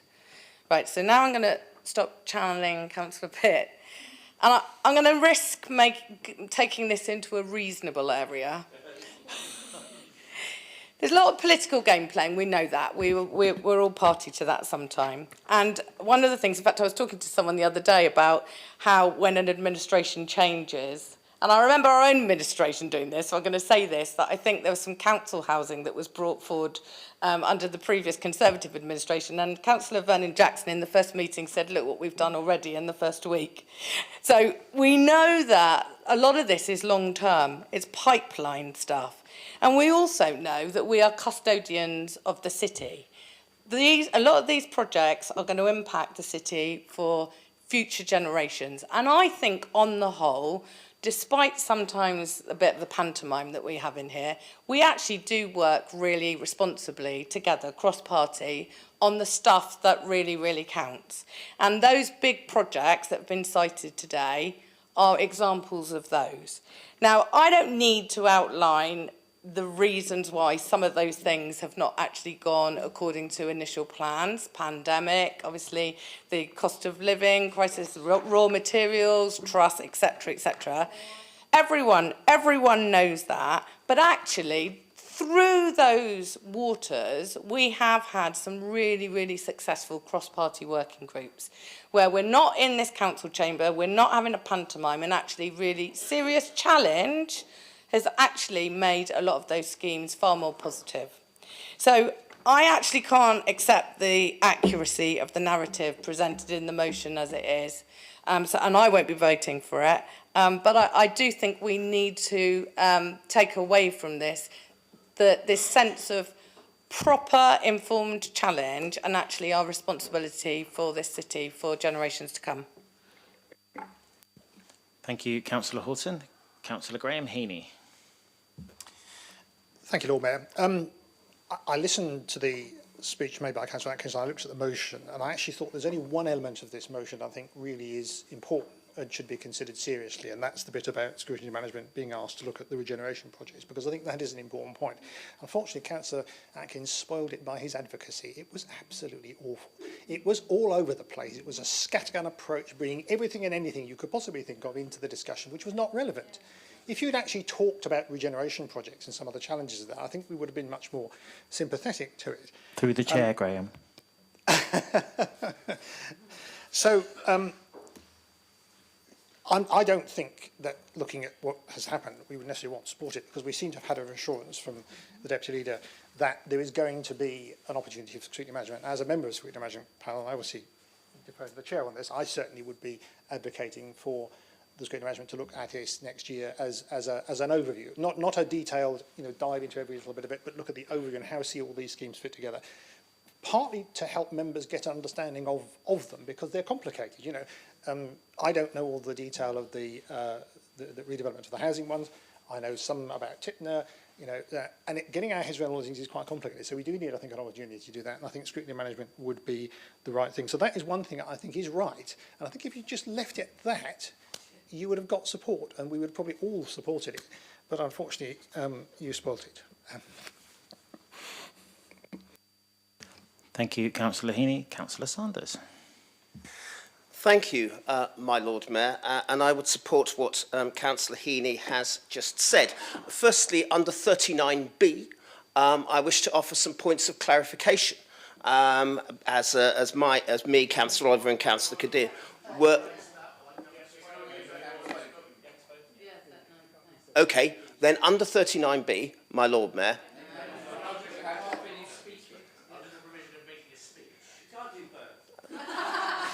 I will go at the end. So I have to say that there are some bits of factual inaccuracies concerning my ward, Councillor Atkins, in your speech, and I want to start by clarifying those points of factual inaccuracy, because that rather, as Councillor Heaney pointed out, spoilt the rest of it.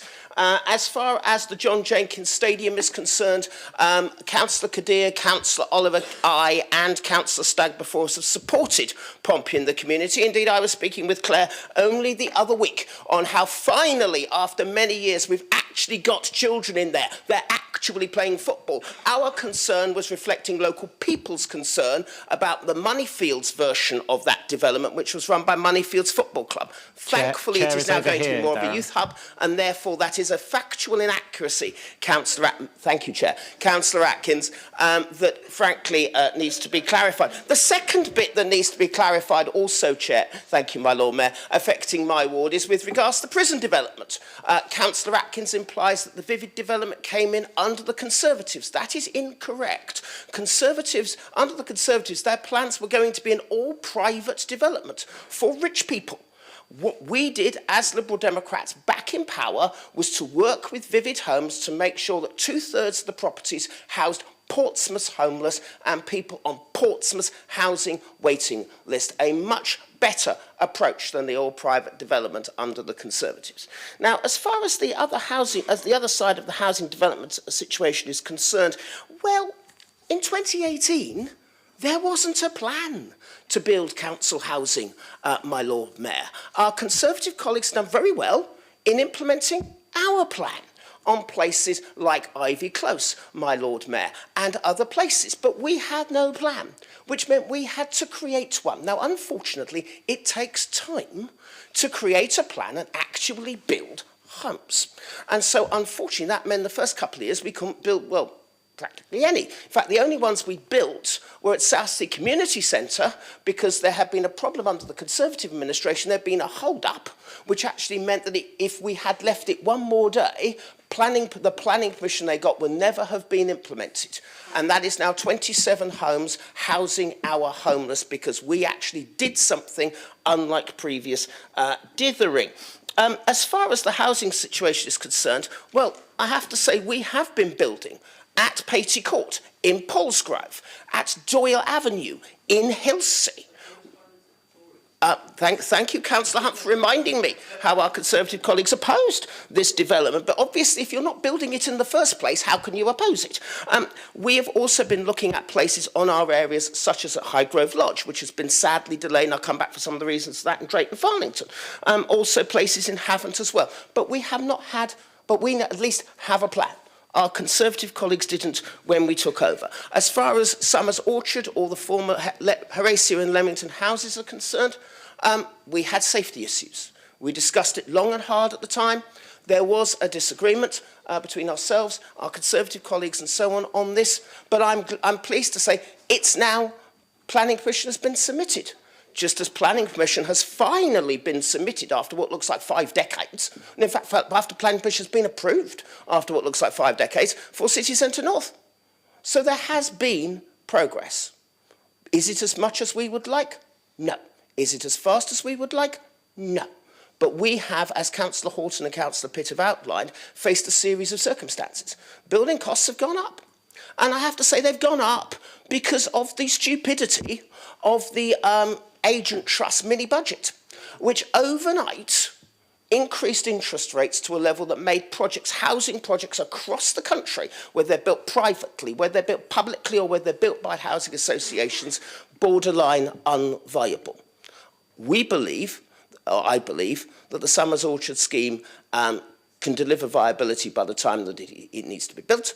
And I look forward to seeing that happening. It's a damn sight more viable than many other projects across the rest of the country. And as Councillor Heaney has outlined, we could have had a more grown-up discussion about this if Councillor Atkins, my Lord Mayor, had just stuck to his script. But instead of going off, instead of doing that, he then decided to criticise everything and everyone. And that's a shame, because a more adult approach that means all of us can work together means we can actually deliver for this city. And I hope we will be able to do that going forwards. Thank you, my Lord Mayor. Thank you, Councillor Sanders. Councillor Bosher. Well, the simple answer to that one, Councillor Sanders, is to vote for the notice of motion. Whether you agree with what Councillor Atkins said or not, this is about openness and transparency and getting scrutiny management to do it. We've seen what the Liberal Democrats are like with openness and transparency in the previous notice of motion. Let's see if they're consistent to that, wanting to keep it oblique, or whether they're actually going to engage in this. I will correct something that Councillor Susie Horton said, if I may, Lord Mayor, in the fact that it isn't the opposition group leaders that shape what went on the Major Projects Board. It was something that was brought to us by officers, and then we debated as a collective of group leaders as to what projects were actually considered or otherwise. Because a lot of the projects were so very obscure things in places like adult social services and education that quite frankly and reasonably would not have featured on the radar of some of the group leaders. Because Major Projects Board infers bricks and mortar and development, and that was not necessarily the case.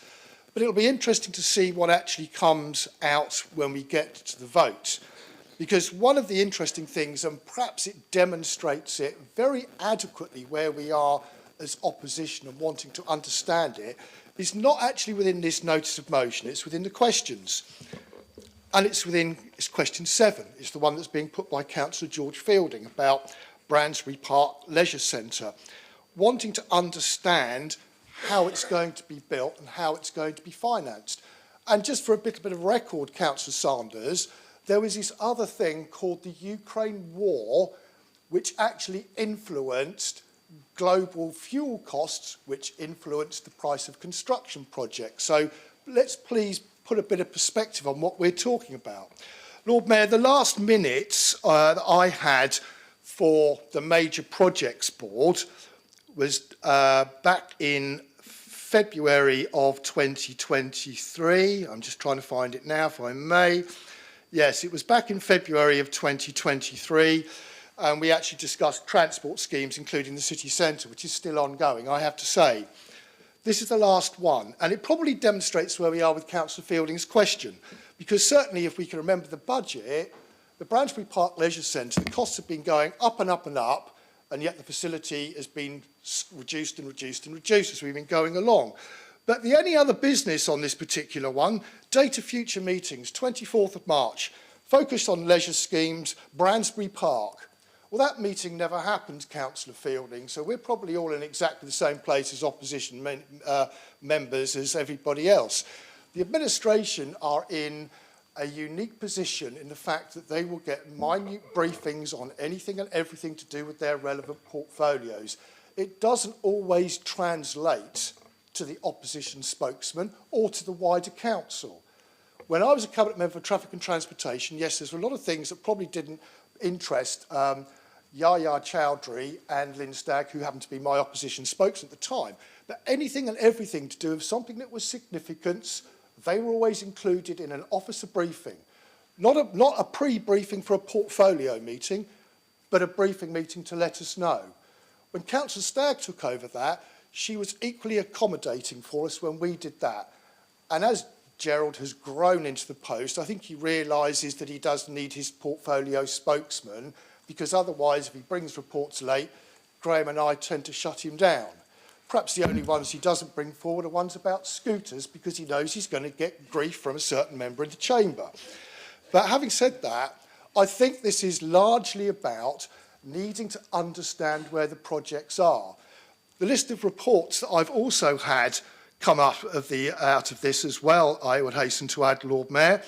So we talk about a list of schemes back in 2022. And on this, Tipner Regeneration, start on site 2023 is the last piece of information I've got there. Well, I'd hazard a guess if I went to Tipner, I don't think I'd see too many shovels in the ground in that respect. So clearly, these things are going backwards, and we need to have a better understanding of the projects. Now, whether you do it through scrutiny management or reintroduce the Major Projects Board, you're going to have to look to have buy-in. And I would just remind members of where we were with Tipner Regeneration, maybe a year ago, where we all fell out in the chamber in significant place because a lot of the work had been done by officers behind the scene, possibly with one or two cabinet members, but absolutely no council buy-in whatsoever. So we were being asked to vote on things that we didn't have, and we already the thick end of £4 million spent on something like that. If you want to talk about collective working, the administration has got to work with us. It's not working on the Major Projects Board because it doesn't happen. The projects are going backwards, and I would suggest that this notice of motion will give the administration the ability to be open and transparent with what's going on, so we wouldn't need notice of motion like this, and Councillor Fielding wouldn't need to be tabling questions that he has, asking effectively what's happening. Thank you, Councillor Bosher. A certain member almost had me off on my voice scooter in his van the other day.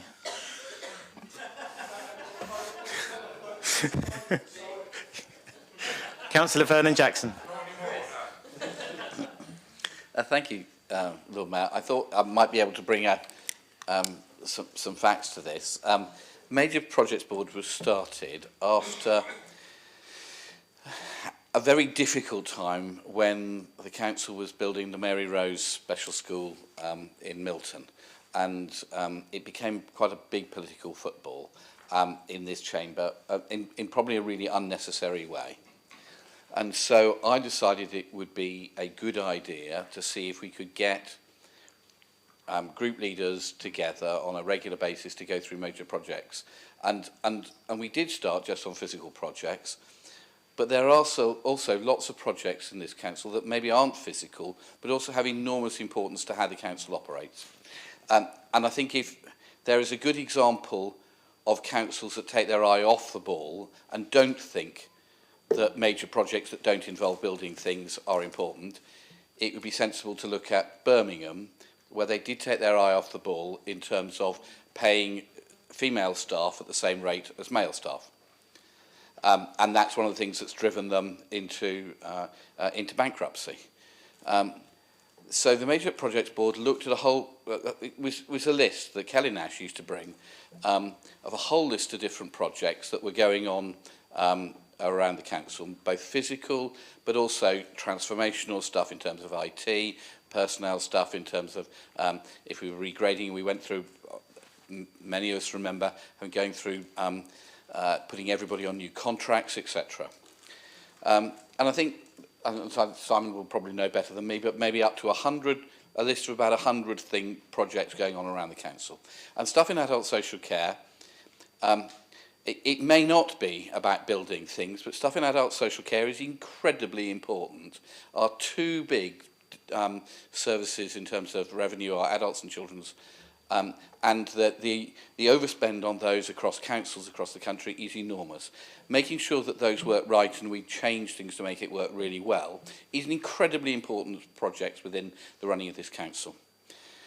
So the reason I thought it worked well was I thought it brought people together so that outside of this chamber we could go through the detail of projects so that we understood them.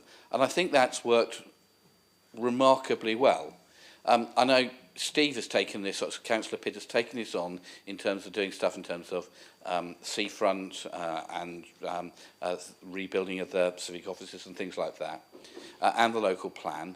and that's what. But I think there is a value to the major project board, and I think this is a useful motion in that it gives us a prod to say that it's something that was helpful. And the way we tended to do it is, as all 4 group leaders, we would have a list of projects, and we would go through collectively and choose which things we wanted to be examined at the next meeting. And inevitably, as leader of the administration, you'd be 1 out of 3 or 4, depending on how many parties we have. So that the gravity of it was with the opposition. So any project the opposition wanted to go through could be on those agendas. Now, I think that's a very valuable thing to do. And I thought it was a real weakness under the Conservative administration that went, because instead of, I think it was done by Donna because she didn't want to share information. And actually what it just did is it built up more opposition to things the council was doing, probably in an unnecessary way.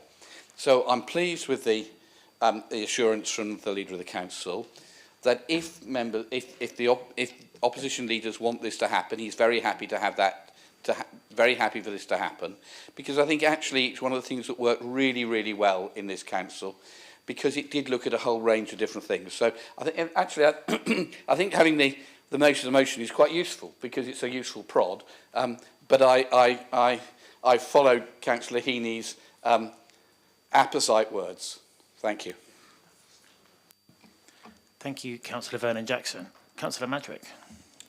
If it's not too late, Lord Mayor, we've just submitted a late amendment to this motion. It's been sent to Peter and James. I'm not sure if that's allowed or not. However, I'll talk while you decide whether it is or not. But it just seems that all I've heard essentially is that we think it's a really good motion, but Matt has opened his mouth like he always does and annoyed everybody and created a divide. But what I heard from you, Councillor Heaney, is that you thought the motion was pretty good, and the Liberals have said the motion was pretty good in principle. I think the first paragraph is clearly loaded, and clearly that's an issue because it's criticising the Liberal administration when we're in a minority council where we all have to work together. So it's not just Liberals that are at fault, it's a collective. So if we are allowed an amendment, Lord Mayor, then we would like to remove the first paragraph and replace it with a more friendly opening paragraph in the hope that it can be supported. Because I don't see an issue here with asking for the scrutiny management panel to have more transparency. I think the motion's good. I think just Matt Atkins did what he does and chucks a grenade in the fire pit and allows everyone to explode. And we love you for that, Matt-ish. But, you know, fundamentally the motion I think is good, and I think the words are good, and I think the meaning is good. I just think the first paragraph is loaded, and if we could remove that, perhaps more people could agree. I'll let me know, Lord Mayor. Thank you, Councillor Magic. I will hand over to the City Solicitor, Peter Bolf. You've got to give notice usually, and I've just read the motion, and I'm not sure it makes any sense. It says, it is plausible that improvements can be made to our major regeneration and housing project within Portsmouth. What does that mean? What do you want to do with it? It's only removing the first paragraph. We're retaining the rest of the motion as it speaks. It's just literally removing the first paragraph and replacing it with what we said. The rest of the motion would read as same. So this council notes the major project board since 2021, and as the council, we recommend that with the 2 recommendations. The recommendations remain the same. It's literally just removing that very loaded opening paragraph that criticised Liberals for no reason. Having checked it, I can't see there's any basis for amendment at all without notice on this basis, so I'm going to say no. Thank you, Peter. Thank you, George. I have no one else indicating, so I'm going to call upon the proposer, Councillor Atkins, to sum up. Councillor Atkins. Thank you, Lord Mayor.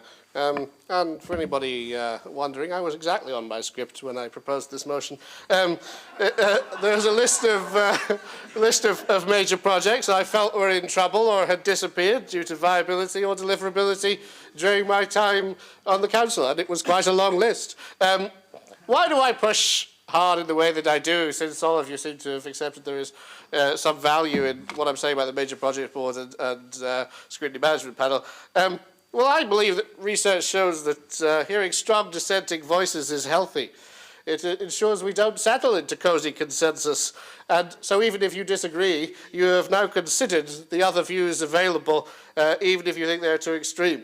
And indeed, if I'm not here after May, I hope that someone from Labour and PIP, who likely one of you will become the official opposition, will take up the role of Matt Atkins, because it's necessary.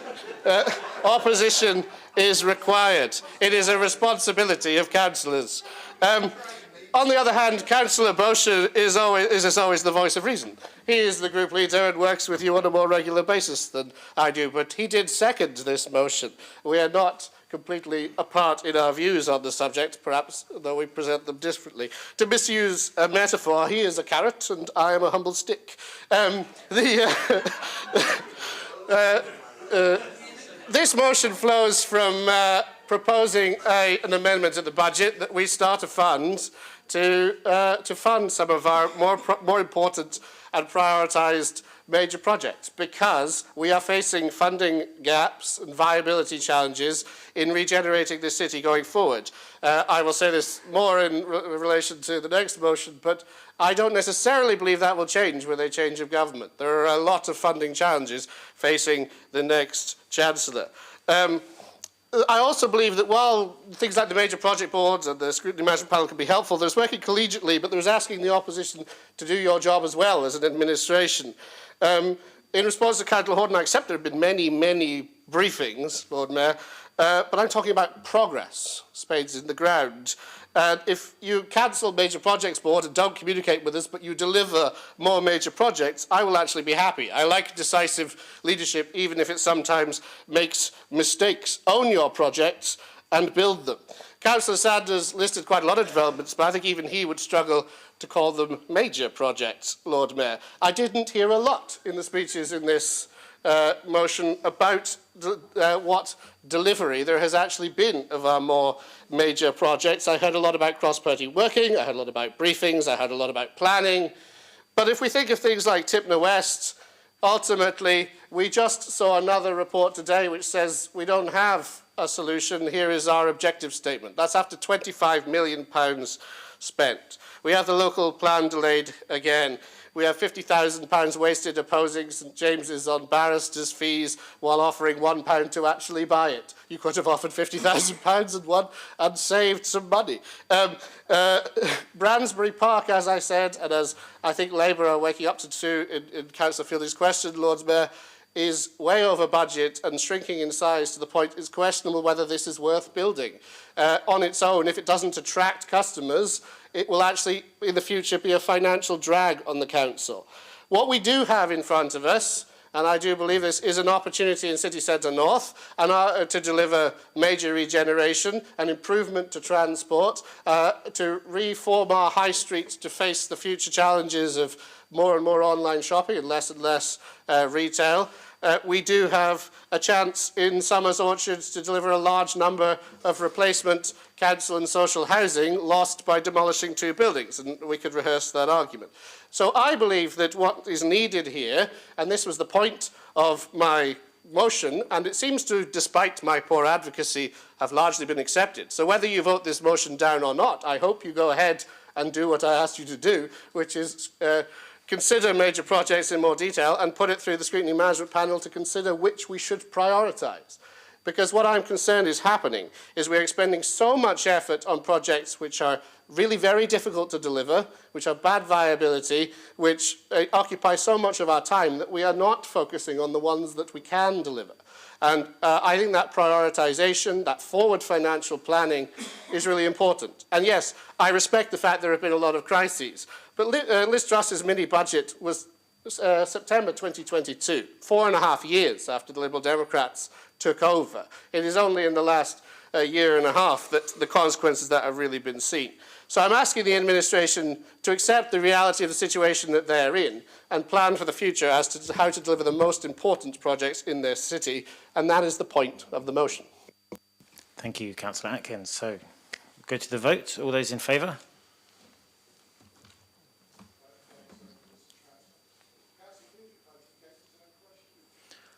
All those against? Any abstentions? The motion is lost. Now we've got 3 motions left, but I'm going to call another break. So if we could all be back here for 19:15. Thank you very much.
Welcome back, members. Please be seated.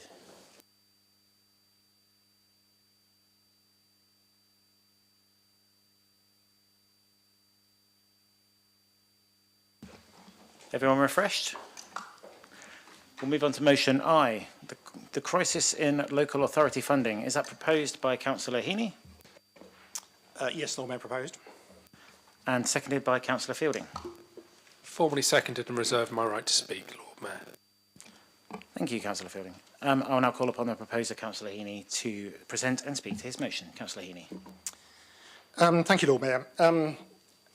Talking about the crisis in local authority funding seems very apposite. I don't know if any of you saw the Panorama programme last night looking at Havering Borough Council, who are going through a really difficult situation. I mean, I wanted to really set out that this is a real problem, and I'm just going to quote two or three things to start with. In December, the LGA carried out a survey of local authorities, and 1 in 5 council leaders and chief executives think it is fairly likely that their chief finance officer will need to issue a Section 114 report this year or next due to the lack of funding for key services and keeping them running. In November of last year, the County Council's network, this is County Council treasurers and chief executives, carried out a survey of 41 local county authorities and unitaries. And according to their analysis, 1 in 10 of well-managed councils are unsure or not confident that they can balance their budgets this year. That goes up to 4 in 10 in 2024 and 6 in 10 in 2025. So this is them looking forward to what they may face. In February of this year, the Local Government Information Unit did their survey of local government funding, which they've done on a number of years, and they say 9% of councils reported that they were likely to be unable to balance their budgets, and 50% said that this would happen within 5 years without extra funding. This is unprecedented, and I think this says something about the nature of the crisis. And I think it's important to say something about it, because many people think about local authorities as being sort of rather anonymous bodies, and you know, we're always putting our taxes up, and as the Panorama programme says, you pay more and get less, and this was a theme that my colleague Chancellor Jada picked up in the budget meeting. You know, we are paying more and getting less. And it also means that the financial issues that are beginning to affect local authorities are not just affecting those that have done things maybe unwisely. We've seen within our own area in Hampshire, the Hampshire County Council is facing a really serious situation. And Southampton, similarly, have faced a really difficult situation. But it's not the case that you could say those councils have been particularly badly managed. In Portsmouth, whilst we're not anywhere near the idea of getting a Section 144, we still had a budget which took £2 million out of our services in 24-25, and we face a further projected deficit of £3 million over the next 3 financial years, which will have to be met. And I'm not sure where we're going to find that. You know, this is going to be a real struggle. The immediate causes of this are fairly clear, and we've had in recent years increasing demands for services, particularly in adult social care and children's services, and the cost of temporary accommodation and homelessness has been a real problem. Plus, we've had general inflation, and we've had that affecting both supplies and employment. We've had energy costs and rising interest rates, and we know some of the political context for where that has happened. So sometimes the word crisis is overused, but I think in this case, I think the scale and extent of the problems facing local government actually justify the use of that term. Now, there's a context to this as well. Local government has had significant cuts in its funding from 2010, and in the 5 years of the coalition government, we faced the biggest cuts that we have ever faced in our local government funding. If you look at Portsmouth's budget, we lost something like £17 million in the year 2011-12. I counted the number of pages of cuts. There were 41 pages of cuts in that budget paper that I looked at. I went back and had a look at it. And that then had another £3 million taken out the following year. So in 2 years, we took out £20 million out of the budget. The other thing to say, I think, is that the extent of the crisis is well recognised by bodies such as the Department for Health, the Levelling Up Committee.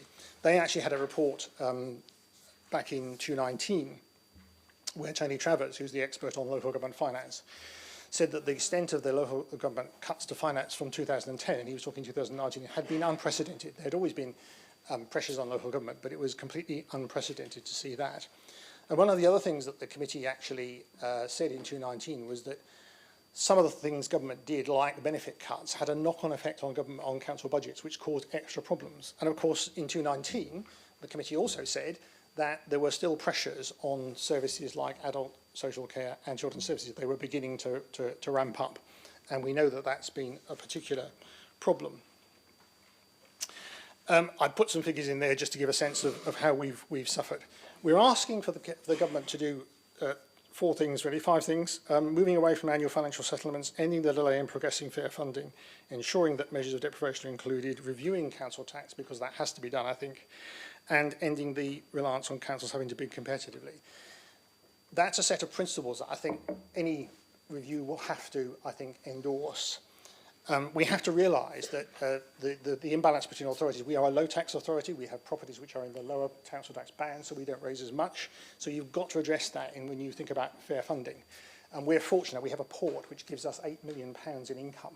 If Southampton had ABP in their portfolio, they'd be laughing, quite frankly, because that port would actually... But the history is that we have a port and we didn't privatise it in the 1980s, so we have that, and we're fortunate. If we didn't have that, we'd be looking at another £8 million worth of cuts in our council services. This motion isn't going to solve it, but I think it raises the issue, and I think we should make it clear to both politicians nationally and to our local residents that this is a real crisis of funding a local government. Thank you, Councillor Heaney. Are there any amendments?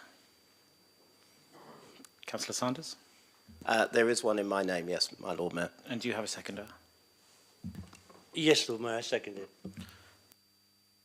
I'm aware there are other ones, but we'll do them one at a time, if that's all right. So are you happy for that to be circulated? Yes, and may I start speaking just so that we can try and speed the meeting up? Thank you. If that's all right. So thank you very much, my Lord Mayor. Firstly, I want to welcome, I and the Lib Dem group want to welcome not just the motion, but also Councillor Heaney's basic analysis of the situation with which we agree. There is a real crisis in local authority funding, and solving it or not remains the biggest problem with facing all local councils. With one exception, there's nothing wrong with this motion. It does omit a few things, and I'll come to those in a bit. But any minor criticisms we may have doesn't downplay the nightmares council faces.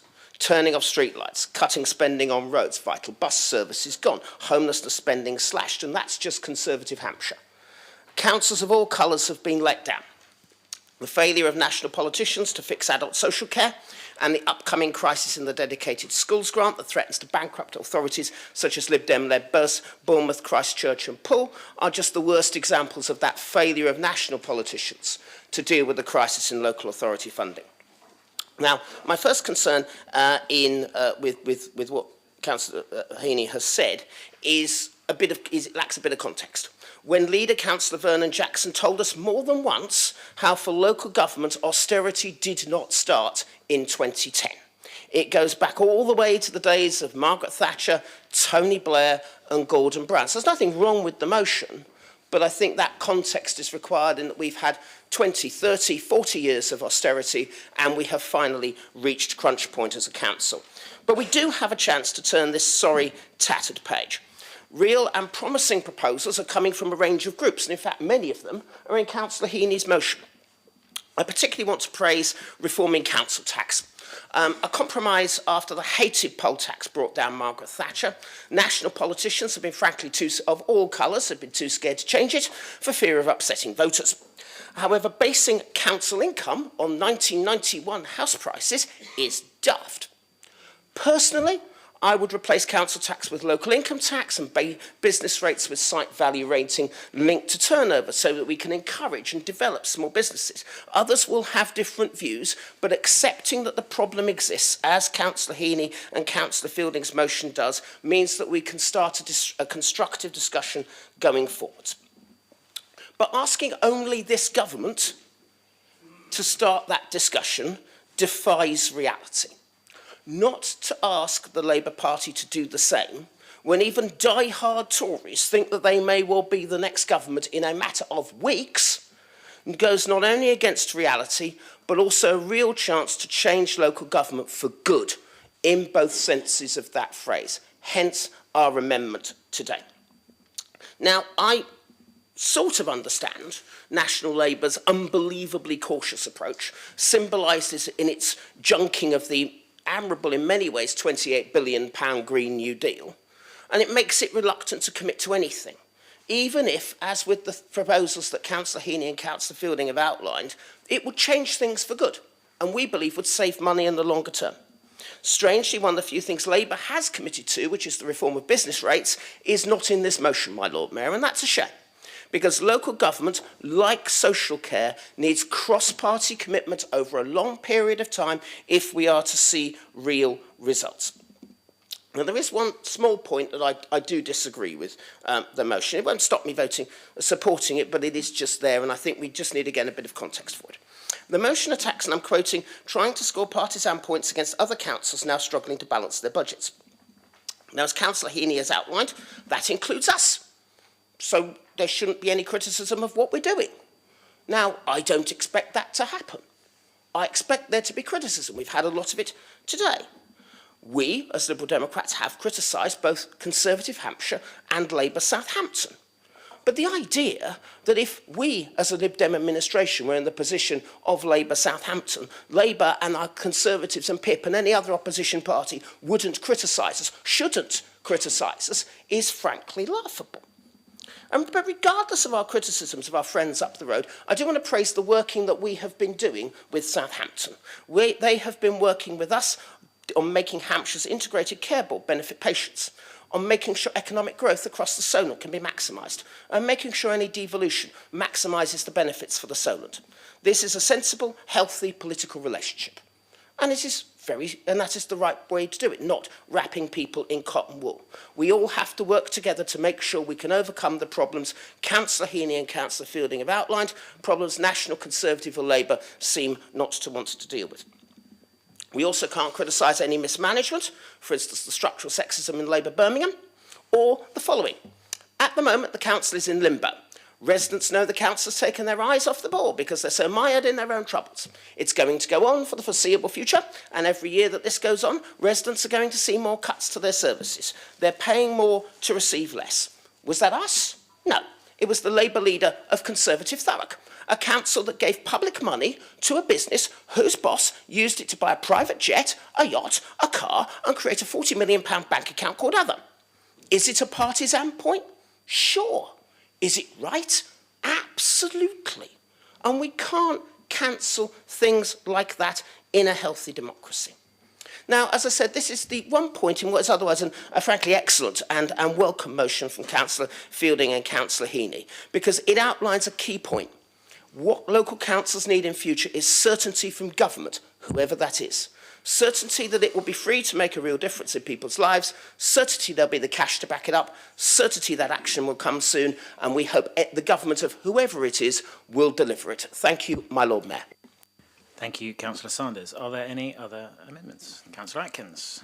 Amendment in my name, Lord Mayor. And your seconder? Councillor Whedon. I formally second. Are you happy for that to be circulated? Yes, you can circulate it and I'll start speaking to it if you like. This is going to horrify and shock you, Councillor Sanders. I actually agree with pretty much everything you just said. And it may also surprise people to hear when they read this, but the amendment I put out is my attempt to be reasonable and essentially capture the same things that you were just saying. To start with, I don't deny the headline problem. Local government funding falls short of the funding that local government needs. And the main way that it falls short, in my opinion, is central government funding for our statutory obligations, particularly adult and children's social care.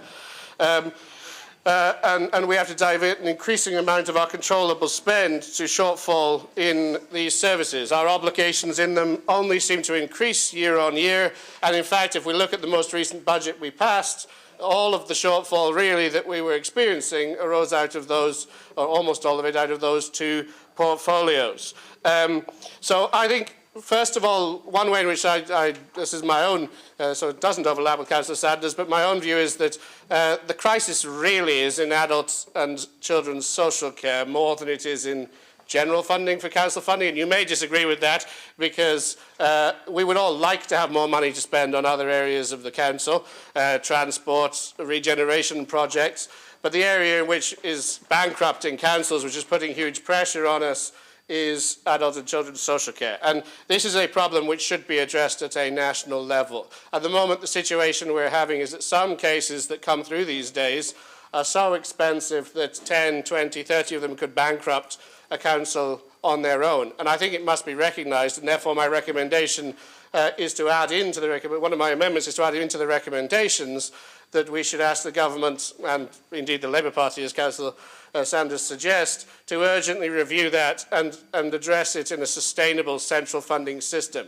Because it cannot be right that council tax payers, ratepayers, and the other ways in which we raise funding from our residents pay for social care, which is a problem which the generous public of Great Britain wants to address. It is no fault of the people that need social care, but it's also no fault of each individual council, the people they happen to have to serve and care for.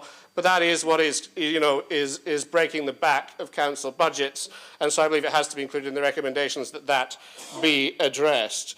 The second point I wanted to make, which I think does overlap with Councillor Sanders, is that I don't want the motion to read as if it absolves us as councillors of fiscal responsibility, and I felt a little bit that it does. I fully accept that we all want to lobby government for more local authority funding, but the challenges that are faced by local councils are the responsibility of those local councils, and not going bankrupt is the responsibility of a local council.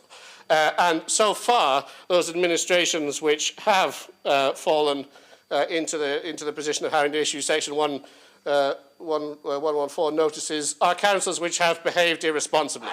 They're not councils which are purely in the position they're in as a result of a lack of government funding. Councillor Sanders went through the issues in Labour-run Birmingham. We heard earlier about the fact that they fought a legal case against equality of pay for far longer than they should have done at a cost of hundreds of millions of pounds, how they mismanaged funding. We also heard about Conservative-run Thurrock and their mismanagement of money.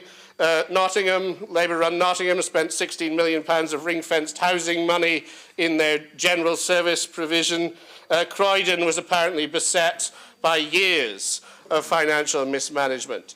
And so I think it's very important to note that it is the obligation of all the councillors here not to incur spending that we cannot afford, not to run up debts that we can't afford, pursuing projects that, while we might like, are not sensible.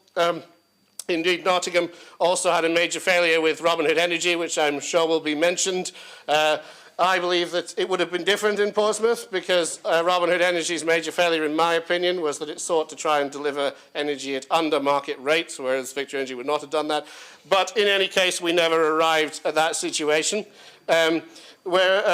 However, what we did see, and I think this also should be noted, is that the previous Conservative administration, I mean, to some extent the Lib Dem administration before that, took very difficult decisions. They delivered those 30%, up to 50% cuts in our budget while protecting a large quantity of the key services we rely on in Portsmouth. I think actually it's even noticeable how much better some services are here than they are in Hampshire. Weekly bin collections, homelessness services that cover every homeless person. Those were maintained throughout the years of government funding cuts because the administration was willing to take hard decisions and because the Liberal Democrat administrations continued to make decisions. Not always as I would, raising council tax more than I would have done, but taking difficult decisions nonetheless. And if the Labour Party are entering government, if they're going to enter opposition in this council, I think this motion should recognise that, in fact, it is hard decisions, it is future planning that are important in making sure councils balance their budget, not just lobbying the government and always asking to spend more. Thank you, Lord Mayor. Thank you, Councillor Atkins. Are there any other amendments? Councillor Bosher. Yes, you can circulate my amendment, Lord Mayor. And your seconder? Happy to second. Councillor Bosher, are you happy to speak while it's being circulated?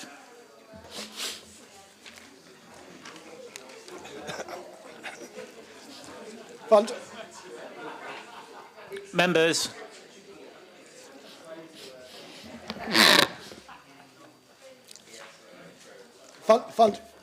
Fundamentally, Lord Mayor, members, please.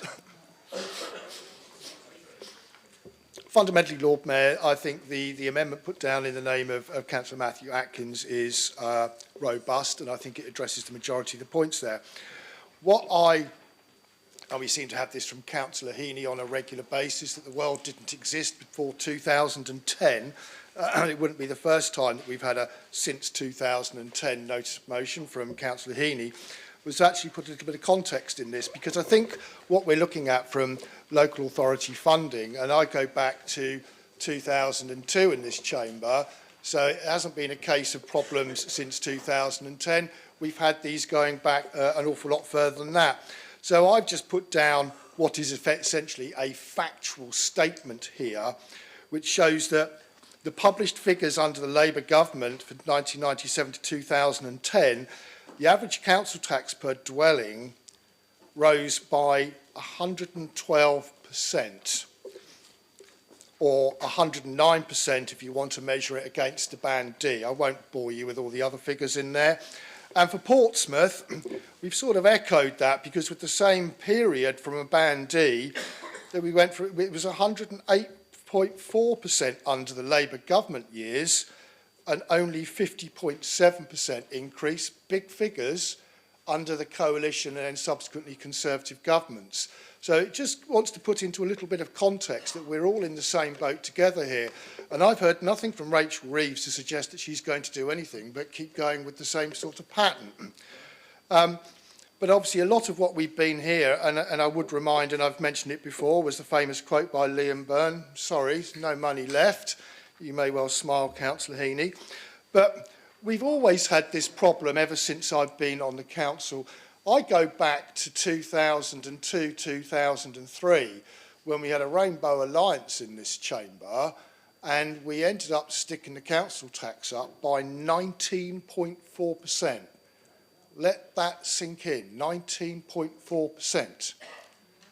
Now, he can't disagree with me, but I am pretty certain that Councillor Heaney was a member of the council at that time and voted enthusiastically for a 19.4% increase in council tax. I mean, he's got the opportunity to rebuff that one, but I suspect he probably won't.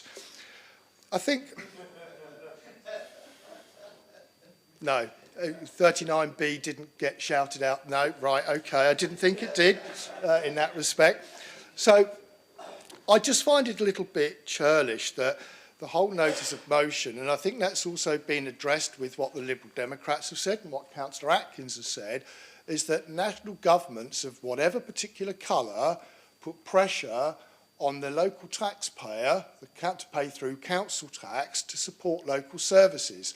We do have a crisis here, and essentially what he's looking to put in there is correct.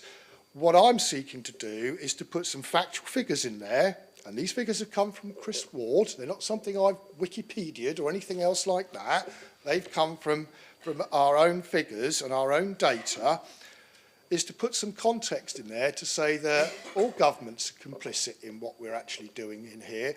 And I think Councillor Heaney actually needs to recognise that fact, and hopefully, should there be a change of government, and I suspect there probably won't, we live in hope. Well, you never know. Penny Mordaunt might be the new Prime Minister shortly, but you know, we know that may well happen. The incoming Labour government, if that is the case, will actually do something about local government funding. But the noises I'm hearing coming out of Rachel Reeves suggest not. The only other comment I would make, Lord Mayor, is the fact that Councillor Sanders has added "and Labour" in there, so clearly there's no Lib Dem aspiration to be a government anytime soon. Thank you, Councillor Bosher. The matter is now before Council for debate, and I have Councillor Lee Hunt indicating.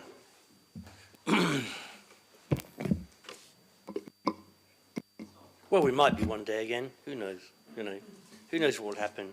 It's a very strange time at the moment. What I wanted to say, Lord Mayor, if I may, is I completely agree with Councillor Darren Sanders. It's absolutely correct. This government may only be there for the next few weeks, few months, certainly probably by October be gone, early November. And so it's doesn't make much sense, really, to vote for a notice of motion that calls on the government. We really ought to put in there the Labour Party as well. This is aimed at the Conservative government, clearly. And the truth of the matter is, as Councillor Bosher described, that over successive years, decades, all governments cut local government spending, whether we like it or not. And Lisa, and it's very true what Councillor Bosher says, that if Labour get in, which they probably will, into government, on the 10th of March, Lisa Nandy said that Labour will not bail out bankrupt councils. What she said that they will do is change planning laws so that regeneration and income is generated for councils through building, through houses, through regenerating building works and so on. So in other words, and Keir Starmer has been very clear to say that there will be no NIMBYs in the Labour Party. There will be YIMBYs, yes into my backyard. So this is what the Labour intention is around local government finance. It's to fund local councils by making them build more houses. So even if the Labour government come in, after all the brouhaha we've heard from you guys about building houses here and not doing so many houses and all that sort of lark, you have been told by your leader you will build 14,000, 17,000 homes in Portsmouth. That is the Labour policy now, to build those homes in Portsmouth. And it's really important that we all understand that, because Labour have talked about moving to 3 years annual financial settlements. That was way back, actually. I don't think it's recent, unless any of you correct me. I think it was quite a way back. So there isn't really much hope for local government, for improving the local government finance situation. Lisa Nandy has said she will not bail out she will not bail out councils. We see a whole number of councils that are in difficulty. There's only going to be more and more. Rachel Reeves has said more or less the same thing. So they are looking to build their way out of these problems, out of these financial difficulties. Whether that works or not, I don't know. I'm not an MP, not a government minister. I probably won't work, but we'll have to wait and see. But it really is important that we put the pressure on the Labour Party as well to do these things. So I hope very much, ours is a very simple amendment. I don't think they'll vote for yours, but I think that you might vote for ours to make sure that the pressure goes on to the incoming Labour government as well. Thank you, Councillor Hunt. Councillor Williams. Thank you, Lord Mayor. I nearly forgot I seconded this amendment, I must admit, but the meeting's quite a long one. The reason why I did agree to second it is it talks about both sides of the coin, and it gives credit to various councils where they've been prudent, and Portsmouth has been a success story, and I'll give credit to the Liberal Democrats where it's needed. They have been quite successful in making sure we aren't like other councils up and down the country like Birmingham, Croydon, etc., etc. And it also thanked our officers, which is part of the reason why I wanted to second it as well. And in that sense, I think it's quite a good amendment. I wasn't planning on having a big speech at the end of this because this is my final full council, but I just want to say thank you to everyone. You've all been excellent colleagues in the last few years, and I've really enjoyed it. I may not speak on another motion, so I just wanted to get out now. Being the youngest member on the council, it's been very good to be able to put that voice in where possibly it would have been ignored in other areas. I suspect Councillor Sanders is now the youngest member, so congrats. I hope he puts forward a youthful perspective. But yeah, I just want to say thank you. I hope that people vote for this amendment, and yeah, I hope it's one that is taken forward. 28. Thank you, Councillor Weems. I don't have anyone else indicating. So, do you want to sum up, Graham?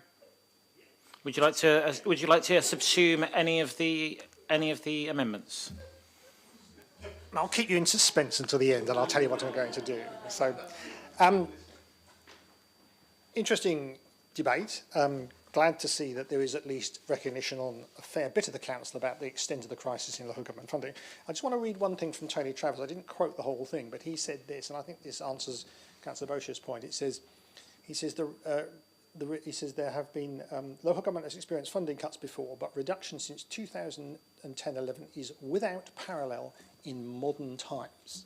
That's why I focus on it, because that is what he says, and he is the expert on it. So I won't take any lectures about what happened during the Labour period. It also makes the point that council tax is not a very good tax, but of course the Conservatives introduced it and have never bothered to make it fairer, which they could have done. Just to say a bit more about councils, I mean, the point about attacking councils, I don't think there's any problem with criticising councils that have done things wrong and members who have mismanaged. I have no problem with that, and in fact I say that in the motion. They have done things wrong and they should be criticised. What I'm saying is that I don't think we should gratuitously criticise councils who are facing real difficult financial situations. And if you think about it now, I looked up some councils, Cotswold, facing real budget pressures, Somerset, £100 million and cuts to all sorts of things. I won't list them because they're horrendous, basically. Stockport is another council that's facing cuts. And Eastbourne has had tremendous problems with homelessness and has actually taken part in the capitalisation programme and has taken £3 million for that. They all happen to be Liberal Democrat councils. I'm not having a go at them because they were in those situations. They are in the same boat as many other councils. It's not their fault. They have tried their best, and despite that, they haven't managed to succeed.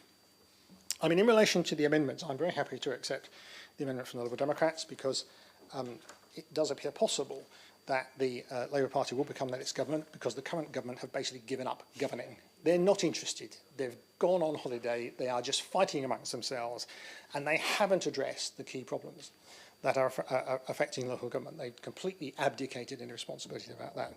And of course, the problem any incoming government will take will be massive. The extent of the crises that an incoming government is going to have to deal with, and I bet the Conservatives are wishing it isn't them because they're going to have a real problem if they were brought back, are huge. The NHS, transport, local government. It is going to take 5 to 10 years for a government to turn this around, and we're not going to be, incoming government is not going to be able to do everything at once. So we are going to have to be patient, but we are right to put these things on the agenda of an incoming government. So it's going to take time. In relation to the amendment from Councillor Atkins, I am going to reject it because basically it doesn't add anything to my motion. The paragraph about the bankrupt council is merely just a further exposition of what I've already said. There is no suggestion that this motion says anything about us not behaving prudently. I've raised the issue that we have to find 3 million, and we will have to if we need to, and we will do whatever we need to do that. So I don't think there's any question that we're going to not behave prudently. So I don't think this amendment adds anything to the motion. And I do feel a little bit irritated about being lectured by the Conservatives about local government funding. I mean, it really is a bit much, I have to say. It would have been helpful if the Liberal Democrats had put up a bit more of a fight in the coalition for local government, because after all, they are the party of local government, and it would have been nice if they'd done a bit more. Well, you failed.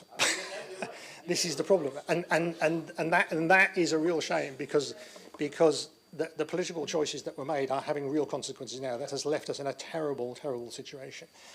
If it had been me, I'd have walked out of the room and said, you can get on with it then. But anyway, we are where we are. But I think we have a sense of unity around some of the key things. I haven't covered everything. I haven't covered care and business rates because there are too many things. But a lot of the things that I think people have mentioned would be subsumed with any review of funding and getting a proper future for local government funding. So I hope we can get support for the motion with the amendment from the Liberal Democrats incorporated. Thank you, Councillor Heaney. So we'll move to the vote. So firstly, we'll be voting on the amendment in the name of Councillor Atkins and Councillor Williams. All those in favour? And against? Any abstentions? That amendment falls. Next is the amendment from Councillor Bosher and Councillor Gosling. All those in favour? And against? And any abstain? That one falls as well. So now we're voting on the motion with the amendment from Councillor Sanders and Councillor Hunt subsumed. So all those in favour? All those against? And any abstentions? That motion is carried with the amendment. Thank you, members. We'll go on. So is motion J, Hampshire and Isle of Wight Integrated Care Board, proposed by Councillor Winnington. Proposed in my name, Lord Mayor. Seconded by Councillor Jeffrey. Thank you. I formally accept that as well. Thank you. I now call upon Councillor Winnington to present and speak to his motion. Thank you very much, my Lord Mayor, and thank you everyone for bearing with us at 10 to 8 in the evening. In current times, this is quite a late council meeting. For some of us, though, this will be halfway through.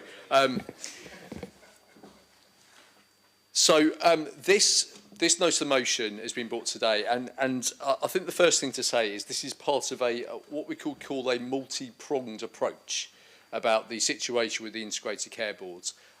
So it links with 4 things that have happened recently already, and one more thing that is still to come. So if we just think about the things that have already happened, so yesterday was my decision-making meeting, and we had a report about where we are with the integrated care board. Last Thursday, it was HOSP who had some scrutiny of one of the senior members of the ICB workforce, who leads on the place-based areas of that. Unfortunately, someone who would have been even more accountable didn't attend, which would have been really good to have held them to account. We had something that came to me as Chair of the Health Wellbeing Board, which was to feedback on how the ICB is helping us deliver our health and wellbeing strategy, which you can imagine I was quite not particularly complimentary. And then also there's been some feedback from the Chief Executive on some of the issues that we've had around funding, i.e. the fact that we haven't heard a lot about, we haven't heard until very, very late about some of our funding streams for next year, and indeed there still is not entire clarity at this moment in time. And then coming up, we are going to be doing something from all of us, from all 4 local authorities up at here, from the Chief Execs, the leaders and the Cabinet members, to actually say to the Integrated Care Board, how can we work better? No cost to us, but there are very simple things we can do working together. So this motion is very much fitting within that context. And what this is an opportunity to do is for us not just to say this is just the administration doing this or the officer corps. This is an opportunity for all of us as the councillors of Portsmouth City Council, representing all our residents right across the city as 42, to really be able to say this is what we think should be happening and these are our priorities. So we're in a situation, we're 18 or so months in of the Integrated Care Board, and we are in an Integrated Care Board in absolute financial crisis. Absolute financial crisis, which has nothing to do with Portsmouth. It's all to do with things that have been carried over from elsewhere in the system. In Portsmouth, we had a community health trust, so an NHS trust, that was pretty much financially balanced. We had a clinical commissioning group, which was pretty much financially balanced. And we worked with them very closely in Health and Care Portsmouth.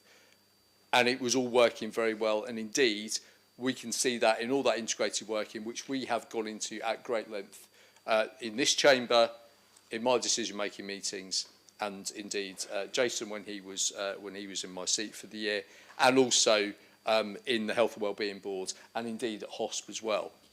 But this really is an opportunity, as I say, for us to say there are things that we believe that the priorities of Health and Care Portsmouth, the Portsmouth Health Wellbeing Strategy, should be facilitated by the Integrated Care Board. That's a really critical thing. So much they've been taking care of what they're doing at this kind of level up at Hampshire Isle of Wight. But that's not what's important for us. And indeed, it's not what's important for Hampshire, Southampton or the Isle of Wight. They all want things to be delivered for their health and wellbeing strategies. And that is why we work together with all of those 4 upper tier authorities very, very closely to make sure that we do these things in concert. So what we're doing in Portsmouth is reflected in what's going on at those other authorities.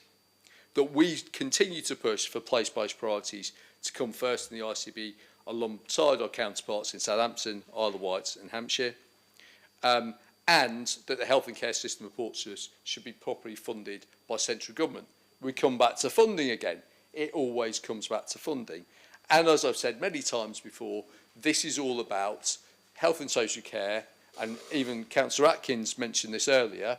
We're all asking, no matter what party you are, when you come together as local government, you are saying to central government, please fund us properly. So that's what it is. So the resolution at the end is that we can put all those points together from the Chief Executive and then to the Chief Executive of the ICB. All group leaders, I hope, will then sign, and you can say that on behalf of all the groups on the City Council, that's what we want for this city, and we'll also copy it into the Secretary of State for Health and Social Care, because this is something that, if they're not getting it right locally, nationally, the Secretary of State for Health and Social Care really needs to know. Thank you, Councillor Whittington. Are there any amendments to this motion? No. The matter is now before Council for debate. Gerald. Thank you, my Lord Mayor. And my thanks to Matthew for bringing this forward, because I think this is incredibly serious. I think we had in Portsmouth an incredibly good system of pulling health and social care together. Now, that didn't happen across lots of the country, but that worked really, really well here in Portsmouth, where we had a clinical commissioning group which was on the same boundaries as the City Council, so that health could work really closely with adult social care. Heather, if we flutter our eyelashes, can we all have tea? So it worked very, very well, and as Matthew has said, it was financially sustainable. Unlike most parts of the NHS, it didn't run at a deficit, it ran within budget. And when I talked to clinicians, they told me that residents in Portsmouth at QA got out quicker because of systems of adult social care, doing assessments and getting them out and getting them home safely or getting them somewhere else safely. Now, I was very worried by the ICB, because what I could see was that around Hampshire that wasn't the case. That actually systems were much, much worse in other parts of Hampshire. So when I talked to the Care Minister, I said to her that I thought that the chances were that we would actually go backwards in terms of integration and not go forwards. And Chichester MP, I've forgotten their name, and there's been 104 ministers probably since then, but this is a really serious thing for us. We're now looking at the possibility that our discharge to assess unit set up and run at Harry Sotnick House, so people can come out of QA and then be assessed for their care needs. So we free up a bed at QA, will close, and will close because of the ICB. We've already seen the dead hand of the ICB on the Stroke Association and that pathway, where they still, as I understand it, have not confirmed funding. So I think we are in an incredibly serious situation. I think we were very lucky with Natalie's predecessor, David, because he was one of the few council chief executives who got under the skin of how the health service worked and understood it. So I welcome very much the proposal coming from Matthew, but if I'd been writing this, I'm sorry, I'd have gone a lot further. I think for the residents of Portsmouth, we should be saying that we should be pulling out of the ICB. That we had a system that worked, it worked well for the citizens of this city. We've been forced into something that is much bigger, much more bureaucratic, with very few local connections, and it doesn't work for the people of this city. And I think we should be saying to government, this doesn't work, we need to pull out. I think the ICB in Hampshire is broken, and it'll break the lives of Portsmouth citizens while it continues to operate in a dysfunctional way. I know we've had political banter throughout this meeting, but this, I think, is incredibly important about looking after particularly elderly residents coming out of QA and the care they get. We used to have really good connection between social services here and the health service. It's falling apart, and it's falling apart because we've been forced into this ICB, which does not work and is not fit for purpose, and we should be out of it, and out of it today. Thank you, Councillor Vernon-Jackson. Councillor Smythe. Thank you, my Lord Mayor. I'm speaking to you now, obviously, as a Labour councillor, but I'm also speaking to you as somebody who chaired the South East Hampshire Health Commission, which was all about doing just the same sort of thing as the ICB is now doing over a much larger area. And I absolutely agree with the motion before us, and I'll be supporting it. I think, actually, like Councillor Vernon-Jackson, I would have gone further too. I'm on the Health Overview and Scrutiny Panel, and we had a paper provided too late to the meeting by the ICB about the Portsmouth Stroke Recovery Association, and I'm just giving you this as an example. This is a very inconclusive paper from the ICB. They haven't yet clearly decided whether what they want is equality of input, equality of process, delivery mechanisms, or equality of outputs. They don't really, I think, understand what their role is going to be. And Portsmouth will always suffer because we are a poor city. The indicators of health in Portsmouth and indeed in Southampton are much worse than they are, for example, in other parts of leafy Hampshire. So I'm extremely worried about the ICB. I'm extremely worried about the fact it's, as it says in the paper we had, well, in fact, the paper you had to your cabinet meeting yesterday, Councillor Wennington, that they're taking quite a long time to sort out personnel, they're taking quite a long time to define what they actually do, and during that time we could lose a lot of funding in Portsmouth. Portsmouth has for a long time been one of the more integrated systems. Integration between health and social care, people might know, is something that I specialised in my working life. I never got, I did a lot of integration work when I was freelance for the City Council and also through my role as Chair of the Health Authority, going back years and years. But I am more frightened now than I've ever been about that being unpicked. And because we're a relatively small city, and because the financial systems of both the City Council and, as it happens, Solent Healthcare, which is now merging to become a much bigger provider, we have managed to create an integrated system that not only has good outcomes for people, which is actually my priority, Lord Mayor, but also was able to save money in process and make things work better. So I am more worried than I've been probably for 40 years about what's happening about health commissioning across Hampshire. I just think there's one other thing that needs to be said, and I want to reassure you from the bottom of my heart that I'm not making a political point here. Absolutely not. The point that I'm making is that because this is the elephant in the room, in fact, and it was an elephant in the room in HOSP day before yesterday, because Portsmouth at the moment is able to cope with the horrendous cuts that we've had and remain in financially relatively good health for another couple of years. And the ICB knows that.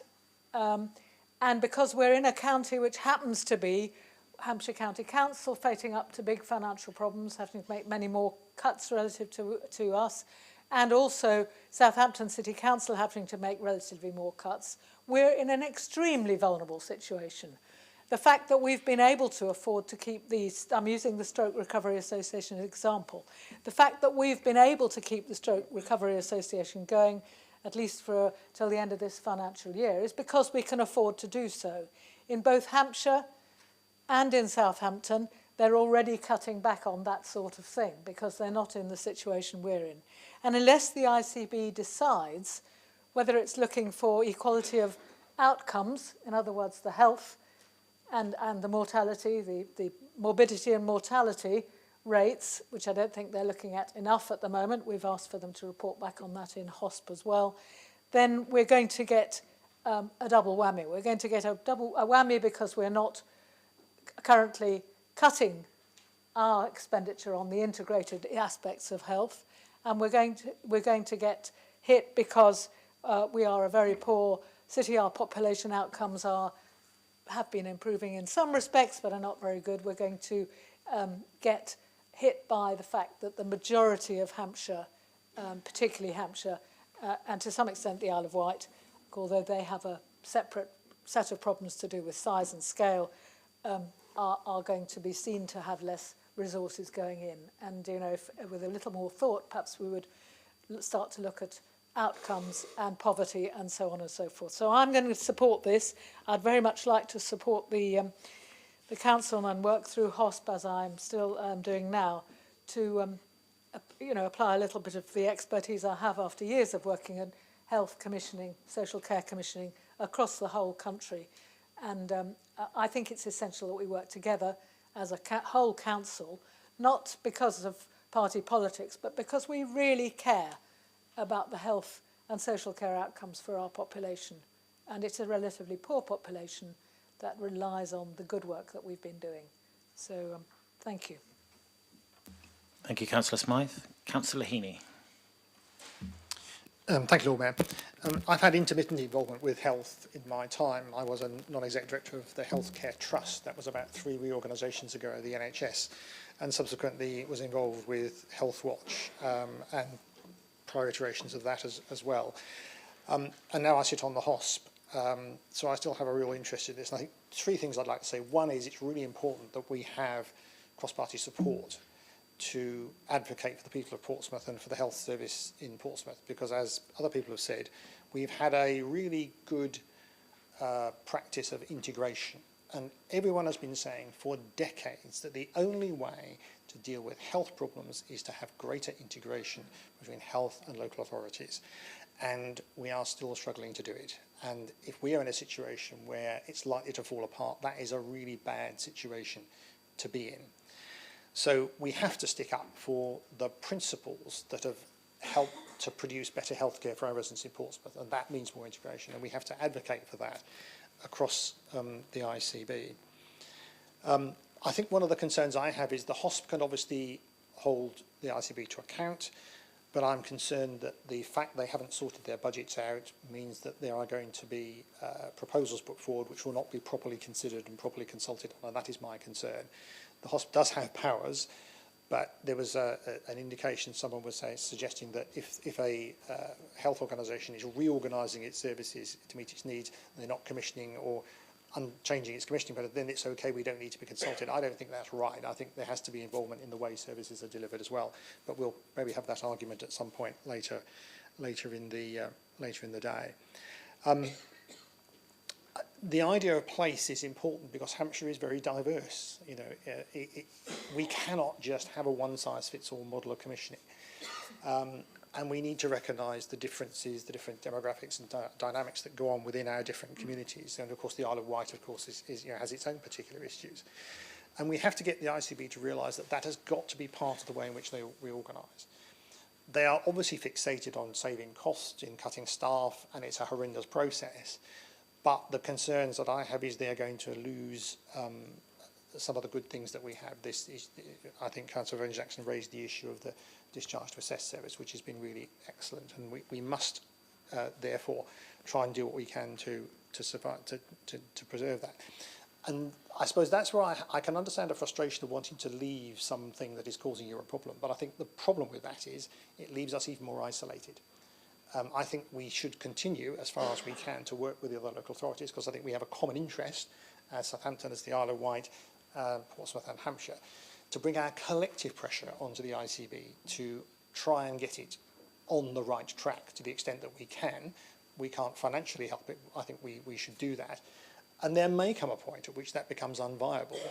And then it may well be a case that all of the local authorities decide that they can't work in this situation, and that would be a real crisis. But I don't think we're there yet, and I think we should continue to try and affect how the ICB works. I'm not suggesting it will be entirely successful. I may be completely wrong. Councillor Edwards may be right and we should abandon it, but at the moment I think we shouldn't. So I hope there's cross-party support for this, and I hope we will continue to have this. I mean, when I asked for a briefing about this prior to Councillor Winnington's meeting on Tuesday and this briefing, I did suggest that it would be a good idea if we could bring other councillors, and I know Councillor Gosling was able to attend, so I thought other people would be as well. It was done at very short notice, but I would always invite that, because I think, you know, we need the information, but also we need to share it, not have 3 or 4 meetings for the same thing. And if we can do it collectively, which is my point about working collectively as a council on this, I think that's the best thing to do. But I think we should stick with it and stay in the fight, so to speak. Thank you, Councillor Heaney. Councillor Gosling. Thank you. Well, to start with, I might just be going a bit delirious because of the time, but I didn't think I'd be standing up and agreeing with Gerald today. But much of what Gerald said is correct. Unfortunately, the new system is pulling Portsmouth back.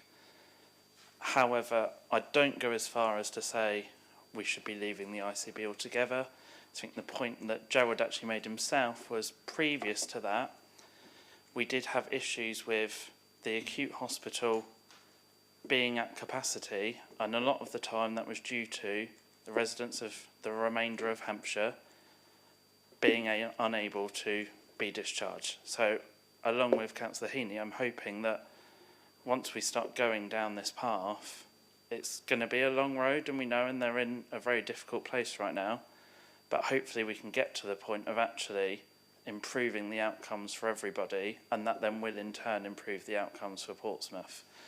Just to add on to what Councillor Winnington said about his four-pronged approach, I think there's actually a fifth prong to that approach as well.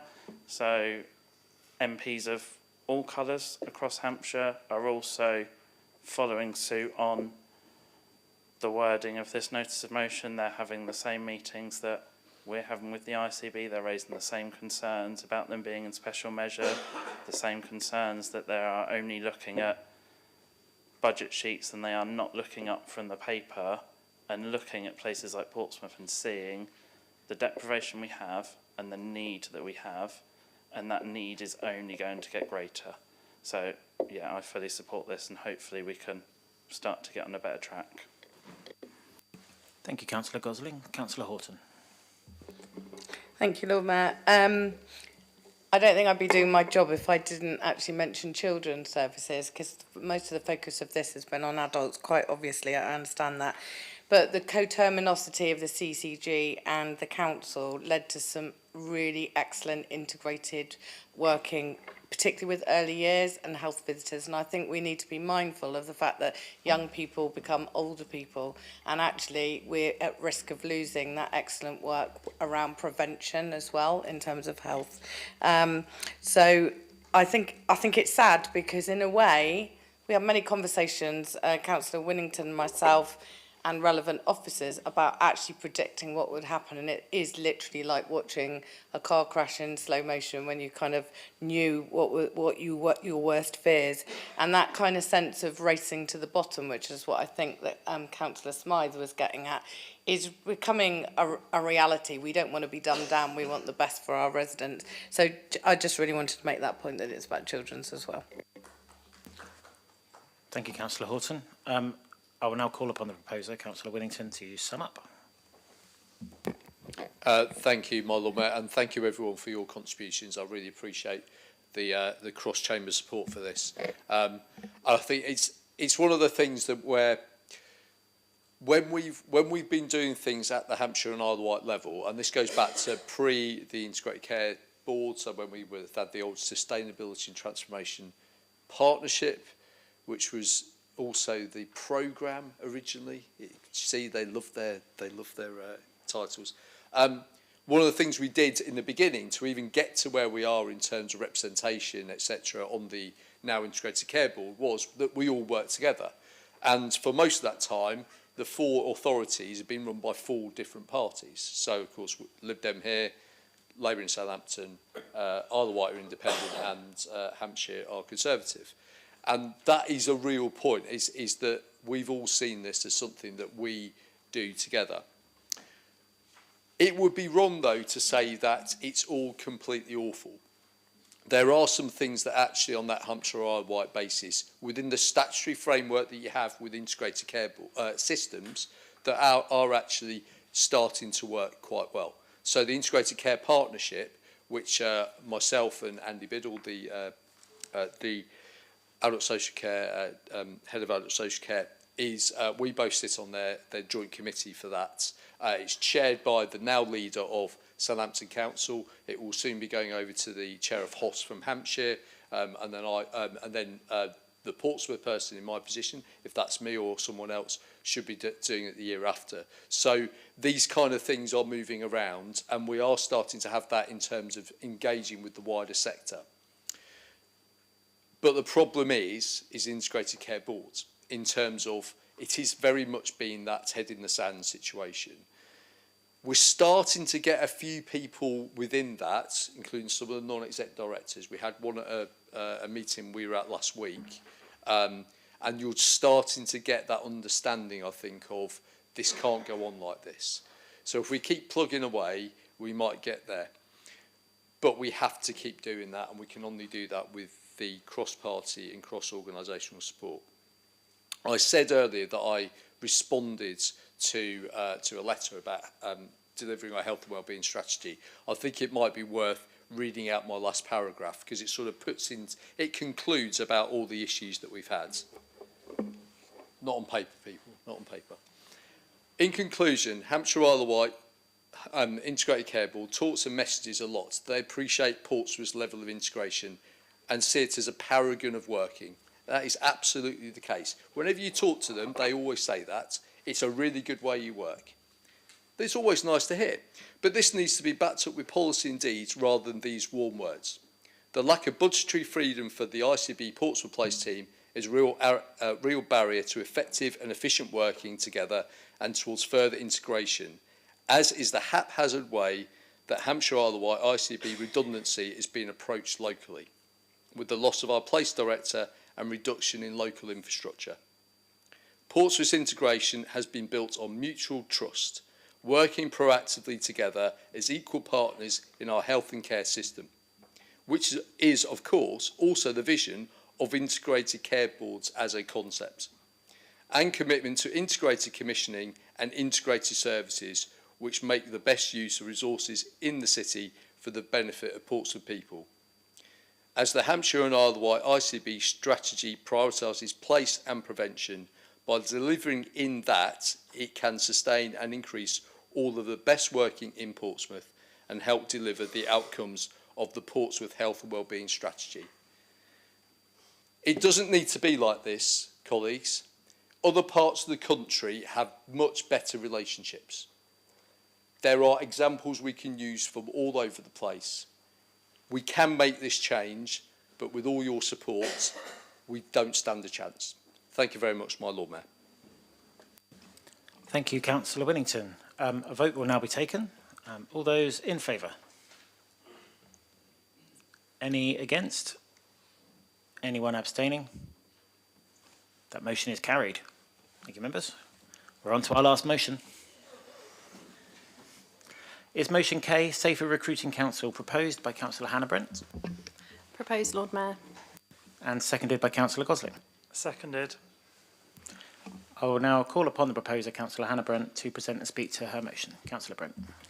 Thank you, Lord Mayor. I hope this won't take up too much time and it won't be too contentious. But the motion itself is to set our city as a safer recruiting council to protect the community and reassure the public that all members obtain a DBS check while in current office or when they become newly elected. Due to the varied roles and responsibilities of being a councillor, there's regular contact between elected members and the public, including one-to-one contact in private spaces. Now, after research in other councils, this has been discussed around the beginning of this year, at the end of last year, and a letter was sent to leaders of unitary and upper tier authorities in England and the chair of the local government association. A quote from the letter from MP Simon Hoare in January said, "Government strongly supports the recommendation and I urge for enhanced DBS check to be adopted as best practice for all councillors being considered for an appointment to any committee which discharges educational or social service functions. I feel strongly that adopting as best practice enhanced DBS checks for all councillors serving on committees with responsibilities for children's services or services for vulnerable adults is important to ensure public confidence in political representatives. Now, while it's not mandatory for us to undertake a DBS check, I think for the openness and transparency to the public, to our community, it is really advisable, and I strongly encourage us to all have a DBS check and for this to be adopted. Before my time, this was discussed in 2009. I know Councillor Bosher, I think Madden and Hugh Mason were around at that time. It was discussed at the Standards Committee, and a report on the 9th of March found that for CRB checks to be undertaken by councillors, and a report that was discussed on the 9th of March found that all but one councillor had signed up to this and had a CRB check themselves. The city solicitor at that time said there was no legal requirement, but it could be possible to write a requirement for a CRB check to be undertaken in the councillor's code of conduct. Then CRB was changed to DBS in 2012, and I don't know, I couldn't find any information after that as to when, whether CRB checks were continued or whether they stopped when DBS checks came in. So it would be useful to know that information. Aside from this, it kind of came about because I made inquiries for work experience for college students at College Park or Victoria Park. And one of the officers came back to me and said that the animal care staff didn't have a DBS check, so it wouldn't be possible. And then you just get that nagging kind of thing in the back of your mind thinking, well, in some ways it didn't sit right with me that there are some members of staff officers that don't necessarily have a DBS check because they are in close proximity to a park, to vulnerable people, to to anyone really, to the public. And I just wanted to sort of pursue this more, and I think actually that we should really consider our community, to consider the public, and ensure that everyone here, all working for Portsmouth City Council, does have a DBS check. I hope the motion isn't contentious and everyone supports it, and happy to hear any of your views. Thank you. Thank you, Councillor Brent. Are there any amendments to this motion? No. Then the matter is now before Council for debate. Councillor Fielding. Thank you, Lord Mayor. In general, I'm very much in support of this motion. One slight issue that is currently happening with DBS checks is that they're being significantly delayed. I'm sure a lot of people who may be involved with schools or know through being a governor know that especially teaching assistants and people in roles within the schools are having to be escorted around the school whilst they're still waiting for their enhanced DBS checks to come through. It's not wishing to detract at all from the motion, but it's just to be aware that currently the system is under a lot of pressure to try and get the results out to people. But also, whilst we're talking about elected members, you might want to broaden that to candidates as well. I know it's something that the council hasn't got any control over directly, but candidates especially are going to be going door to door, speaking to members of the public, often in vulnerable situations. So, yeah, generally in support of the motion, but just putting a bit of context on it. Thank you, Councillor Fielding. Councillor Hunt. Yeah, more or less the same thing. I mean, this has got a financial issue as well, because these are going to have to be paid for. Also, as a practical issue, if you look and you hear and you see in the newspapers, because you were talking about, most of your speech was about enhanced, Lord Mayor, the speech was mainly about enhanced DBS checks, but the notice of motion is about DBS checks, they're different. The enhanced one take a long time, or can take a very long time. You know, we could, if all councillors here had to go and have a DBS check or enhanced DBS check, in the first month or two of the council, nobody would be able to do any work. And that's the upshot of what it is that we might vote on tonight, and maybe even longer. So it could hold the council up doing its work for quite a while. And I think when we vote for this, which I don't doubt we will, that if it comes into practice, we must understand what it exactly means. So I think, although we're going to vote for it tonight, it has to be looked at much more properly than on the hoof tonight to decide what it actually means. Because if we have a 60-day delay from the date that councillors get elected to actually doing any business, the council's going to be in big trouble for the rest of the year. But I understand why you're doing it. Thank you, Councillor Hunt. I don't have anyone else indicating, so I'll ask the Simon Bowsher. Councillor Bowsher, go on.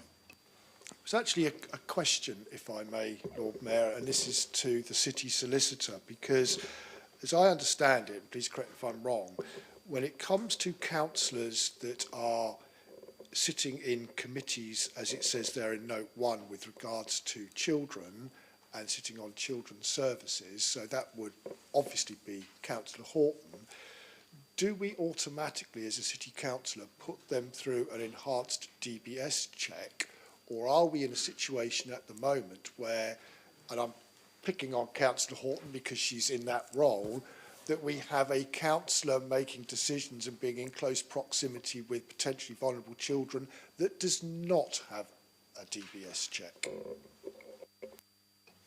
I'm pretty sure, and I'm happy to be corrected if I'm wrong, that there is no obligation. It's an entirely sort of voluntary thing, although some authorities do have it's a bit odd, some authorities have a mandated policy for this for members. And I'm not sure about the legality of that at all, bearing in mind you start off on a voluntary basis. That's distinct from whether it's a good idea or whatever. But in answer to your question, I don't think it is a mandatory requirement. I don't think we do it routinely, bearing in mind the nature, we're not talking about employees, we're talking about members.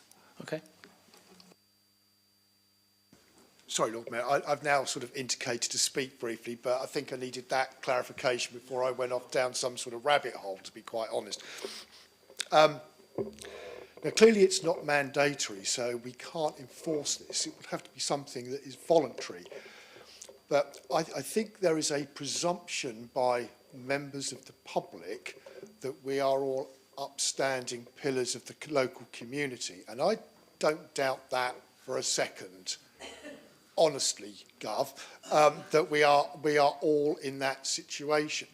So therefore, it would be down to the onus of our political parties then to make sure that the candidates they're putting forward are upstanding pillars of the local community.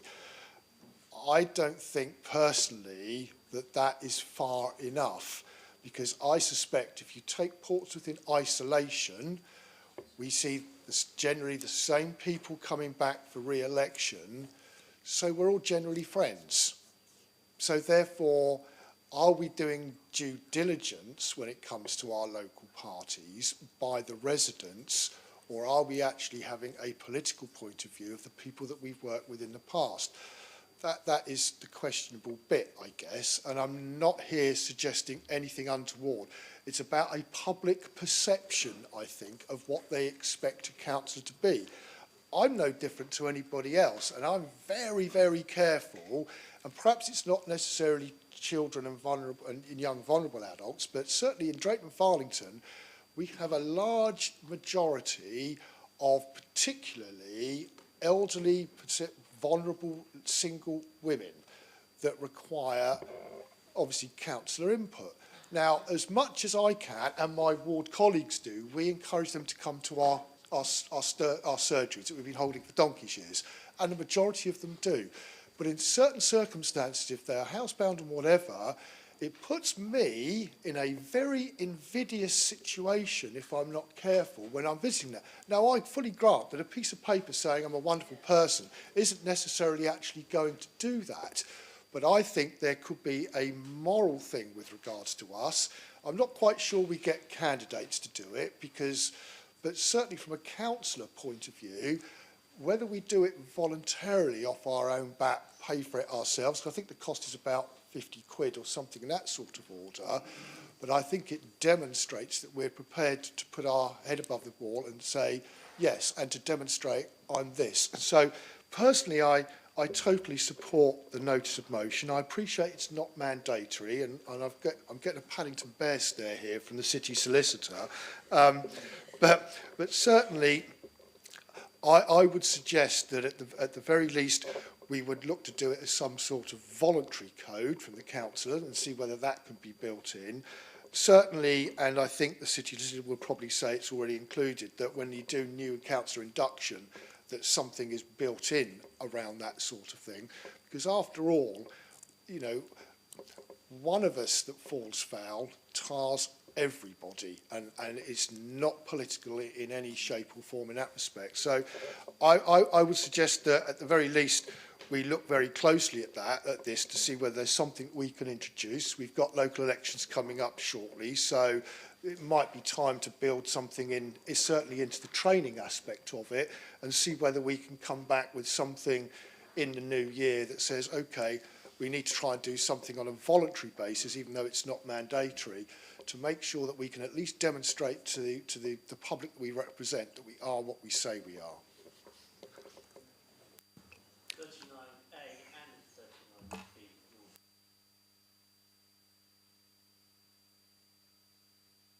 Point of explanation and information. Right. Yeah. Thank you. A point of information is that if you've been convicted and received a prison sentence or suspended sentence of 3 months or more in 5 years before election, you're unable to stand in the election.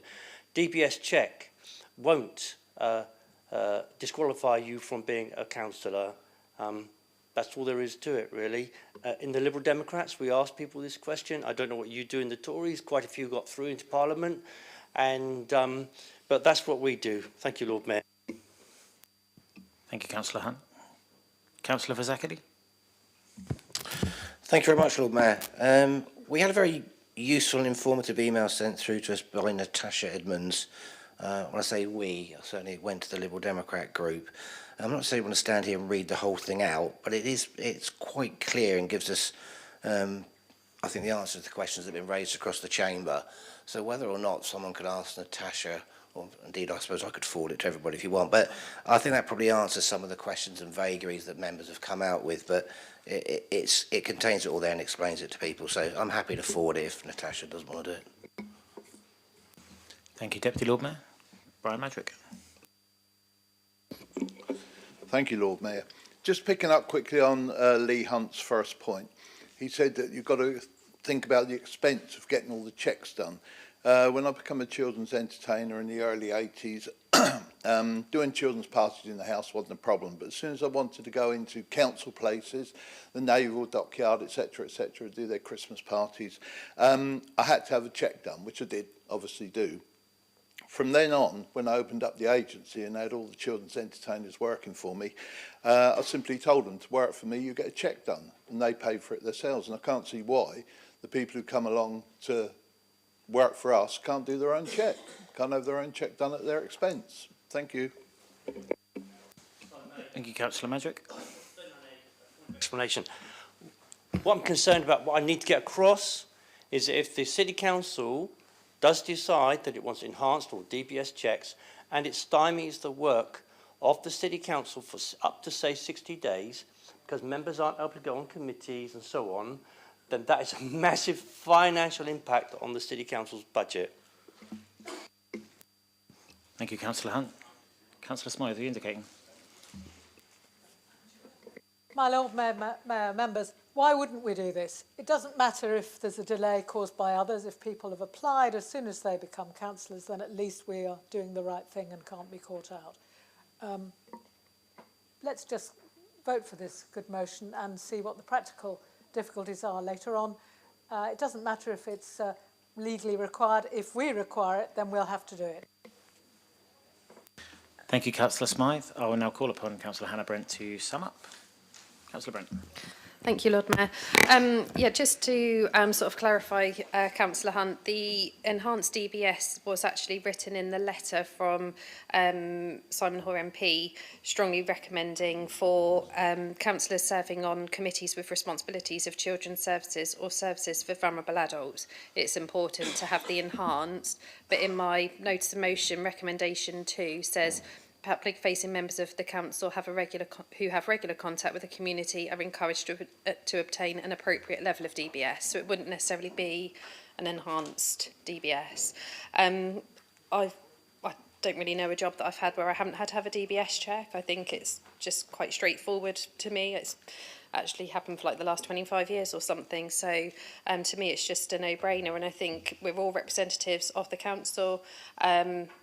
It makes us more open and transparent, and gives that sort of safer recognition of who we are. If we do undertake a DBS check, yes, there might be a bit of a cost, but that's what we receive an allowance for. So personally, I wouldn't mind paying for it if I had to. And yeah, that's it. I hope you will vote for the motion.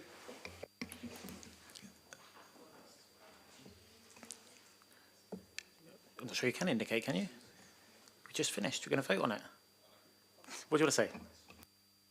Can I request a recorded vote, Lord Mayor?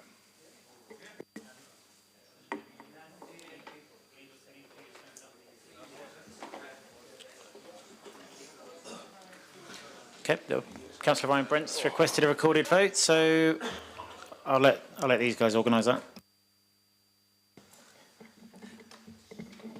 Thank you, Lord Mayor. In the usual fashion, those who are voting for this motion, please stand and then take your seat once I've read your name. Councillor Adeniran. Councillor Smythe. Councillor Corkery. Councillor Mellor. Councillor Dent. Councillor Brian Madrick. Councillor Dyke. Councillor Strudwick, Councillor Simpson, Councillor Candlish, Councillor Jeffrey, Councillor Winnington, Councillor Holder, Councillor Madden, Councillor Fazakerley, Councillor Brown, Councillor Oliver, Councillor Barrett, Councillor Ashmore, Councillor Atwell, Councillor Sanders, Councillor Horton, Councillor Vernon-Jackson, Councillor Hunt, Councillor Mason, Councillor Fielding, Councillor Vallely, Councillor Gerarda, Councillor Heaney, Councillor Bosher, Councillor Gosling, Councillor Swan, Councillor Smith, Councillor Atkins, Councillor Ryan Brent and Councillor Hannah Brent. For completeness, anyone stand who is against or abstain? Thank you. Lord Mayor. Thank you, James. The motion is carried unanimously. Thank you, members. That's the end of the motions for the day. So we'll now move to the... Keeping you up, Susie.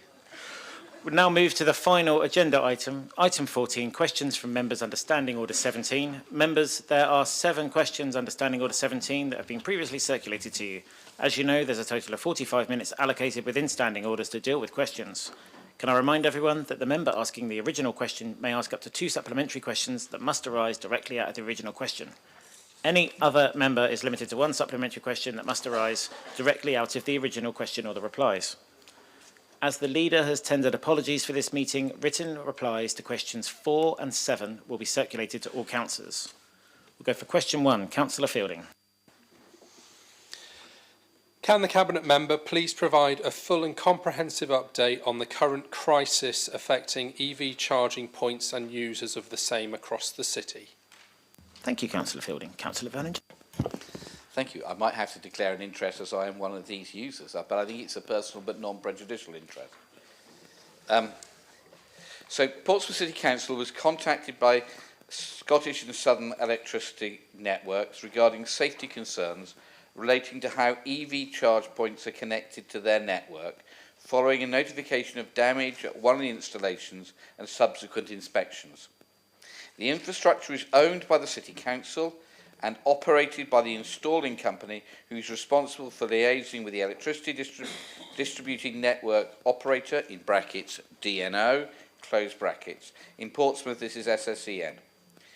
After receiving this notification, the Council shared the concerns with the charge point operators, Joju and Ubertricity, and instructed them to conduct site inspections.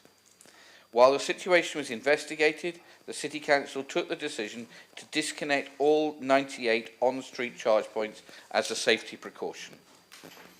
Both operators visited all their charge points. 62 of them are operated by Joju and 36 are operated by Ubertricity, to review and investigate and provided their findings to Portsmouth City Council and SSEN. SSEN have undertaken their own processes, including site inspections, to determine the current suitability of sites and what work is required. The Council has been working with both operators and SSEN throughout to ensure all necessary processes are following. Following the investigations, we've been able to re-energise 38 charge points, and it's hoped further ones will be reactivated soon. I think actually this has been out of date, so I think it's 42 now. The situation experienced has enabled us to better understand the complexities which are ever-evolving transport technology. Through this, we are able to ensure future schemes and associated procurement process will use experience to safeguard against similar situations in the future. It's a complex issue, and all parties are working in close collaboration to resolve the situation, as public safety is of the utmost importance.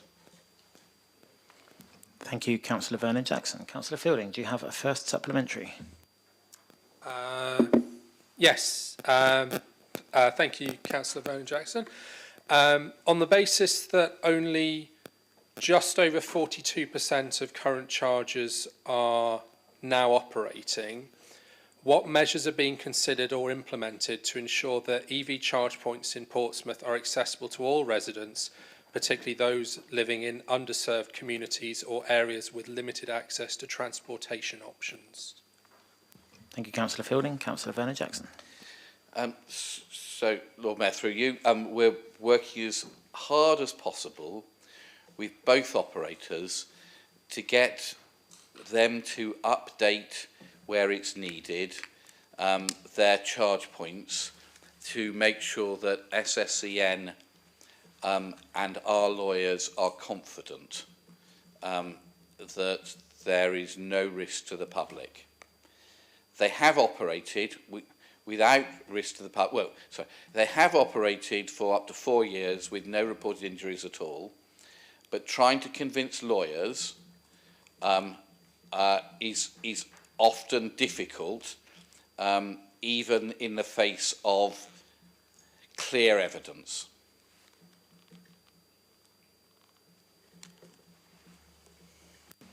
Thank you, Gerald. Have you got a second supplementary, George? I do, thank you.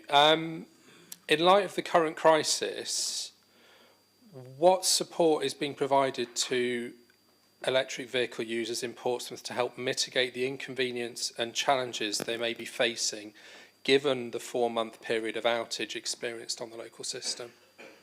Thank you, Councillor Fielding. Gerald. So Portsmouth is one of the early adopters of trying to provide on-street car charging points to reflect the fact that we've got an awful lot of terrace streets where it's unrealistic to expect people to be able to charge with off-street car parking, because it's not off-street car parking is not available for most people. So we're an early adopter, and actually we've got a very high proportion of charge points. So this has hit us particularly badly.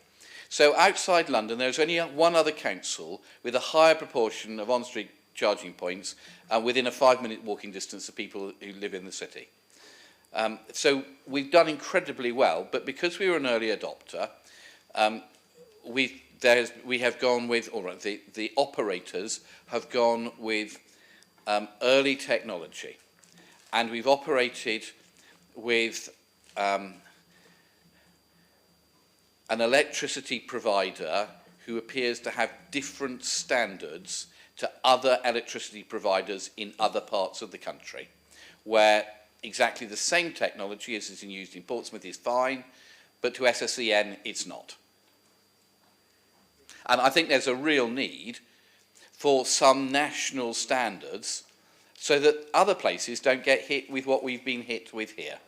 And I think that's, I think, one of the things that will be the outcome of this when we've got it all of them back on, is to learn the lessons not just for ourselves but for others, to make sure that other councils' areas don't get hit with this. The other thing we're doing is we're re-procuring the providers of these charge points for the future. We've got a lot of money that's been given to us, but it's not all the money to provide it. The private sector has to bring a certain proportion to the table as well. And we're rewriting the rules of that procurement to try to make sure that this problem of SSEN being unhappy with what the providers have done won't happen in the future, so that we're future-proofing this for the next round of installations. Thank you, Councillor Vernon-Jackson. Councillor Smythe.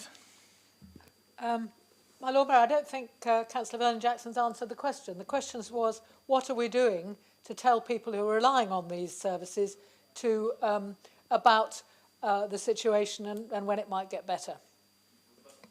Thank you, Councillor Smythe. So, my apologies. So we're regularly emailing the contacts we have of the people who've expressed an interest in having a charge point near them. So this is a big group of people who we know want a charge point and therefore are likely to have an electric vehicle. We have we've been using social media. We've got signs on all the charge points, both to say the ones that are operational, the ones that are not operational. But the email grouping seems to be the most successful way of communicating people. So every time we're turning more on, we're telling people location so that they're able to access them. Thank you, Councillor Vernon-Jackson. I have no one else indicating to Councillor Heaney. Yeah. Given that 42 have been successfully re-energised or set on, why is it taking the companies so long to bring the rest back in? Councillor Heaney, thank you. Councillor Vernon-Jackson. As I understand it, there is SSEN are wanting some technological changes to some of them, and the issue with the companies is who pays for it, particularly as we're re-procuring and they're coming to the end of their contracts, and then trying to get subcontractors to do the work. And it's both of those things that the companies are worried about having very big bills, and they're either asking us to pay for that or asking for other ways of having it indirectly funded, and trying to get the subcontractors to do the work is proving problematic to get people with the correct skills who are available, as I understand it. Thank you, Councillor Vernon-Jackson. No one else? That's it? Oh, look. I need a hammer or something to move on to the next one. Councillor Gerarda. Thank you, my Lord Mayor. I'll keep it brief. Councillor Vernon-Jackson, just a question about what will the council do to restore trust in the public, such as residents and businesses who will be looking to invest in electric vehicles, but because of the situation with the charging points have lost confidence in investing in that kind of technology in their cars. Thank you. Thank you, Councillor Gerarda. Councillor Vernon-Jackson. My understanding is the take-up of electric vehicles in the city is very high, much higher than in many other places, so it looks as if people currently have confidence that we will be able to provide this service in the future. We have been successful in getting a bid, so we're able to have a programme coming forward of putting in an extra 3,000 of these across the city. And when they're in such large numbers in almost on every street, and I think the hope is to have one on every postcode. It's not sector, it's the one after sector. So it's very widely spread. I just think that the number of them and making sure that in the procurement for the people who will operate those in the future, that we get over some of these issues because we are an early adopter, will mean that they'll work well, and we'll go back to having confidence in the system for the future. Thank you, Councillor Vernon-Jackson. Question 2, Councillor Adeniran. Yinka. To be answered by Councillor Fazakerley. Yinka. At the July 2023 Full Council meeting, Full Council unanimously voted for a motion to improve accessibility in Portsmouth taxi for disabled people. One of the resolutions was to ask the Licensing Committee to commission a review into the level and availability of wheelchair accessible taxi in Portsmouth within the municipal year, with the aim of improving licensing policy to increase accessibility in taxi for disabled people. Can the chair of the licensing committee confirm whether this has taken place? Thank you. Thank you, Councillor Adeniran. Councillor Fazakerley. Thank you, Lord Mayor. There's two parts to this response. First is the officer feedback, which is fairly lengthy, so my apologies. And there's my own bit, which I'll throw in at the end. As said by the question, this motion was raised back in July 2023, and as Chair of Licensing, I tasked officers to prepare a report specifically in relation to the level and availability of wheelchair-accessible vehicles in the city, and in particular, the current quantity of controls on Hackney carriage vehicles. Officers report that since 1994, the number of Hackney carriage vehicle licences have been limited to 234. Since then, this restriction has been reviewed by way of specific surveys to establish whether or not there is significant unmet demand for the services of Hackney carriages. The outcome of every survey was that there was no evidence to suggest there was demand for the services of Hackney carriages that was not being met. Of the current 234 Hackney carriage vehicle licences, 36%, which is 84, of the current licensed vehicle fleet must be wheelchair accessible. Since the pandemic, the authority has seen a year-on-year decline in the amount of Hackney carriage vehicles currently licensed and working in the city. As of the 1st of March 2024, 32 vehicle proprietors have not renewed their vehicle licences. This may suggest that there is no overall unmet demand for Hackney carriages in the city, or, but very much more likely I suspect, the financial implications for the purchase and maintenance of wheelchair vehicles is becoming much more prohibitive within the trade.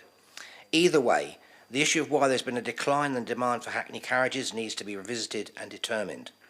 Since the notice of motion at Council in July 2023, the Government published its updated best practice guidance for licensing authorities in respect of taxi and private hire licensing in November 2023. The best practice guidance was last issued in 2010, so we've got 13 years plus to catch up on. This guidance is extremely comprehensive and encompasses the whole remit of taxi private hire licensing by licensing authorities. Of particular relevance is Chapter 4 of the guidance, dealing with accessibility issues, which include accessibility barriers, communication barriers, barriers relating to the carriage of assistance dogs, confidence barriers, supporting an inclusive service plans, assistance for all passengers, and assistance dogs. Additionally, Chapter 9 of the guidance deals with quantity restrictions of Hackney carriage licences outside of London. It seems to me that our city's residents and visitors will be best served by the Council if we were to consider the wider remit of accessibility issues for persons with disabilities and to utilise the recent best practice guidance issued by the Department for Transport to inform and guide a thorough review of the needs of the community and to ensure that the regulation of the taxi private hire sector is undertaken in such a way to enable the provision of safe, accessible, available and affordable services that meet the wide range of passenger needs. In order to progress this further, I've tasked officers to provide a briefing report to the Licensing Committee this municipal year, late to be early April, which includes the following recommendations. 1. The notice of motion to Council in July 2023 is formally acknowledged and noted by the Licensing Committee. That the Licensing Committee endorses a review of the current position in relation to wheelchair accessible vehicles in the city, having regard to the best practice guidance issued by the DFT in November 2023. That the committee will direct officers to prepare a future report for the Licensing Committee to determine any policy changes required as a result of the best practice guidance, and finally, the committee specifically wish to see within that report any recommendations that will build on and improve the current policy in relation to accessibility issues. That's the feedback from my officers. This is my bit I'm throwing in, okay? So, since I've taken over as Chair of Licensing, in particular since the latter part of last year, I held several meetings with trade reps and drivers, engaged in email and verbal communication with them outside those meetings, and opened up the opportunity for all licensing committee members to attend, some of which did. We've also had a consultation group meeting, again, which was open to licensing members, and that was last month, and there's another to take place next month.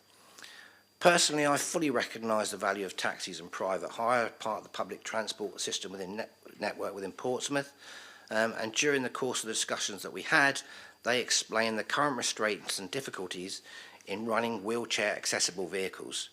This is also an issue that I'm aware Councillor Vernon Jackson, as TNT Cabinet member, is also looking into. Thank you.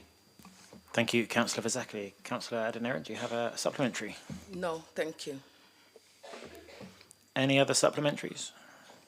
If not, we'll go on to question 3. Councillor Atkins, to be answered by Councillor Vernon Jackson. Councillor Atkins. Thank you, Lord Mayor. Is the Cabinet member aware of ongoing road safety concerns around Medina Road Primary School, Portsdown Primary School and Court Lane Junior and Infant Schools? Thank you, Councillor Atkins. Councillor Vernon Jackson.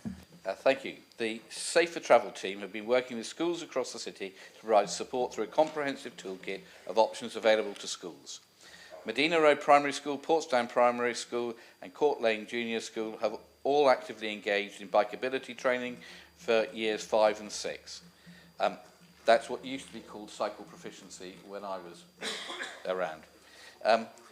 This is a nationally recognised cycle training programme, and across the city the number of pupils training in bikeability has increased year on year, with 1,400 pupils trained in 2021-22, and this last year, or the one we're currently in, 1,700. Portsdown Primary School has been actively engaged with the Council's initiative, with the schools taking part in the following. Stomp to School Challenge, where schools can both internally and with other schools in the area unlog their active travel activity. Road Safety Banner Competition. Pupils work together to design road safety messaging to be turned into a banner for the gate and the fence of their school. The school fed into the first citywide pupil travel data collection, where for a week pupils took part in a hands-up survey to record how they'd travelled to school that day, providing key information on school travel to support future action plans.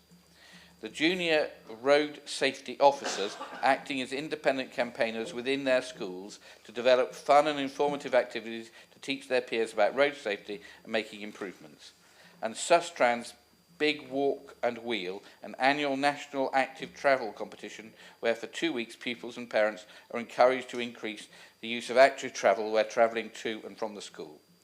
The comprehensive toolkit available to schools for road safety and active travel initiatives mentioned above is available to schools. However, how much can be delivered is contingent on a school and the available officers' resource to ensure effective engagement and delivery. The team will continue to engage and develop relationship with Medina, Court Lane Infant and Junior Schools over the coming years for these initiatives. There is a programme of school streets being delivered across the city where schools have the expressed interest to work with the City Council. We would welcome the schools to get in touch with our Safer Travel team if they're interested in exploring this for their schools. The team have received feasibility requests for additional zigzags and traffic calming around Medina and Court Lane Infants and Juniors, which are currently under investigation. The feasibility process allows for residents, stakeholders and communities to provide their views and suggestions on improvements to the transport network. All suggestions are reviewed and assessed based on safety and how the measures support the delivery of the Portsmouth Transport Strategy.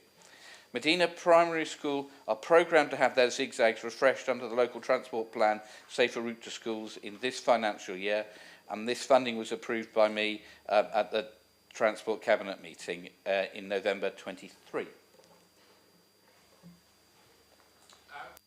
Thank you, Councillor Vernon Jackson. Councillor Atkins, your first supplementary. Yeah, thank you very much for that useful update. And sorry for the slightly cryptic nature of the question. I was referring particularly to the problems caused by parents parking in socially and heavy traffic at pick-up and drop-off times. And you did address that in relation to the zigzags and traffic calming measures. Former Councillor Mason and I had meetings with the school, school members of staff and parents outside both, particularly Medina Road and Portstown Primary to discuss the installation of bollards on parts of the pavement and even possibly traffic cameras to pick up on... Councillor Atkins, is there a question? Yes, there's a question. I was essentially asking, are you aware of the status of that work? Is that part of that process you were referring to, or is that not yet been followed up on? Thank you, Councillor Atkins. Councillor Vernon-Jackson. Through you, Chair, I'm sorry I don't know the detail of that. The former Councillor Mason and I met while looking at exactly this problem at Penhale Road, because the cameras we've got to enforce the zigzags have been remarkably successful. Actually, in Penhale Road, probably too successful, because actually it was people bringing kids to school, special education needs, etc. But if you think that would be beneficial in schools in your patch, please do email in. We've got a limited number of these cameras, but we're going to move them around the city, it seems as if it really works with parents to stop them parking in dangerous places. Thank you, Councillor Vernon-Jackson. Councillor Atkins, do you have a second supplementary? Thank you very much. I included Court Lane as well in reference to some concerns I had from Mulberry Avenue and also a recent incident in which a lollipop person was apparently clipped by a lorry on the corner. So could you also consider looking at fencing and bollarding in necessary places around some of these schools to avoid antisocial parking and driving at pick-up and drop-up times? Thank you, Councillor Atkins. Councillor Vernon-Jackson. Yeah, very happy to. Please ping me an email, because then I can send it on to the team and they can look at it and go through the feasibility process and come out the other end to see if we can do it or whatever. So any problems like this, don't wait for a council meeting to ask, just send an email. Sure. Thank you. Thank you, Councillor Vernon-Jackson. I have no one else indicating on that question. Nobody wants to talk to you, Gerald. As I say, question 4 will be answered by Councillor Pitt in writing. So we'll go to question 5, Councillor Swan, to be answered by Councillor Mason. Councillor Swan. I'm sorry, I wasn't paying attention. Would the Cabinet Member confirm what checks and balances are in place by Portsmouth City Council to protect residents and ensure the highest standards of work and outcomes from property developers working within the city? Thank you, Councillor Swan. Councillor Mason. I'd like to thank Councillor Swan for this question.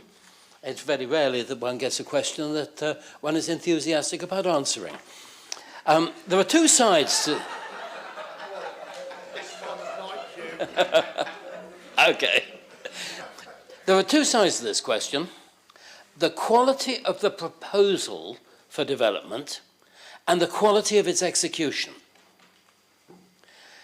If we take them in that order, the proposal for development, a planning application, has to be submitted for every proposed development. These are carefully scrutinised by our planning officers to make sure they're compliant with planning law and with the city plan.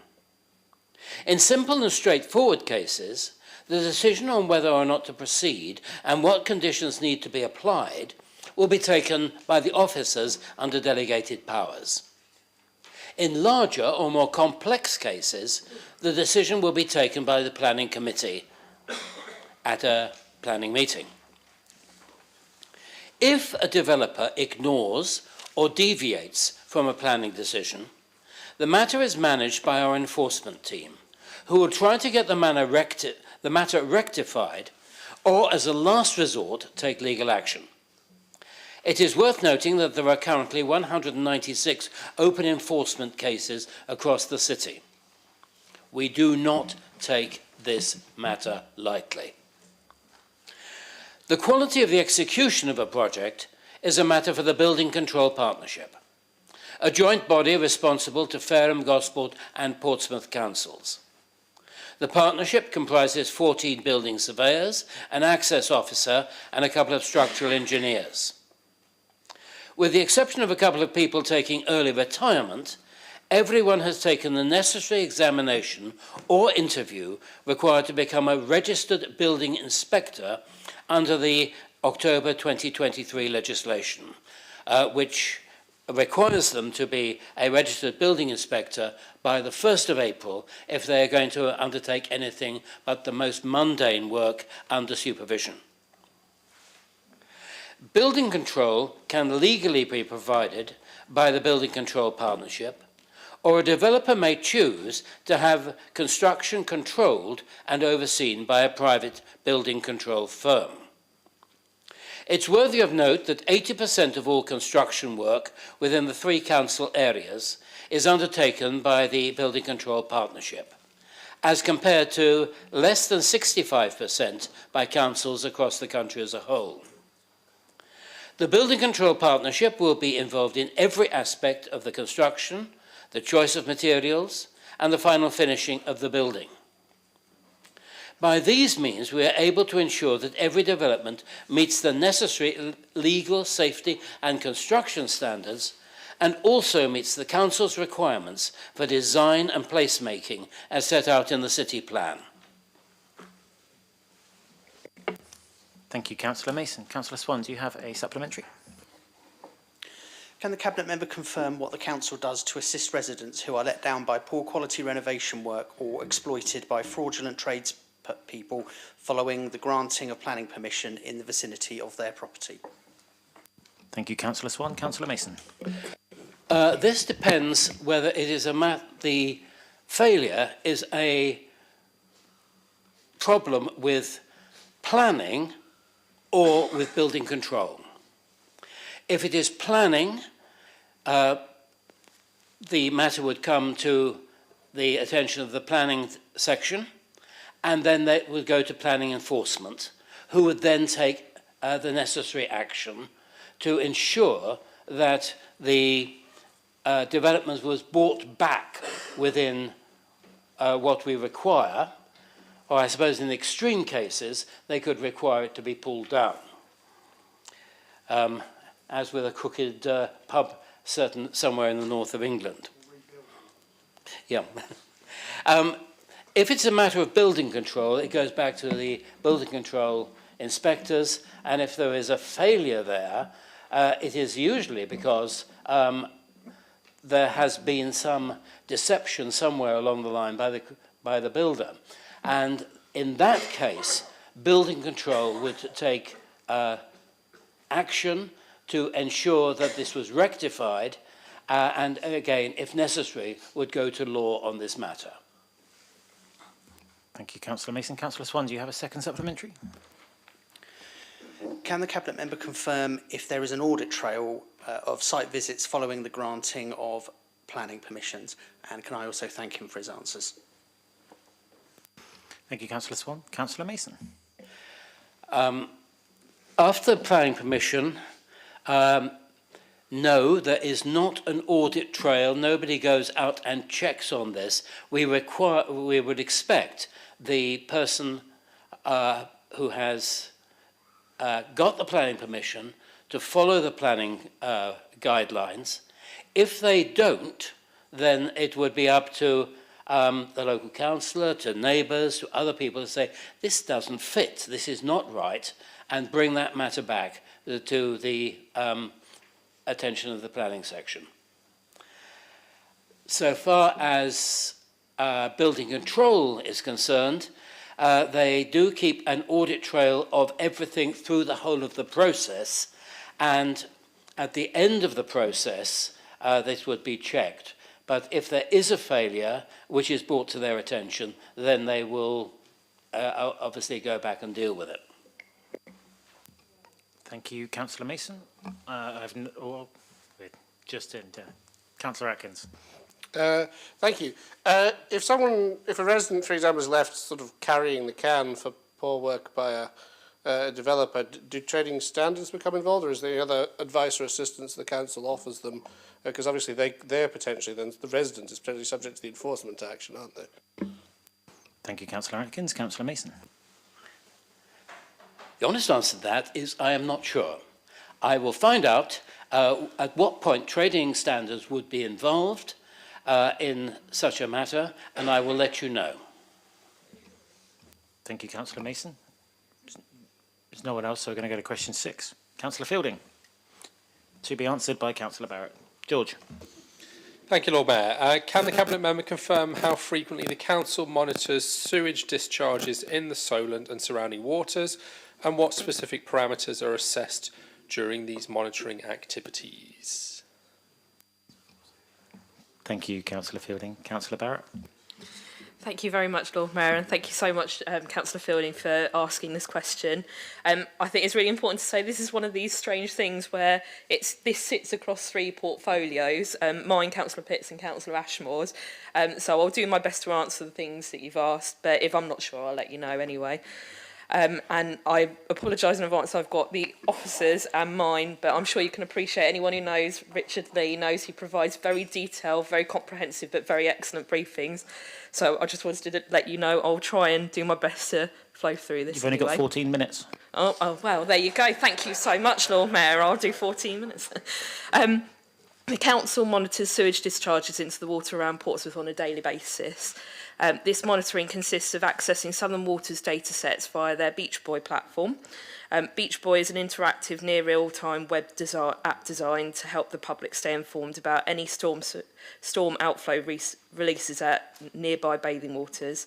It provides information regarding the start time of the discharge, when it ends, and the total duration of the release. When discharges occur, members of the Seafront Management Team report the results on 5 information stations across the seafront at Southsea, and therefore members of the public can view the potential impact of discharges upon Langstone Harbour and our 2 designated bathing beaches at Eastney and Southsea East, and therefore can make their own decision whether they wish to go into the water. The information provided reports upon the date a discharge last occurred, the time frame since the discharge occurred, such as a no release, a potential release within the last 72 hours, but also a potential release within the last 24 hours. The Environment Agency are the formal regulator. We do work very closely with them. However, they're the ones who do determine the classification of our bathing waters. The Environment Agency classification involves 20 weekly samples, and that's from May to October each year, and that's during the formal bathing season as well, and that's across our waters. On top of the Environment Agency sampling, we also undertake sampling, and we're doing that in 5 different locations in our waters, and we do that at both high tide and at low tide as well. This is so that we can monitor ourselves what is happening as well. PCC sampling programme supports the Environment Agency classification process and assessment of water quality, which is based on long-term results, and we look at around 4 years of data for that as well to formally identify water quality trends. PCC is working really closely with the Environment Agency as well as Southern Water to find the causes of pollution, which may have caused a deterioration of water quality, particularly down at Southsea East, which I know we've all been really concerned about. Southern Water has instigated mitigation works to resolve such problems when found, and that's mainly in respect to misconnections in this area. But there are no combined sewage outlets in the region of Southsea East. The leader met with the CEO of Southern Water very recently to talk about these things as well as the ongoing issues with the Eastern Road.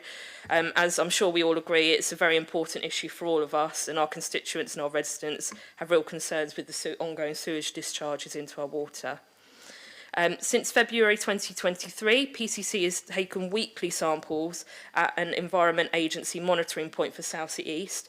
We have 1 east of South Parade Pier, and we also have a further 2 to the east of Southsea Pier, and we now have 1 as well in the area opposite Southsea Common, because we now we're looking at these areas because of the poor classification at Southsea East as well. Monthly samples obtained from a vessel used for sampling of shellfish for classification purposes have also been undertaken, and that's since February 2023, I believe, and that's from Portsmouth Harbour and Langstone Harbour as well. And I must offer my thanks to Havant Council as well as the members of the Langstone Harbour Board. We've been working really close with them to do this collaboration with the testing. For additional value, I just wanted to confirm that our monitoring at the 5 locations is continuing to prove very useful. Analysis of the results is demonstrating an ongoing improvement in pollution levels, which is now being maintained, and this is from observing around 5 months of the lowest levels. And we have had an update last week at our opposition briefing that things are starting to improve, which is good news. However, unfortunately, because of the 4-year classification process, it does unfortunately mean that we're still likely to have that poor classification in 2025. We will continue to work with Havant Council, the Langston Harbour Board, the Environment Agency and Southern Water to improve our waters, but also to understand why we're getting these dips and these changes, and to find the solutions therefore as to why they're happening. For anyone interested, 2 papers have come to to Cabinet, and one was in July 2023. A recent one was January 2024. So I would encourage people to have a look at them. There's some real good detail in there. I'm sure Richard Lee would absolutely talk your ear off about them. Havant Borough Council also let us know that they were bringing a report at the beginning of March to discuss the results of the testing across Langston Harbour. Just a few, because it's a long report, but just a few little bits to update you, because I think it is important to let you all know. Samples taken were looked at in an independent lab using the existing testing methodology employed by the Environment Agency, and that's for designated bathing waters. The results have been independently audited by third-party specialists to ensure the approach to data collection, data analysis and the interpretation are consistent and robust, because I know we always get questioned about it, and unfortunately there is that level of distrust when Southern Water put things on Beach Boy. The results of the sampling demonstrate that water quality across the harbour varies, of course, depending on location and the time when samples are collected. This reflects the harbour having different microbiological characteristics and water classifications as well at different points. In 4 of the 7 locations, water quality, I'm really pleased to say, is excellent or good, with 4 locations showing excellent water quality, and that's during the bathing season as well. Excellent water quality was reported, and this is at Ferry Point throughout the monitoring period, but poor water quality was highlighted at Harts Farm Way Slipway throughout the monitoring period. Generally, water quality tends to be better during the bathing season compared to the whole monitoring period, though. I hope that's helpful. I'm really sorry for it being so long, but just to finish as well, myself and Dave, we have our joint opposition briefings. We like to keep our opposition up to date because we know it's a thing that everyone's really interested in and concerned. But we're always happy to talk further about that. And like I said, Richard's already told me he's always very keen to sit down and talk with anyone who's got any questions or concerns. Thank you, Councillor Barrett. You used almost half the time then. Councillor Fielding, supplementary. Thank you, and thanks for your response. It's very, very helpful. What steps would you say are being taken to improve public awareness and education regarding the risk associated with sewage pollution in the Solent and surrounding waters? And how can residents and visitors best contribute to efforts to reduce contamination? Thank you, Councillor Fielding. Councillor Barrett.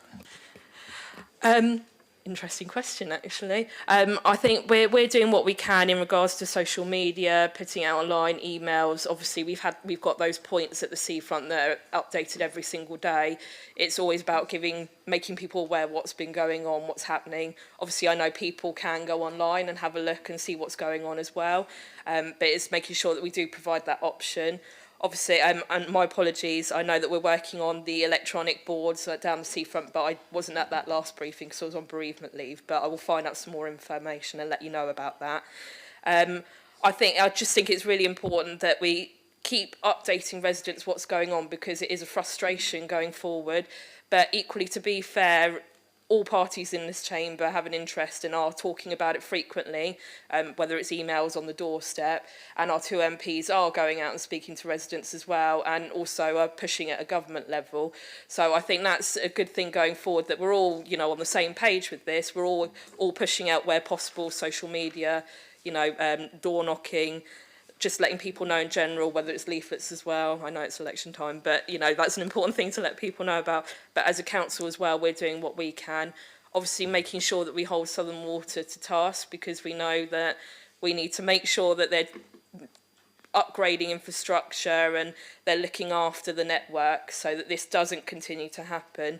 So there's a few bits there. I mean, I don't know what to suggest to residents really, because it's not necessarily their fault. They're doing everything they can do, and there's that level of frustration, the same as we all have in this chamber, that they're paying their water bill, their sewage bills, water bills, and then they find that everything's being discharged, or a good chunk of it, into the harbour, which is not what they're paying their bills for. They're paying it to be taken away, treated, and then recycled back. So I don't think it's necessarily a thing that residents can do, apart from lobbying. I always say lobby your MP, your councillor, write to the relevant minister as well, because we're all on the same side here, and I think that's probably the best way to go forward.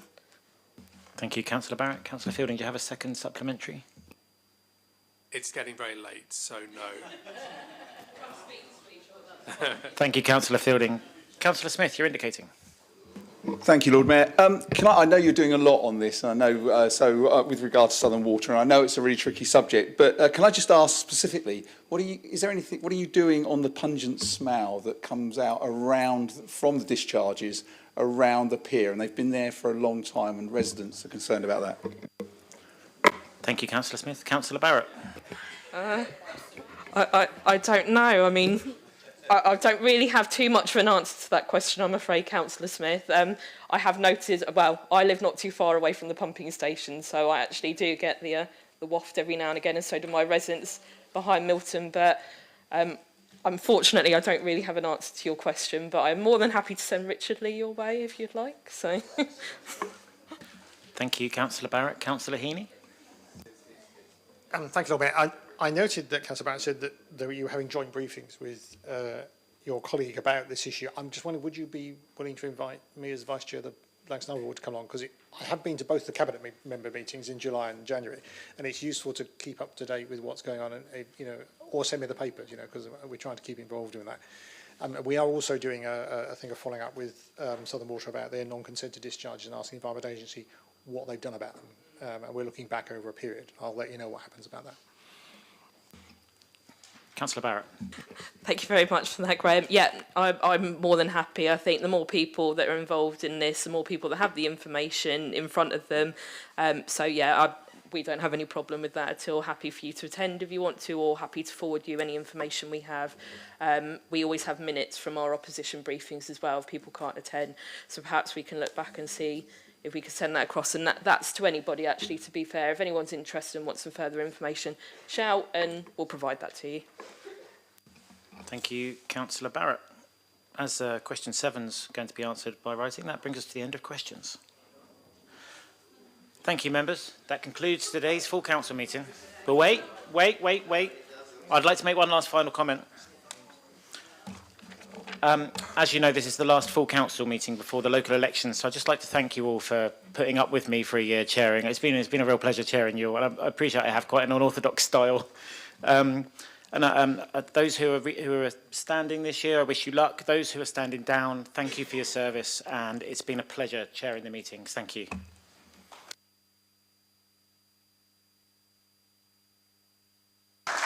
Councillor Horton. Lord Mayor, it's your last meeting, as you've said, and as it draws to a close, I'd like to convey our thanks for your dedication to the role, you and the Lady Mayoress, your dedication to the role as first citizens of Portsmouth. You have brought to the role total commitment, grace, humour, and a sense of youth and vibrancy. It's been apparent that you've embraced it as a whole family, and the Lady Mayoress has been equal from the moment you stood together for that official photograph. On a personal level, I will miss seeing you at events, as I think I've seen more of you than some of my own group this year. But genuinely, it's been an absolute pleasure to stand by you both in meeting so many residents, groups and businesses across the city. It therefore remains for me to say that the Council places on record its sincere thanks to Councillor Tom Coles and Mrs Nikki Coles for their outstanding service to the City as Lord Mayor and Lady Mayoress during their year of office. Finally, and I know that others may wish to share their appreciation, but I want to hand over to Councillor Mellor, who specifically requested to say a few words thanking the Lady Mayoress, so I'll hand over to her now. Thank you, Councillor Horton. Councillor Mellor. Thank you, Lord Mayor and Councillor Horton. I wanted to take a moment to highlight the incredible work of Our Lady Mayoress. Throughout history, we've seen many women take this role on and excel, but I'm particularly moved to speak about the outstanding contributions of my friend, comrade and socialist sister, Nikki Coles. Every time I step out of that lift to attend full council, today being my last, I am greeted with an inspiring sight. Nikki standing alongside our Lord Mayor. That photo fills me with pride and optimism. Nikki didn't just accept the position of Lady Mayoress, she embraced it with a clear vision of making meaningful changes in how the role is perceived and understood. By boldly positioning herself alongside the Lord Mayor in the photograph, the Lady Mayoress defiantly challenges gender norms. Instead of adhering to the traditional role of quietly attending meetings to support the Lord Mayor, she boldly made her presence known, symbolically exerting her importance and highlighting a commitment to fighting for gender equality within a patriarchal system. Despite facing her own struggles, Nikki has worked tirelessly throughout the year, leaving an incredible mark on our city.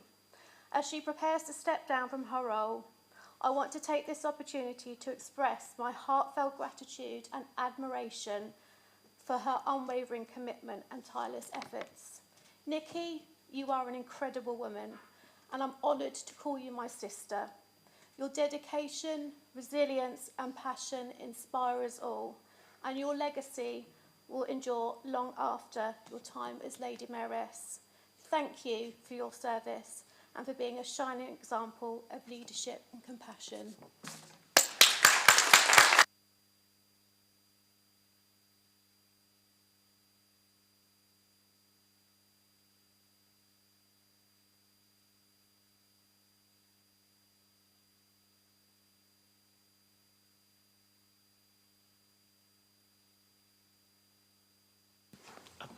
Thank you, Kirsty, for your kind words. I have Councillor Bosher indicating first, if that's all right. Councillor Bosher. Thank you very much, Lord Mayor, for giving me this opportunity, and I'd like to totally associate myself with the comments from both Susie and from Kirsty at the back there. I guess my tribute actually comes from a completely different place. Quite a few will be aware that back in July of last year, my mother suffered a devastating stroke, and she was in QA in the stroke ward where the Lord Mayor works for several months before she passed away at the beginning of September. The support that the Lord Mayor, or Tom, as he became known to our family, gave both particularly my father, who was having to deal with his own health issues at the time and was ever present there, I cannot adequately express my family's thanks for your support during what was a very, very difficult time for my family, and ongoing after that, because you came to the funeral, you didn't have to, but you did, and you turned up. So my appreciation to you is as a person, because notwithstanding the pressure of the role of the Lord Mayor, the dedication and support you showed to my family, and particularly my father, with what was a very, very difficult time, will be remembered for a long time. And for me personally, thank you.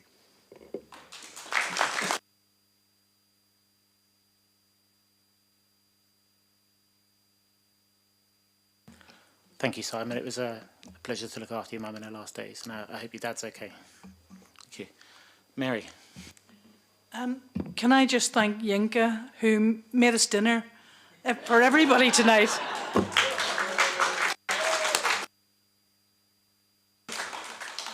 Charlotte. Thank you, my Lord Mayor, and Councillor Coles, Tom. I don't want to repeat the things that have already been said, but I do thank Councillor Horton, Bosher and Mella for the comments that they've made, which are completely spot on about yourself and your wonderful wife, who have been equal partners in your roles.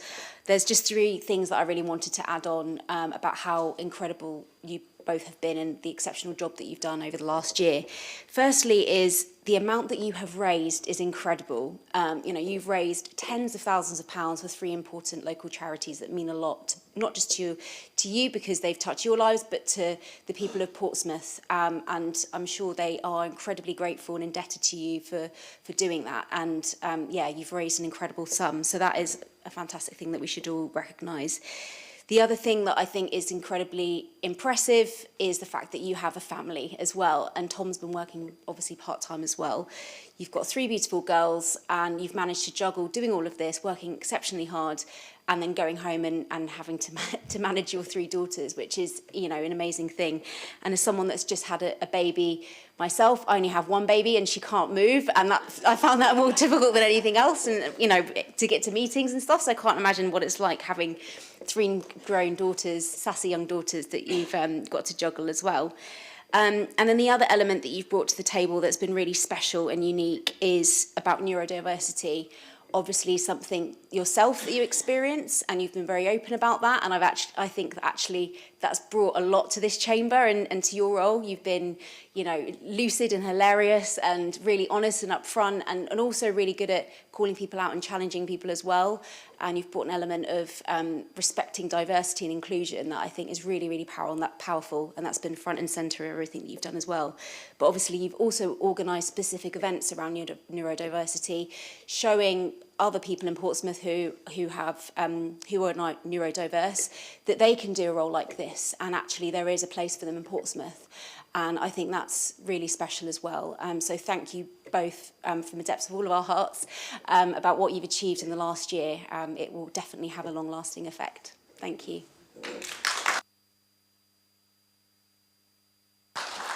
Go on then, Brian. The 3 main parties have offered their congratulations and everything else. Well, I'll say the 3 main parties, up till May the 2nd, the 3 main parties. But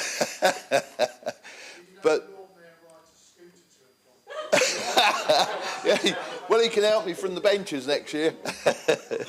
I've got to thank Simon as well for the year. But sitting directly opposite you, I've had to experience a million different faces throughout every council meeting. We'll miss you. On behalf of the party, we thank you very much, Tom. Lord Mayor, sorry for the last time, Lord Mayor. Thank you very much. Oh. And thank you, of course, to our young lady over there, who I sat with for dinner. Oh, thank you, Brian. Thank you all so much for your kind words. Just one more thing on the Lady Mayoress. She's usually here for the beginning of the meeting, and when she goes home, she's watching it online.